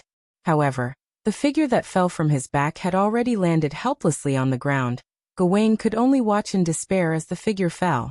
In the sky, the magic formation that was almost complete exploded like fireworks, turning into starlight and gradually dissipating. Fortunately, the figure that fell from Gawain's back didn't suffer any major injuries, only some superficial wounds. However, since then, the figure had developed a fear of riding on Gawain's back. Afraid that the figure would insist on riding him under such circumstances, Gawain began to refuse. The scene was cut off.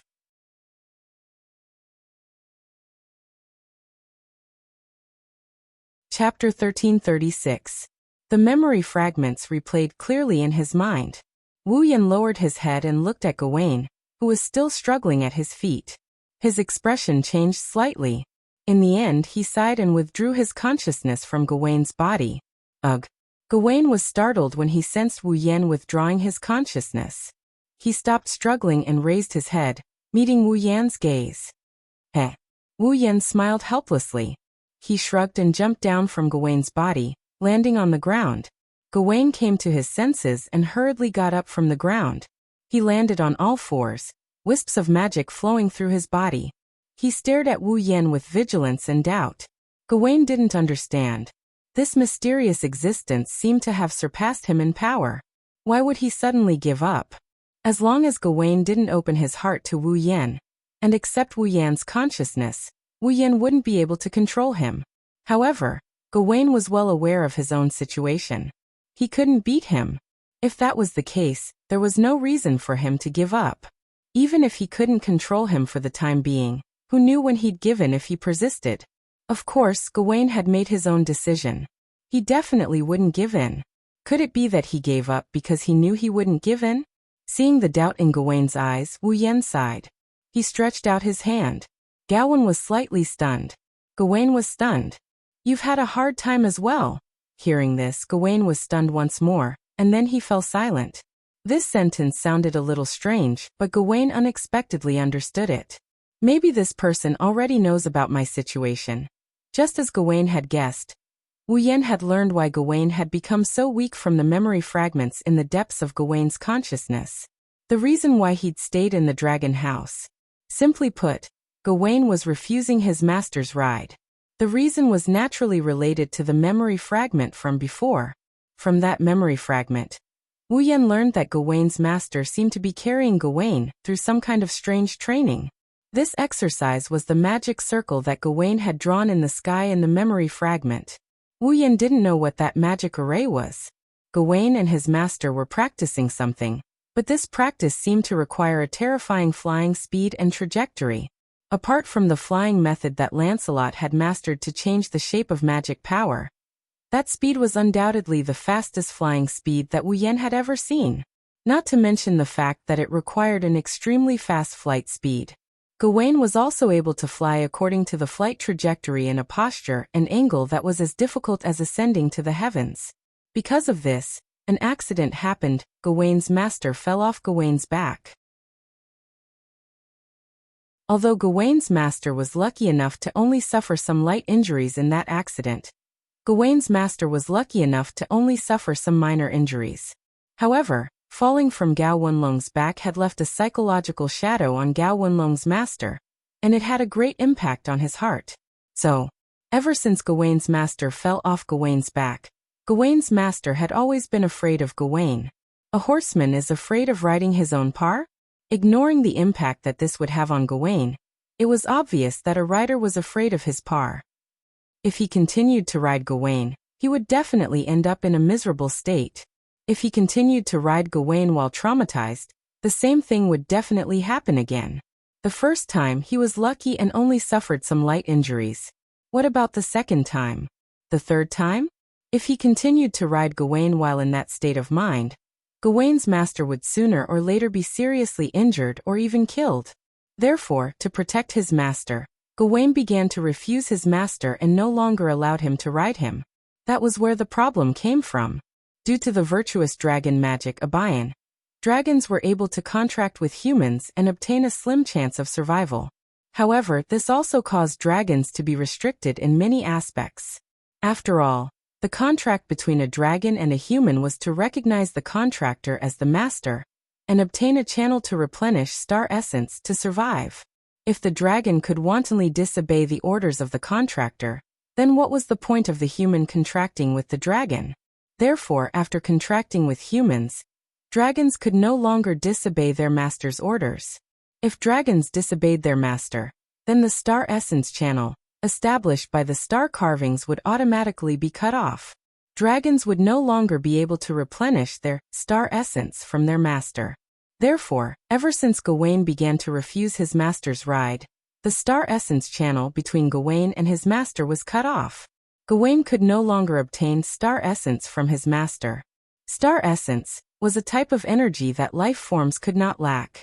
It was precisely because dragons lost the ability to be self-sufficient that they needed to contract with humans to obtain a slim chance of survival.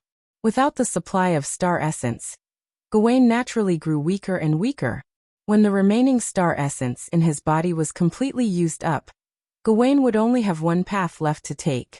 Die. Stroking the fur on Gawain's neck, Wu Yan sighed. I didn't expect you to be such a good person with such a bad temper. No, a good dragon. Gawain snorted and turned his head away, making Wu Yan laugh inwardly. This bad-tempered dragon actually knows how to feel shy. I roughly understand your reason. Wu Yan pursed his lips. But if you're so weak, why are you still resisting my will? Am I not qualified to ride you? Roar. Roar. Gawain raised his head proudly and let out a soft roar. Wu Yan did not understand Gawain's language, but judging from Gawain's proud appearance, Wu Yan could roughly guess what he was trying to say. Apart from your master, no one else can ride on your back? Wu Yan narrowed his eyes, a smile appearing on his face. His hand on Gawain's neck changed from caressing to strangling, slowly tightening his grip. You really are arrogant. Roar. Gawain let out a painful roar. His dragon head began to shake.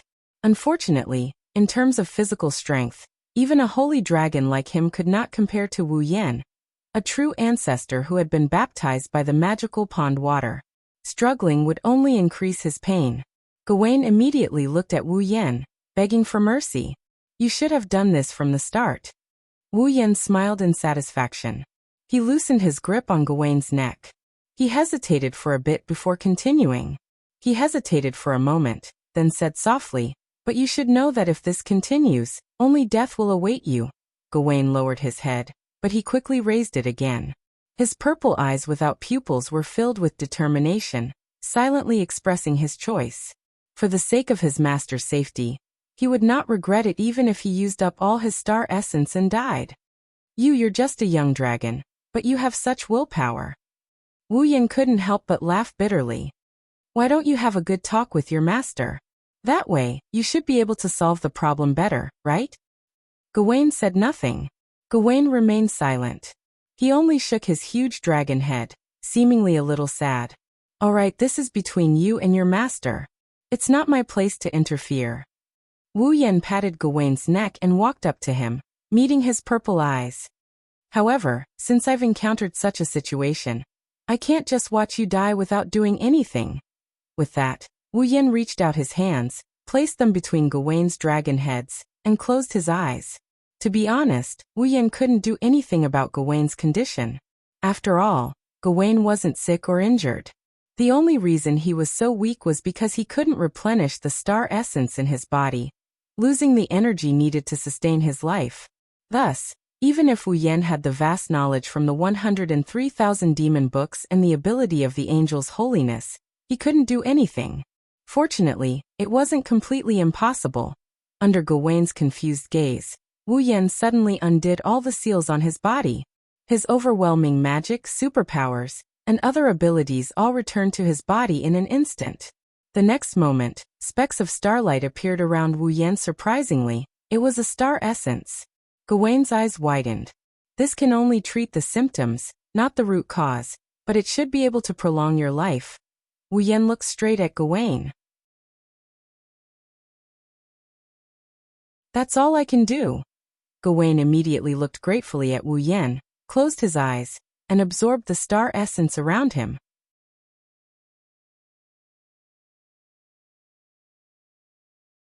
Chapter 1337. Ever since then, Sylvia's training ground had been fixed at the empty space in front of the seventh dragon's hut. While Wu Yan was helping Sylvia with her training, he would also enter the dragon's hut every day and remove the seal on his body for a limited time. He used his body's constitution, which had become extremely attractive to star essences after the star essences went berserk when he first arrived in this world, to supply star essences to Gawain. Of course, this method could only treat the symptoms and not the root of the problem. The star essences that Gawain needed to survive weren't something that could be supplied by the star essences in the air that had been attracted by Wu Yan. Wu Yan was only doing this to prolong Gawain's life. But if he didn't do anything, Gawain's life would only last for 1 or 2 months at most. With Wu Yan's help, Gawain might be able to live for another 1 or 2 years. So, it was better than doing nothing. Apart from that, Wu Yan would also make some special dishes every day to maintain Gawain's life as much as possible. After all, in this world, all life forms needed star essence in their bodies to survive. The food that humans and dragons ate, such as meat and vegetables, were all originally living beings, so there was more or less star essence in their bodies. Wu Yan purposely chose some food that contained a lot of star essences. He made them into dishes to provide Gawain with his daily meals. This way, Gawain's life would be slightly prolonged. However, this could only treat the symptoms and not the root of the problem. Looking at Gawain, who lay motionless in the dragon's hut every day and would only move when he came, Wu Yan couldn't help but sigh inwardly. If this continued, Gawain would eventually meet his end. Should I take some action? To tell the truth, Wu Yan can't just watch this holy dragon die like this. It has a temper, it has a personality, and it's also very close to him. But Gawain didn't seem to want Wu Yan to meddle in his affairs. Wu Yan could only continue to give Gawain more star essence every day and provide him with food with a high star essence content.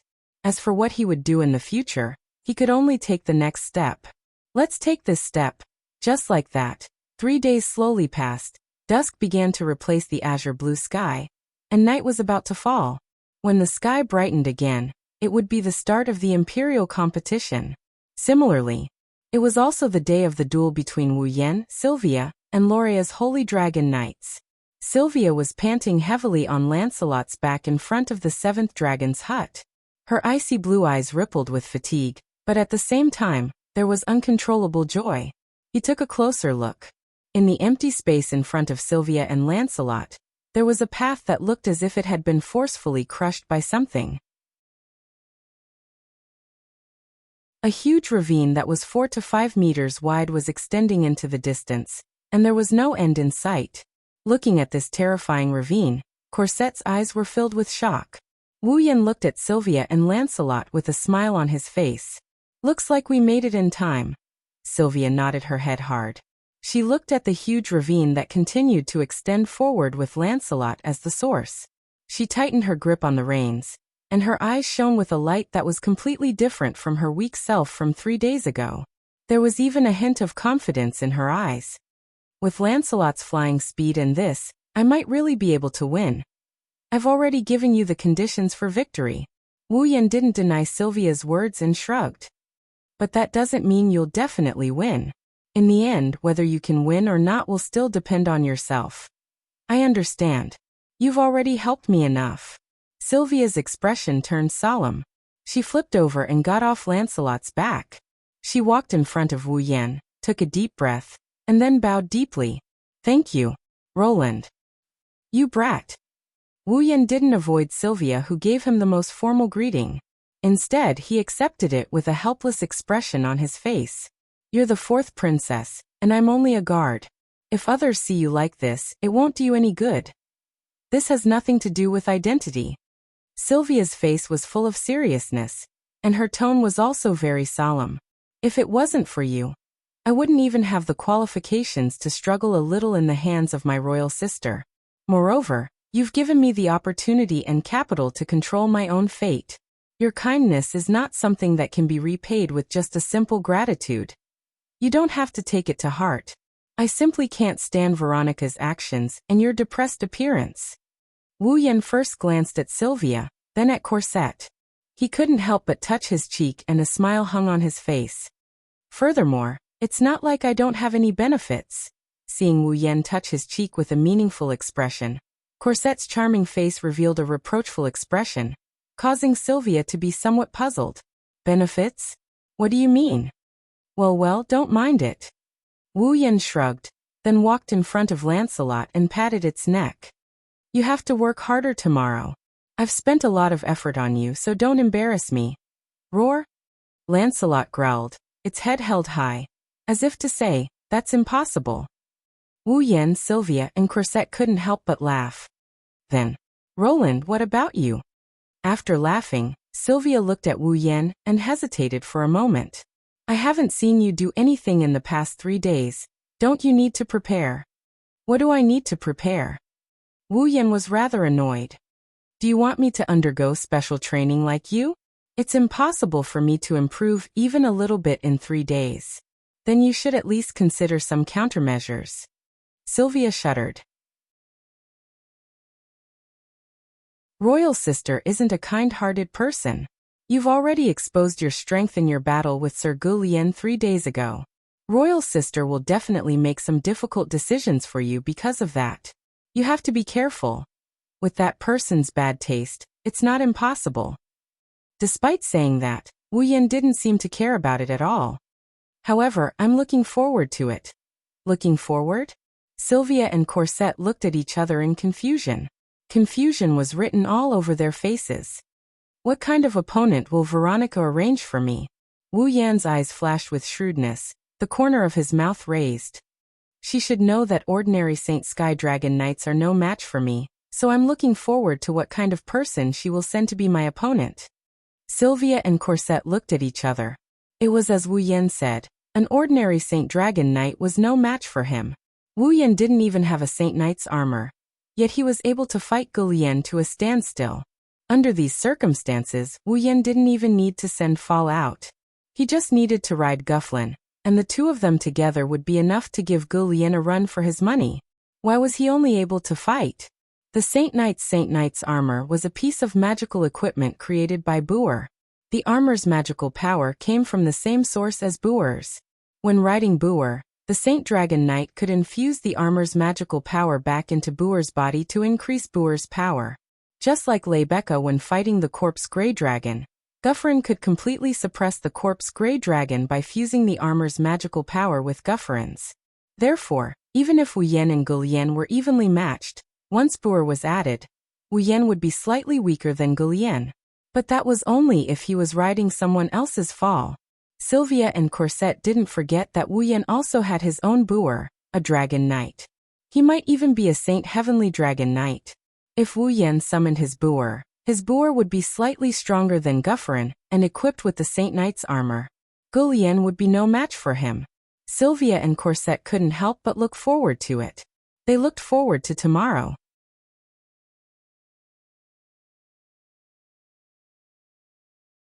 Chapter 1338. The next day, early in the morning, the light blue sky hung high on the edge of the sky. There were no clouds in the clear blue sky for thousands of miles.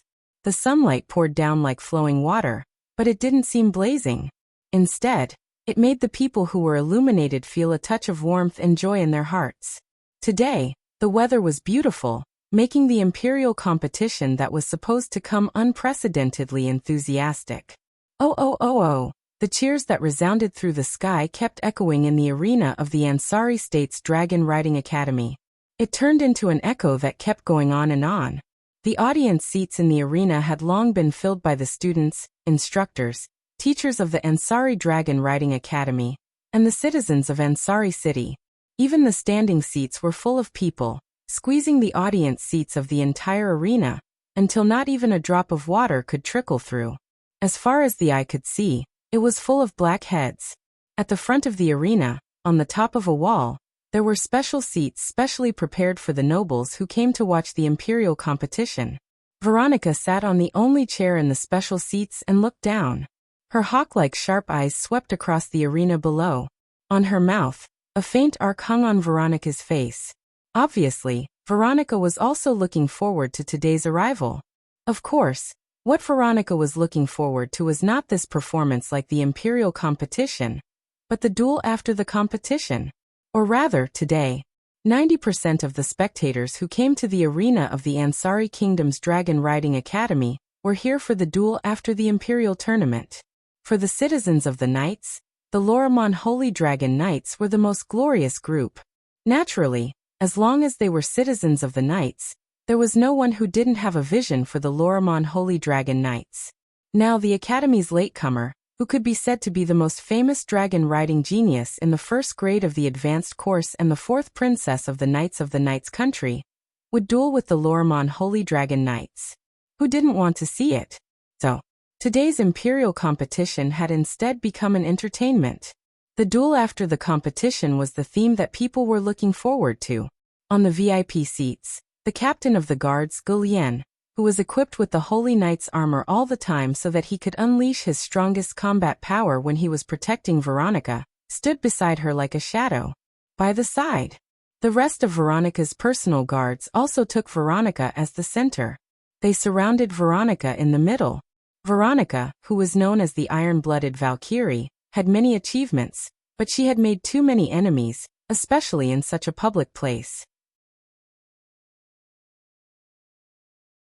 If someone wanted to kill Veronica, it was not impossible for them to sneak in among the audience and find an opportunity to kill her in one blow. Therefore, Gu Lian and the personal guards were already on high alert. They only hoped to be able to react in time if something happened. Other than Veronica, Gu Lian and the personal guards, Wu Yan, Sylvia, Yashur and Yak were also present. However, all four of them had different reactions. Wu Yan's expression was calm as he stood there casually, as if he didn't care about today's duel at all. Sylvia's body was tense and her face was solemn. However, if one looked closely, they would see that her forehead was dripping with sweat. She was clearly nervous. Yak was similar to Wu Yan. She didn't care about today's competition and duel at all. She put on a haughty appearance. Yashur, on the other hand, stood there with a tired expression. His shoulders were slumped as if he had just experienced some extremely exhausting exercise and could collapse at any time. As for Rebecca, she was in the arena below, riding Guffrin. She was participating in this competition as a contestant. It was also because of the presence of the super-popular Rebecca that the audience didn't ignore the imperial competition. Below, the competition was in progress. Rebecca and Guffrin were slaughtering their opponents, becoming the most beautiful scene in the arena. The audience cheered continuously, and their emotions were high. The atmosphere was very lively. However, this kind of atmosphere didn't raise Yashur's spirits at all. He still slumped his shoulders and stood there like a walking corpse, sighing in despair. Hearing Yashur's continuous sighs, Wu Yan, who was closest to him, couldn't help but feel annoyed. He looked at Yashur with a gaze full of annoyance. I thought I would be the least motivated person today. Now I know I was wrong. Yashur, I suddenly want to hit you. I wanted to. Yak immediately supported him and pointed at Yashur's nose with a grimace. Can you still be considered a noble and holy subordinate of the dragon race? You're a disgrace to me, your master. So what if I'm a disgrace? However, when he heard Wu Yan and Yak's sarcasm, Yashur still looked as if his heart had given up. His back was dark. Try it yourselves. If you're dragged by someone else to train for 3 consecutive days, you'll end up like this too. After saying that, Yashur turned his resentful gaze to the expressionless Gulian. Obviously, the someone else he was talking about was Gulian. That's why I said you're a disgrace. So disgraceful. Yak roared as if she was exasperated at Yashur's failure to live up to her expectations. You clearly have the holy knight armor that I forged for you. You actually lost to a small personal guard. You're really useless. What small personal guard? He's the captain of the personal guard. He's an authentic holy sky dragon knight. Yashur went crazy when he heard Yak's words. And the holy knight armor that you forged was not only pieced together, it also has a time limit. How could you possibly win against that guy with facial paralysis? Yak widened her eyes and grabbed Yashur's neck. She exerted a lot of strength. You're just a guard dog. It's already a great honor to be able to obtain the holy knight armor that I benevolently forged for you. You actually dare to look down on it. I didn't look down on it. Yashur struggled in pain. However, compared to Yak, who was a dragon, it was undoubtedly a foolish thing to do. Not long after, Yashur's eyes rolled back and he fell limply to the ground. Some kind of white cloud-like substance floated out of his mouth. He looked like he was about to ascend to the heavens. Looking at the 2 clowns fooling around, Wu Yan couldn't help but shake his head and sigh. Veronica smiled faintly at him. Look at you. You don't seem to be worried about the duel at all. Can I take it that you're looking down on my Lorimon holy dragon knights? Hearing Veronica's words, everyone turned their attention to Wu Yan. However, what they saw was Wu Yan's soft smile. Then, what should I do to show that I'm not looking down on Lorimon holy dragon knights? Veronica snorted. If you're too careless, be careful. You'll fall hard later.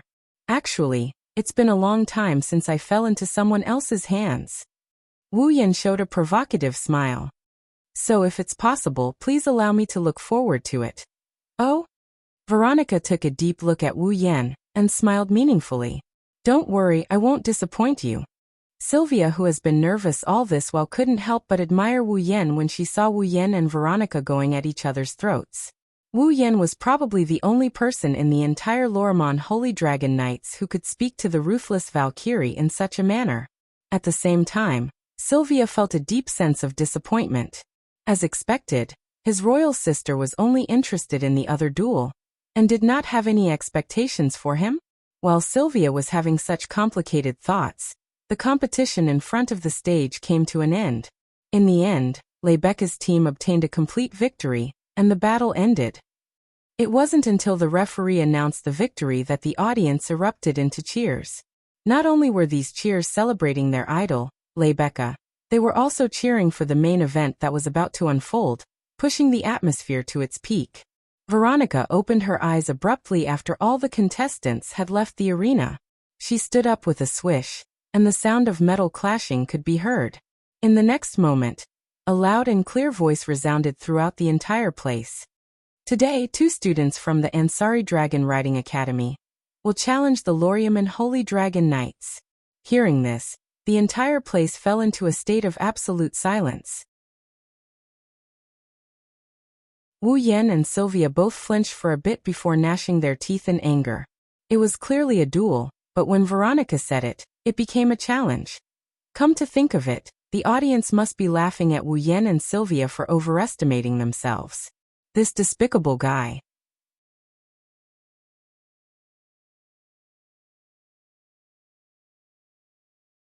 Chapter 1339. As the most famous and strongest knight order, the Lorimon Holy Dragon Knights were all the top elites of the knighthood. They were also the most powerful military force of the knighthood. The knighthood of Lorimon was only a small country, compared to a suzerain like the Shepron Kingdom and the Siphoros Empire that persisted in the Shepron Kingdom. The difference was not just a little bit. However, even so, no force in the Eruxtran continent would underestimate the knighthood of Lorimon. This was not only because the knighthood of Lorimon was the dragon-raising country, and was protected by the Dragon Clan. They could use the power of the Dragon Clan, and their strength could not be underestimated. The biggest reason was because of the Lorimon Holy Dragon Knights. The power of the Dragon Clan was not something that could be resisted by humans, and the knighthood was the only country that could contract with the Dragon Clan. Under such circumstances, a knight order that gathered the most elite, Holy Dragon Knights and Dragon Knights, even if they could not run amok in the Eruxtran continent, they would definitely not be afraid of any force. For example, in the war between the Shepron Kingdom and the Siphoros Empire 50 years ago, it was because of the participation of the knighthood of Lorimon that the Shepron Kingdom was able to contend against the Siphoros Empire. Otherwise, facing the Siphoros Empire that had developed mechanical engineering, and even developed guns, even if the Shepron Kingdom was not destroyed, it was inevitable that they would be defeated.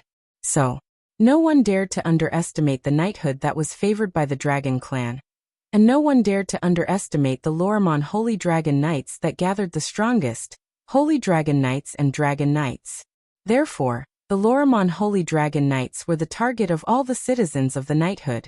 Now, 2 first-year students who had not graduated from the Dragon Raising Academy actually wanted to challenge such the strongest knight order?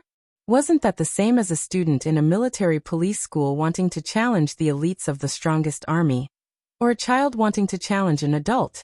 Therefore, the entire arena fell silent, and the spectators looked at each other in dismay. They were indeed here for the duel between Wu Yan, Sylvia, and the Lorimon Holy Dragon Knights. However, they did not know the reason for these 2 duels. Originally, the citizens of Ansari City and the students, teachers, and instructors of the Ansari Dragon Riding Academy all thought that this was Veronica's way of showcasing the power of Lorimon's Holy Dragon Knights. To encourage the citizens of Ansari who had just been attacked, and to give them a sense of security, these 2 duels were planned. Who knew? In the end, it was actually a challenge. Just like what Wu Yan and Sylvia thought, Wu Yan and Sylvia thought. Everyone present had the same thought. That would be overestimating his capabilities. Veronica continued to speak with a natural expression. First up is the first year of the advanced course class, Sylvia Green. Lord Lehman. Oh, although the audience was a little surprised by what had happened, it didn't stop them from looking forward to the duel. Almost at the same time, Veronica's voice fell. In the arena, passionate cheers of support resounded. Veronica sat back down and glanced at Sylvia. Sylvia, go on stage. She didn't have the attitude an elder sister should have towards her younger sister. Her words were like an order, causing Sylvia's body to slightly stiffen and the nervousness in her heart to surge out. It wasn't like Sylvia had never appeared in front of so many people before. She was already used to it and shouldn't be nervous. However, when she thought about how her demon sister was also looking at her, and how she had to show her strength to her sister, Sylvia couldn't help but feel nervous. Seeing Sylvia's body stiffen and not even taking a step forward, Veronica coldly snorted, causing Sylvia to tremble. She clenched her teeth and lifted her heavy steps and walked towards the arena. Seeing Sylvia was about to step out of the VIP seats, Wu Yan closed his eyes and helplessly smiled. Under everyone's stunned gaze, Wu Yan suddenly raised his hand and unceremoniously slapped Sylvia's delicate butt. Pa! When the crisp sound of the slap sounded, the originally noisy surroundings suddenly became quiet. Then Yasha was stunned. Yak was stunned. Veronica was stunned. Everyone in the surrounding area was stunned. It's not just the others. Even Sylvia, who was about to step down, froze up in an instant. She had a blank look on her face. Obviously, she was also struck dumb by Wu Yan's slap. Following that, her little face turned red from her neck all the way to her ears. Facing Sylvia's face that was so red that it was about to explode, Wu Yan nonchalantly retracted his hand and sighed. Not bad, quite soft, poof. Light smoke began to rise from Sylvia's head. The fourth princess of Lorraine's knighthood was actually slapped in the butt in front of so many people, and was even taken liberties with. How could the prim and proper Sylvia not be ashamed and angry to the point of wanting to die? It's not over yet. Wu Yan licked his lips and revealed a rather sinister smile. If you lose later, then it won't be something that can be solved with a slap on the butt. You. Sylvia's entire face was so red that it looked like water was about to drip out. She looked at Wu Yan with eyes full of shame and anger. In the end, unable to withstand Wu Yan's teasing gaze, Sylvia escaped by summoning Lancelot and jumped into the arena. Looking at Sylvia, who jumped into the arena like she was fleeing for her life and landed on Lancelot's back, Wu Yan's expression didn't change at all, even though he endured the sharp gazes from the crowd. You're really something. Veronica was the only one who spoke in admiration. After being slapped by you, all of Sylvia's nervousness disappeared. Now, she should be able to display her full strength. Hearing this, Yashu, Yak and the others were slightly startled and finally understood. No wonder Wu Yan dared to slap the fourth princesses, but in front of the royal family. So he had this plan in mind. Seeing Sylvia riding on Lancelot's back with a blood-red face but no trace of nervousness, whether it was Yashu, who was Wu Yan's friend, or Gulian, who didn't get along with Wu Yan, they all felt admiration for him. Because of this, no one noticed that Veronica's gaze towards Wu Yan contained traces of displeasure and envy. On the other side, Sylvia, who was filled with shame and indignation, welcomed her opponent. Roar! A roar that could suppress the cheers of the audience suddenly shook the arena. In a corner below the arena, a black shadow suddenly shot out and soared into the sky. It hovered in the air for a while before slowly descending and imprinting itself into everyone's eyes. It was a holy dragon that wasn't as big as Guffrin, but was still a size larger than Lancelot. It was obvious that it was an adult holy dragon. On the holy dragon's back, a young man with a knight's sword sat there.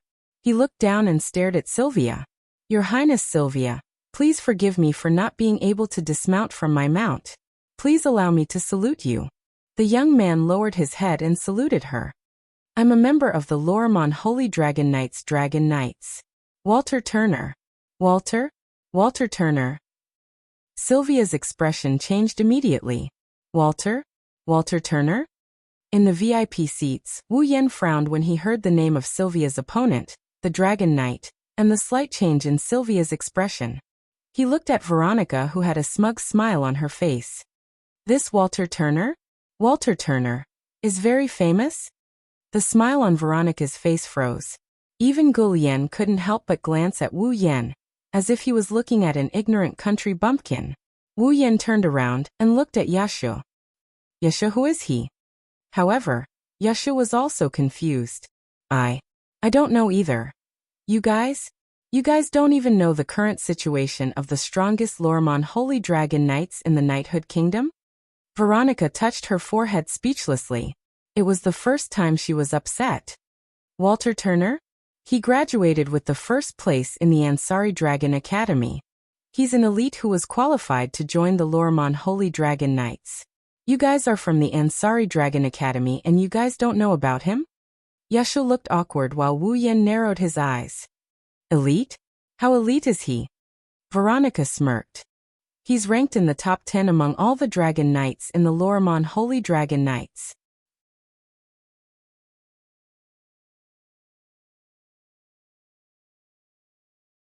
Chapter 1340. Top 10. This time, Yashur's expression changed. Top 10 among all the dragon knights in Loriaman's holy dragon knights? What does that mean? This meant that even among all the dragon knights in the world, this dragon knight named Wall could at least be ranked in the top 20. Top 20 dragon knights in the world? Yashu shuddered and looked at Veronica angrily. Your Highness Veronica, don't you think that this is too much? Too much. Veronica glanced at Yashu. How is it too much? How is it too much? Yashu was so angry that he laughed. Her Highness is just a first-year student who hasn't graduated yet. Don't you think it's too much to ask her to fight such a strong opponent? Is this what you mean by too much? Veronica laughed. She laughed mockingly. Do you know how strong Gulian was when he was in the first year of the advanced class? Gulian. Yashio looked at Gulian in disbelief. When Gulian was in the first year of the advanced class, he defeated the top 5 dragon knights in Loriaman's holy dragon knights as a dragon knight. Veronica said coldly. As for Lebecca, she became a Saint Sky Dragon Knight when she was in her first year in the advanced course class. His gaze, which was as sharp as a blade, swept toward Sylvia, who was in the middle of the field. Veronica said coldly. As a member of the royal family of knights, I don't expect Sylvia to reach Lebecca's level, nor do I expect her to reach Jerlian's level. However, if she can't even defeat one of the top 10 dragon knights in Loriaman's holy dragon knights, I will only treat it as a joke if she wants to become a holy dragon knight. You. Yashu was furious and rushed forward. Gulian suddenly turned his head and looked at Yashio with killing intent in his eyes, causing him to freeze on the spot. He didn't dare to say anything. After all, offending the princess is a serious crime. Veronica turned her head non-committally. She was about to look at the field, but she glanced at Wu Yan from the corner of her eyes. So, Wu Yan looked at the field with a faint smile. Veronica looked at him. Veronica narrowed her sharp eyes. You seem to have a lot of confidence in Sylvia? Wu Yan raised an eyebrow and he looked at Veronica with an amused expression. In other words, you don't have confidence in Sylvia? Veronica was speechless. She couldn't answer for a moment. Ma. Wu Yan crossed his arms in front of his chest. He looked at the stage with an amused expression. Open your eyes and take a look at the performance of my temporary student. Veronica lowered her head thoughtfully, fell into deep thought, and murmured. A student taught at the last minute. Different from Wu Yan and Yashio who didn't know anything, Sylvia knew what kind of experience her opponent had, and what kind of strength he had. Thus, Sylvia's expression instantly turned serious. Duel with the top 10 dragon knights of Loriaman, and the top 20 dragon knights in the world and win? Perhaps in the past this would be an impossible task. But now, thinking back to the past 3 days of special training, Sylvia smiled and the battle intent in her heart surged. Roar! Sensing the battle intent in Sylvia's heart, Lancelot raised his head and roared, causing Sylvia to laugh. Sylvia? Loriaman, first year of the advanced class. Sylvia raised her head and looked at Wall. Her eyes shone brightly as she made such an introduction. Please enlighten me. Looking at Sylvia's eyes that were full of fighting spirit, Wall's originally relaxed mood suddenly sank. In the VIP seats, Veronica, Gulian, and the others were also surprised to see Sylvia like this. The entire audience erupted into loud cheers of support. I won't go easy on you, Wall solemnly declared. His intuition told him that if he didn't get serious, he would lose miserably. In the VIP seats, Veronica seemed to have the same feeling. Finally, a look of anticipation appeared in her eyes. A smile appeared on her emotionless face as she waved her arm. Begin. Oh. The audience went wild. Hein! Wall shouted sternly, and his eyes became sharp. The divine dragon named Hein let out a roar and soared into the sky. When it arrived above the arena, it unfurled its body, and a magic array with a geometric pattern appeared around it. At the same time, an airflow of mana surged out of the magic array. Sylvia's expression froze. In the next instant, the magic array above them suddenly exploded. Magical fireballs the size of a human head rained down like falling meteors. Lancelot. Looking at the falling fireballs, Sylvia clamped onto the dragon's back. The will of a rider clearly transmitted Sylvia's thoughts to Lancelot. Sensing Sylvia's will, Lancelot fiercely flapped his wings and retreated out of the range of the falling fireballs. Too naive. Wall sneered. The magic fireballs suddenly changed their trajectory just as they were about to hit the ground. With a loud whistling sound, they shot toward Sylvia from all directions like missiles. What? It seemed that even Sylvia didn't expect the magic fireballs to change their direction.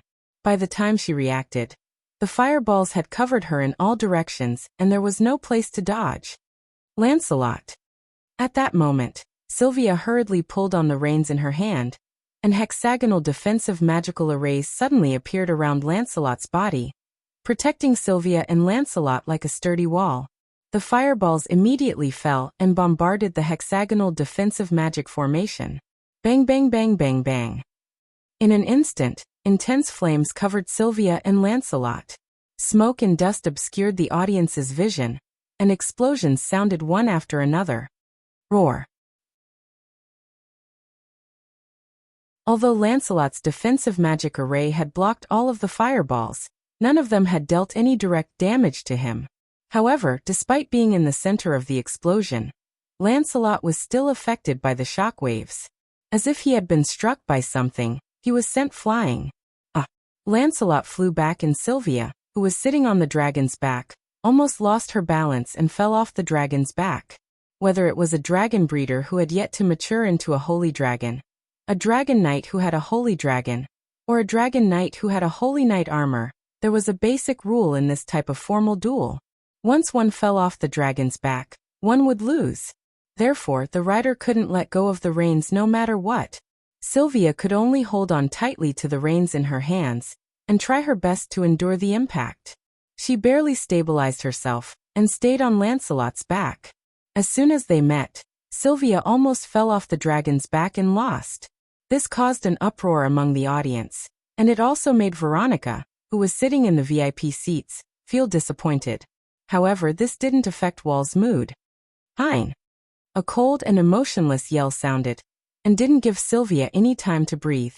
Holy Dragon Hein roared again, and activated the geometric magic formation. The second wave of magic fireballs fell like a hot knife through butter, and lit up the entire sky red. Sylvia was shocked and hurriedly pulled on the reins in her hands. Lancelot began to fly rapidly according to Sylvia's instructions, as if he was fleeing. He dodged the magical fireballs shooting at him and flew into the sky. Unfortunately, the magic fireball could change its trajectory and attack according to Wall and Hein's will. It flashed with hot flames and dragged a fiery tail behind it. In the sharp sound of the explosion, it rubbed against the atmosphere and mercilessly chased after Lancelot and shot toward Sylvia. At that moment, Sylvia and Lancelot could only miserably dodge the mana fireballs shooting towards them. They were like headless flies, blindly fleeing in the arena. Seeing this, Veronica's face was as gloomy as ice. In the end, is this all you've got? No one knew if Sylvia heard Veronica's voice, but she raised her head and looked at the VIP seats. However, Sylvia wasn't looking at Veronica. She was looking at Wu Yen with a calm face and a hint of inquiry in her eyes. Veronica and the others who saw Sylvia's reaction were stunned and looked at Wu Yen. With a single glance, they saw Wu Yen nodded at Sylvia. Then Sylvia smiled.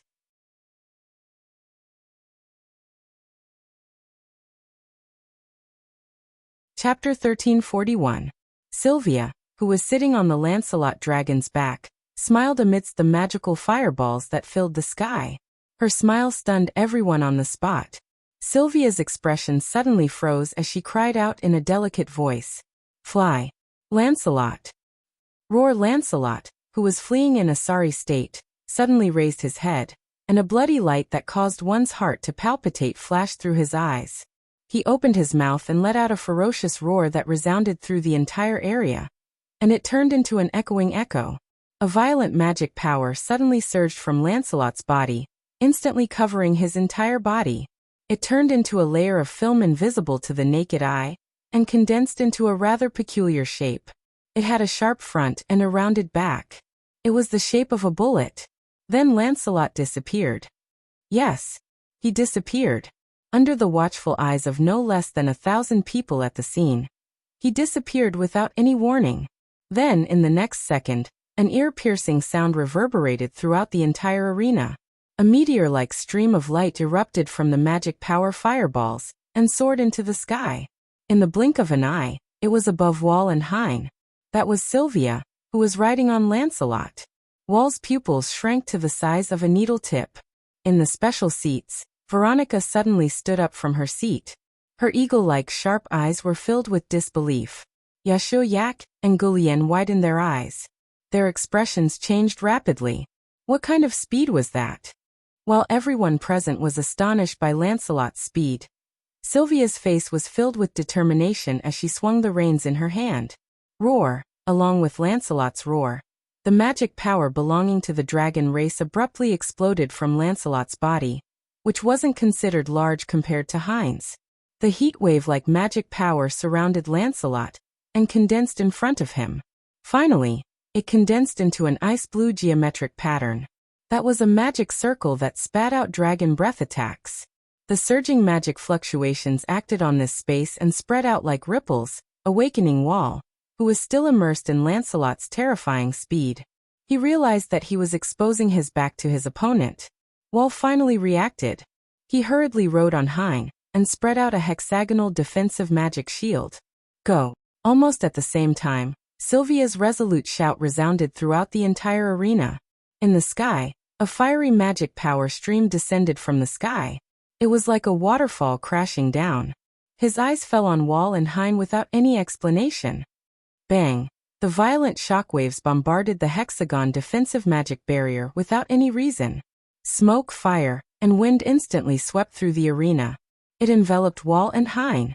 It also enveloped Sylvia and Lancelot. It was the same.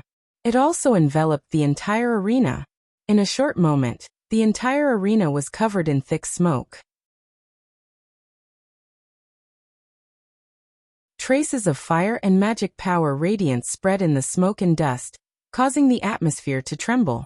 And from the time Sylvia and Lancelot fled pathetically to the time they burst forth with terrifying speed and counterattack, filling the entire arena with smoke and flames, only a short 2 to 3 seconds had passed. The situation was completely reversed. Every spectator widened their eyes, trying to see through the smoke and dust. They all wanted to know if the fourth princess of the Lorimon Night King's family, who had obtained Fall, became a dragon breeder, and was promoted to a dragon knight, could defeat one of the top 10 dragon knights of Lorimon Night King's Holy Dragon Knights when she was still a student?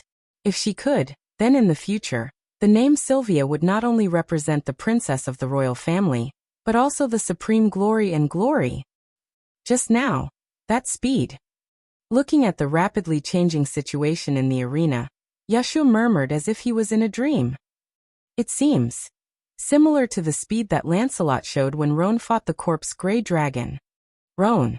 Veronica snapped back to reality and turned to look at Wu Yen. Her sharp eyes flashed brightly. Lancelot's unique speed. Is it because of you? Half and half. Wu Yen did not admit nor refute. His eyes were fixed on the arena as he answered without turning his head. I only gave you the method to use it. As for whether you can use it or not, it's up to Sylvia herself. Although it had only been 3 days and the process was extremely dismal, Sylvia had indeed successfully overcome the centrifugal force and discomfort brought about by Lancelot's terrifying speed. She was finally able to stay on Lancelot's back normally and control him as she pleased. However, the centrifugal force and influence brought about by Lancelot's special flying method was not something a human body could withstand.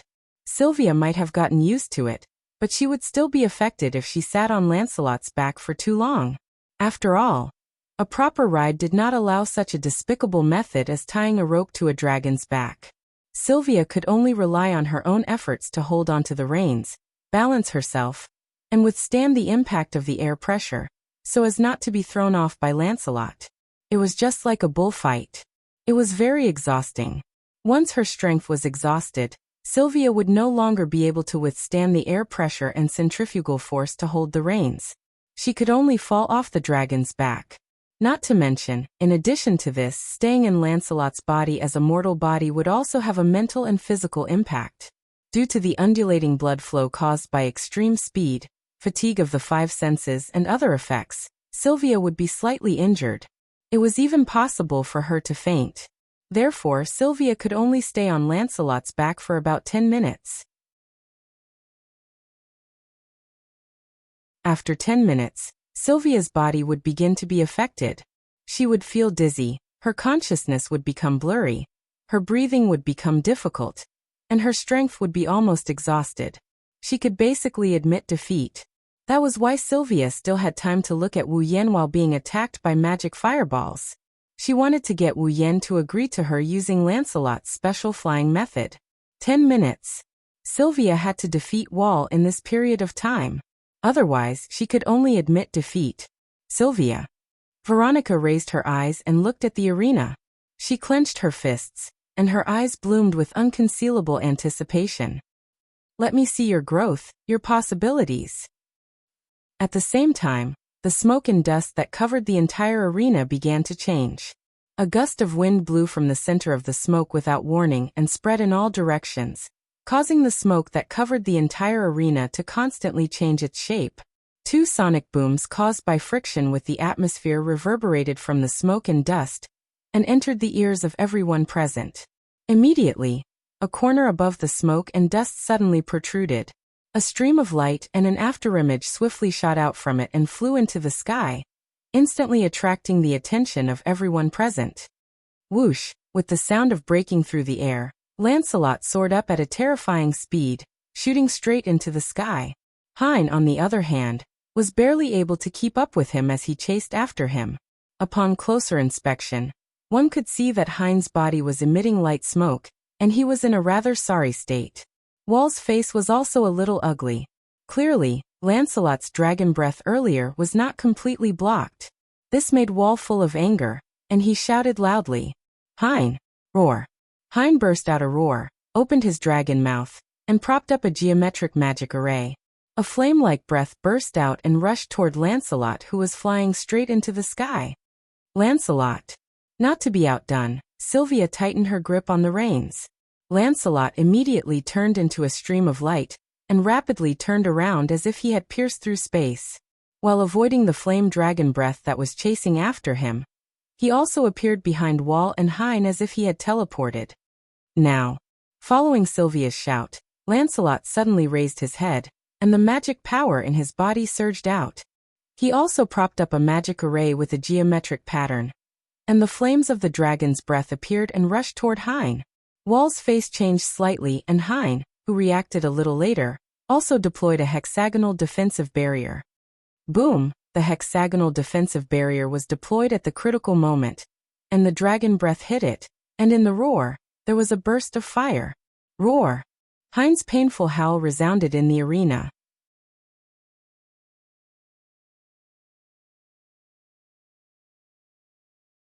Chapter 1342. Under the impact of the dragon's breath. Hein let out a painful howl as he was blown away by the impact of the dragon's breath. He was like a kite with a broken string, almost falling to the ground. Looking at Hein, who almost fell to the ground, and Wall, who was struggling to support him, there was a burst of exclamations from the audience. However, it didn't take long for all the exclamations to turn into cheers for Sylvia and Lancelot. This was an acknowledgement of Sylvia and Lancelot. Listening to the cheers that resounded through the sky from all directions, Sylvia felt an uncontrollable heat in her heart. She felt her body heat up, and her blood was boiling. Sylvia couldn't help but tighten her grip on the reins as she looked at Wall and Hein's sorry state. If this goes on, it will work. He had a great chance of winning the duel with this dragon knight, ranked in the top 10 of Lorea's holy dragon knights. Sylvia's heart surged at the thought of this. She waved the reins and controlled Lancelot to descend slowly. She arrived above Wall and Hein and looked down at them condescendingly. "Lord Wall." Sylvia's face had a determined expression that was completely different from the cowardly and uneasy expression she had when she first made the duel in front of Veronica. There was finally a touch of confidence in her voice. "If you can't deal with Lancelot's speed, there's no point in continuing the duel." Hearing this, Wall glanced at Hein, who had begun to pant, and then looked at Sylvia, who was looking down at him condescendingly. He clenched his teeth tightly. As Sylvia said, if he couldn't deal with Lancelot's speed, he had no chance of winning at all. That speed was too fast, too terrifying. How could Lancelot have such speed? That kind of speed was definitely faster than all the dragons he had seen so far. There was no chance of winning. If he couldn't find a way to deal with that speed, there was absolutely no chance of winning. If there was a way to deal with that speed, then he could definitely win. With this thought in mind, Wall's mind spun rapidly in order to find a way to deal with Lancelot's speed. Wall did not know that his performance was exactly what Sylvia wanted. Sylvia was a family member and knew that she could only fight with Lancelot's speed for a very limited period of time. Now, after intimidating the other party, Sylvia took the opportunity to recover the stamina she had expended to stay on Lancelot's back. Her body slowly recovered to its peak condition so that she could extend the time she could use Lancelot's speed. Therefore, Sylvia was now bluffing. If he could make Wall admit defeat, that would be the best, but if not, in that case, it would be beneficial for me to buy some time to recover. It had to be said that Sylvia's thinking was very correct. Wall didn't know that Sylvia could only use Lancelot's speed for a limited time. He could only obediently fall into this neither big nor small trap. However, Sylvia's trap was different. But it didn't last long. After a while, Wall's eyes lit up, and the corners of his mouth slowly curled up. I, Lorimon, am a dragon knight of the Holy Dragon Knights. I will never admit defeat before I use my last bit of strength. With this answer, Wall pulled the reins and Hein roared, flapped its wings, and flew into the sky. It came to the opposite side of Lancelot, facing him from afar. Your Highness Sylvia. Wall looked straight ahead and met Sylvia's gaze. If you want me to admit defeat, then defeat me fair and square. Great, the audience cheered. Sylvia also praised in her heart. She looked at War with admiration, took a deep breath, and once again returned to her battle state. If that's the case, then come at me. As soon as he finished speaking, Wall raised his head abruptly. He rode on Hein and rushed up to the sky above the entire arena. The will belonging to the horseman merged with Hein's will, allowing Wall's thoughts to be transmitted to Hein instantly. Hein opened his mouth and roared. He channeled the magic power in his body and constructed a geometric array to use magic. He let it spread out and covered the entire arena in a moment. Mana flowed into the magic array like a stream of water, causing a dazzling flash of light to erupt from the magic array. In the next moment, scorching fireballs shot out from the magic array and fiercely descended. That momentum actually covered the entire arena within the range of the attack. Don't underestimate me. Sylvia bit her lips hatefully as she watched Wall use his old trick. She steered Lancelot and turned into a stream of light. Like a spiraling belt of light, she drew a smooth trajectory in the arena and dodged the incoming fireballs as though she was chasing the stars and the moon. However, Hein's magic fireballs had an automatic tracking effect. Like Lancelot, they drew a long fiery tail across the space and chased after Sylvia. So annoying. Sylvia endured the wind pressure from Lancelot's rapid flight as she watched the magical fireballs coming at her from all directions. She gripped the reins tightly and stabilized her body. She used her will to control Lancelot with great difficulty and flew into the sky like a bolt of lightning. However, Sylvia, who was riding Lancelot into the sky, suddenly narrowed her eyes. It was because Wall, who was riding Hein, was flying at high speed and was above Lancelot in an instant. Got it. A victorious smile appeared on Wall's face, and he suddenly pulled the reins in his hand. Roar! Hein's murderous roar burst out, and the flickering magic array rippled and stood in front of Hein. Then, a fiery dragon breath that was as violent as magma shot out from the magic array. The dense firelight filled Sylvia's vision, causing her expression to change drastically. There were magic fireballs flying from all directions. Above the only way out, there was a fire dragon's breath falling from the sky. Sylvia had no way of dodging at all. Her face changed drastically, and her eyes trembled. Feeling the approaching fireballs and the high temperature of the fire dragon's breath, Sylvia's face hardened. Fight! Roar! Lancelot roared and rushed into the sky, and a ball of magic light exploded from his body. The magic array representing the dragon's breath rotated and rippled out, instantly blocking the direction of the fire dragon's breath. Wall sneered when he saw this. Lancelot's real difficulty was that unprecedented speed. Other than speed, Lancelot was no match for Hein in any other aspect. For a spell like the dragon's breath that purely converted magic power into a breath attack, the stronger the magic power, the stronger the power. Lancelot's magic power was no match for Hein's. If he were to compete with Hein's dragon's breath, he would definitely lose miserably. Wall felt that he could already see Lancelot covered in flames and falling down from the arena. Unfortunately, Wall did not see a cold glint flashing across Sylvia's ice-blue eyes. Roar! Lancelot suddenly roared, raised his head, and opened his dragon's mouth wide. In an instant, a violent gust of wind blew in the surrounding space, and visible streams of air rolled into the magic array in front of Lancelot like flowing water, covering it. The magic array suddenly rotated, and the surging streams of air wrapped around it, condensing into a halo on the magic array's wheel. What's that? Wall was stunned. Looking at the fire dragon's breath falling from the sky, Sylvia coldly shouted, "Penetrating dragon's breath dance." Roar! A crisp dragon's roar accompanied by Sylvia's cold shout reverberated throughout the arena. Lancelot, who was surrounded by fireballs, exploded with a violent stream of air, blowing away all the magic fireballs that were sweeping toward him. A spiral dragon breath that had been compressed to the extreme and was spinning like a whirlpool suddenly shot out.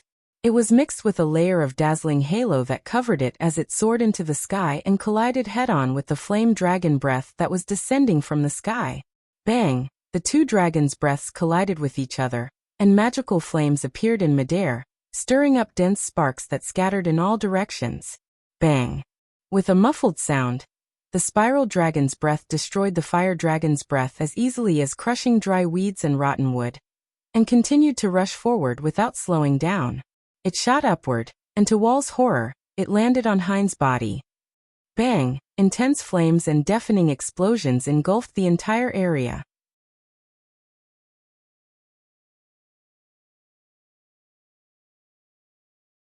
Chapter 1343. Bam! The spiral dragon breath with a dazzling edge hit Hein without any deviation, bringing about a loud bang and a strong flame. Violent waves of wind surged out like an explosion, engulfing the entire arena. The storm-like aftershock surged toward the audience like an invisible wave, blowing the audience off balance and causing them to cry out in surprise. Papers, hats, bottles, and jars were flying everywhere. The arena was in chaos. In the VIP seats, Gulian and a group of personal guards all came in front of Veronica, using their bodies to withstand the wind and waves. They were also vigilant of their surroundings, not letting the thugs who were eyeing Veronica covetously take advantage of them. On the contrary, Veronica herself didn't care that someone would take the opportunity to assassinate her at this time. It was as if she didn't care about her own life. She stared at the center of the field with shock on her ruthless face. That dragon breath. Veronica stared blankly at Lancelot, who used the dance of penetrating dragon's breath, and Sylvia, who is riding on Lancelot's back. She clenched her fists and turned around. Her gaze landed on Wu Yan, who has remained calm since the beginning. "Is that another one of your tricks?" "Tricks?" Wu Yan shrugged when he heard Veronica's harsh comment. "I didn't just let Sylvia get used to Lancelot's speed in 3 days. If that happened, his speed would be broken. Sylvia would have no chance of winning." Looking at the center of the arena, Wu Yan smiled leisurely. "So this trick became the key to Sylvia's comeback. In order to teach it to Sylvia, I spent a lot of effort." Unlike Lancelot's speed that only required her to get used to, the dance of the penetrating dragon breath was a dragon breath technique created from the chaotic return to horizon dance. If she wanted to use it, she would have to. Lancelot alone wouldn't be able to do it. There had to be a rider to steer the dragon and use the principles of the chaotic return to horizon dance through the connection of their wills. That's why if she wanted to use the dance of the penetrating dragon breath, Sylvia had to learn how to use the chaotic return to horizon dance. Fortunately, He only let Sylvia understand the chaotic return to horizon dance theory, not let her learn the chaotic return to horizon dance. Otherwise, with Sylvia's understanding of the sword and her powerless body, she might not be able to learn it even after 3 years. In short, Sylvia used 2 days to get used to Lancelot's speed. On the last day, Sylvia listened to Wu Yan explain the theory behind chaotic return to horizon waltz, and tried to understand it by controlling Lancelot. Lancelot performed. However, even if that was the case, it also tormented Sylvia quite a bit. If not for the fact that Wu Yan had used the dance of the penetrating dragon breath on Lancelot and had a successful experience, saving Sylvia a lot of effort, there wouldn't have been enough time. Looking at Wu Yan's leisurely smile, Veronica was speechless for a long time. In the end, she gave an evaluation. The rider of the gods. He deserves the name. The wind and waves slowly calmed down. The flames in the sky also gradually dissipated.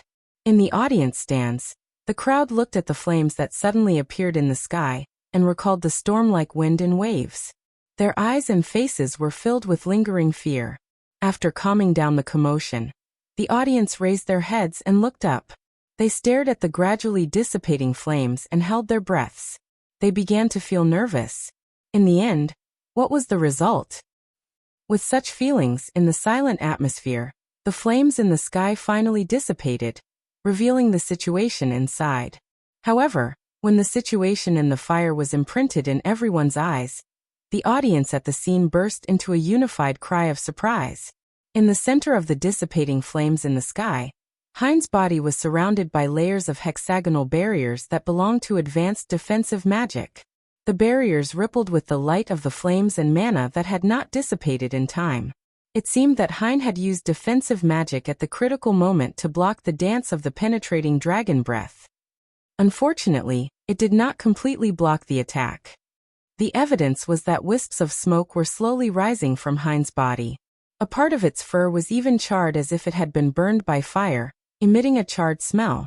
As for Hein himself, his body was hovering in the air unsteadily. From the looks of it, it was extremely difficult for him to even fly. Traces of blood seeped out from one of its wings and dyed one of its wings red. Hai Ying's ferocious dragon eyes were filled with pain. Obviously, Hein's defensive magic barrier could not completely block the dance of the penetrating dragon breath. The dance of the penetrating dragon breath still managed to injure it. As for Hyde's owner, Wall, he was lying on the back of Hyde's dragon. His body was also emitting light smoke.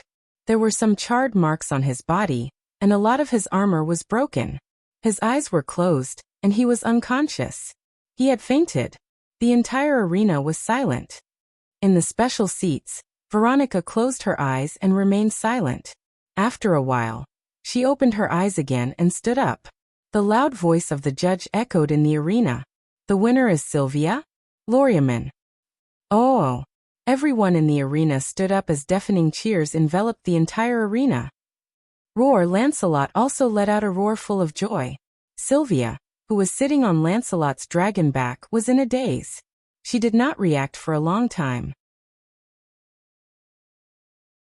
Looking at Wall, who had fainted, and Hein, who was barely hanging in the air, some of the people in charge of first aid had already ridden the dragons and rushed forward to catch them. There were also bursts of enthusiastic cheers from the surrounding audience, and Sylvia felt that it was unreal. I won. I won. I won against Loriaman, the top 10 Dragon Knight in the Holy Dragon Knight Legion? I won against the existence of the top 20 in the world? Did I really win? Sylvia asked herself again and again in her heart. She had a strong sense of unreality as she flew to the VIP seats under Lancelot's lead. Congratulations, Your Highness!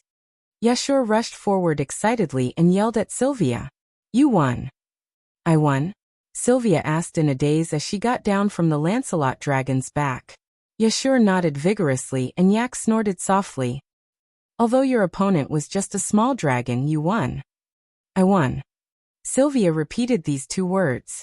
An indescribable ecstasy finally surged in her heart. Her icy blue eyes were filled with tears. Although Sylvia was timid at times and would show her weak and cowardly side, She was not to the extent of crying so easily. Right now, Sylvia was on the verge of tears. Everyone gave her a kind smile, including Wu Yan. Only Veronica snorted coldly. Don't you want to be a Saint Heavenly Dragon Knight? What? You're so happy just because you won against a Dragon Knight? Woo. Sylvia let out a strange cry. She shrunk her shoulders and the tears in her eyes disappeared. She subconsciously hid beside Wu Yan. Wu Yan shook his head helplessly. Looks like there's still a lot of room for growth. She's still far from it. Veronica's mouth twitched, and her words caused Sylvia's heart to turn cold. She had been so excited about her victory just a moment ago, and all the joy in her heart disappeared. In the end, my sister still won't accept me? Sylvia started to feel disheartened as such thoughts arose in her mind. At this moment, Veronica glanced at Sylvia with a rare smile on her face.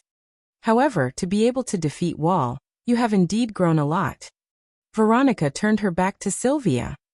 Congratulations on your victory, Sylvia. Royal sister. Sylvia was once again stunned on the spot. Uncontrollable joy surged in her heart, causing her eyes to moisten once again. Don't celebrate too early. Without that boy's help, you couldn't have won. Veronica turned her head away sullenly. Before you can truly grow, my test for you will not be cancelled. After hearing Veronica's words, Sylvia didn't cower this time. Instead, she rubbed her eyes, puffed out her chest, and replied resolutely. Yes, sister. You're tuning in to the Li Mei Sword of Destiny YouTube channel. We're so grateful for your support, and don't forget to subscribe to join us on this incredible journey through captivating stories. Your generosity through donations truly makes a world of difference, as it's the primary source of revenue that allows me to expand and enhance this channel for you. Thank you from the bottom of my heart for being a part of this adventure.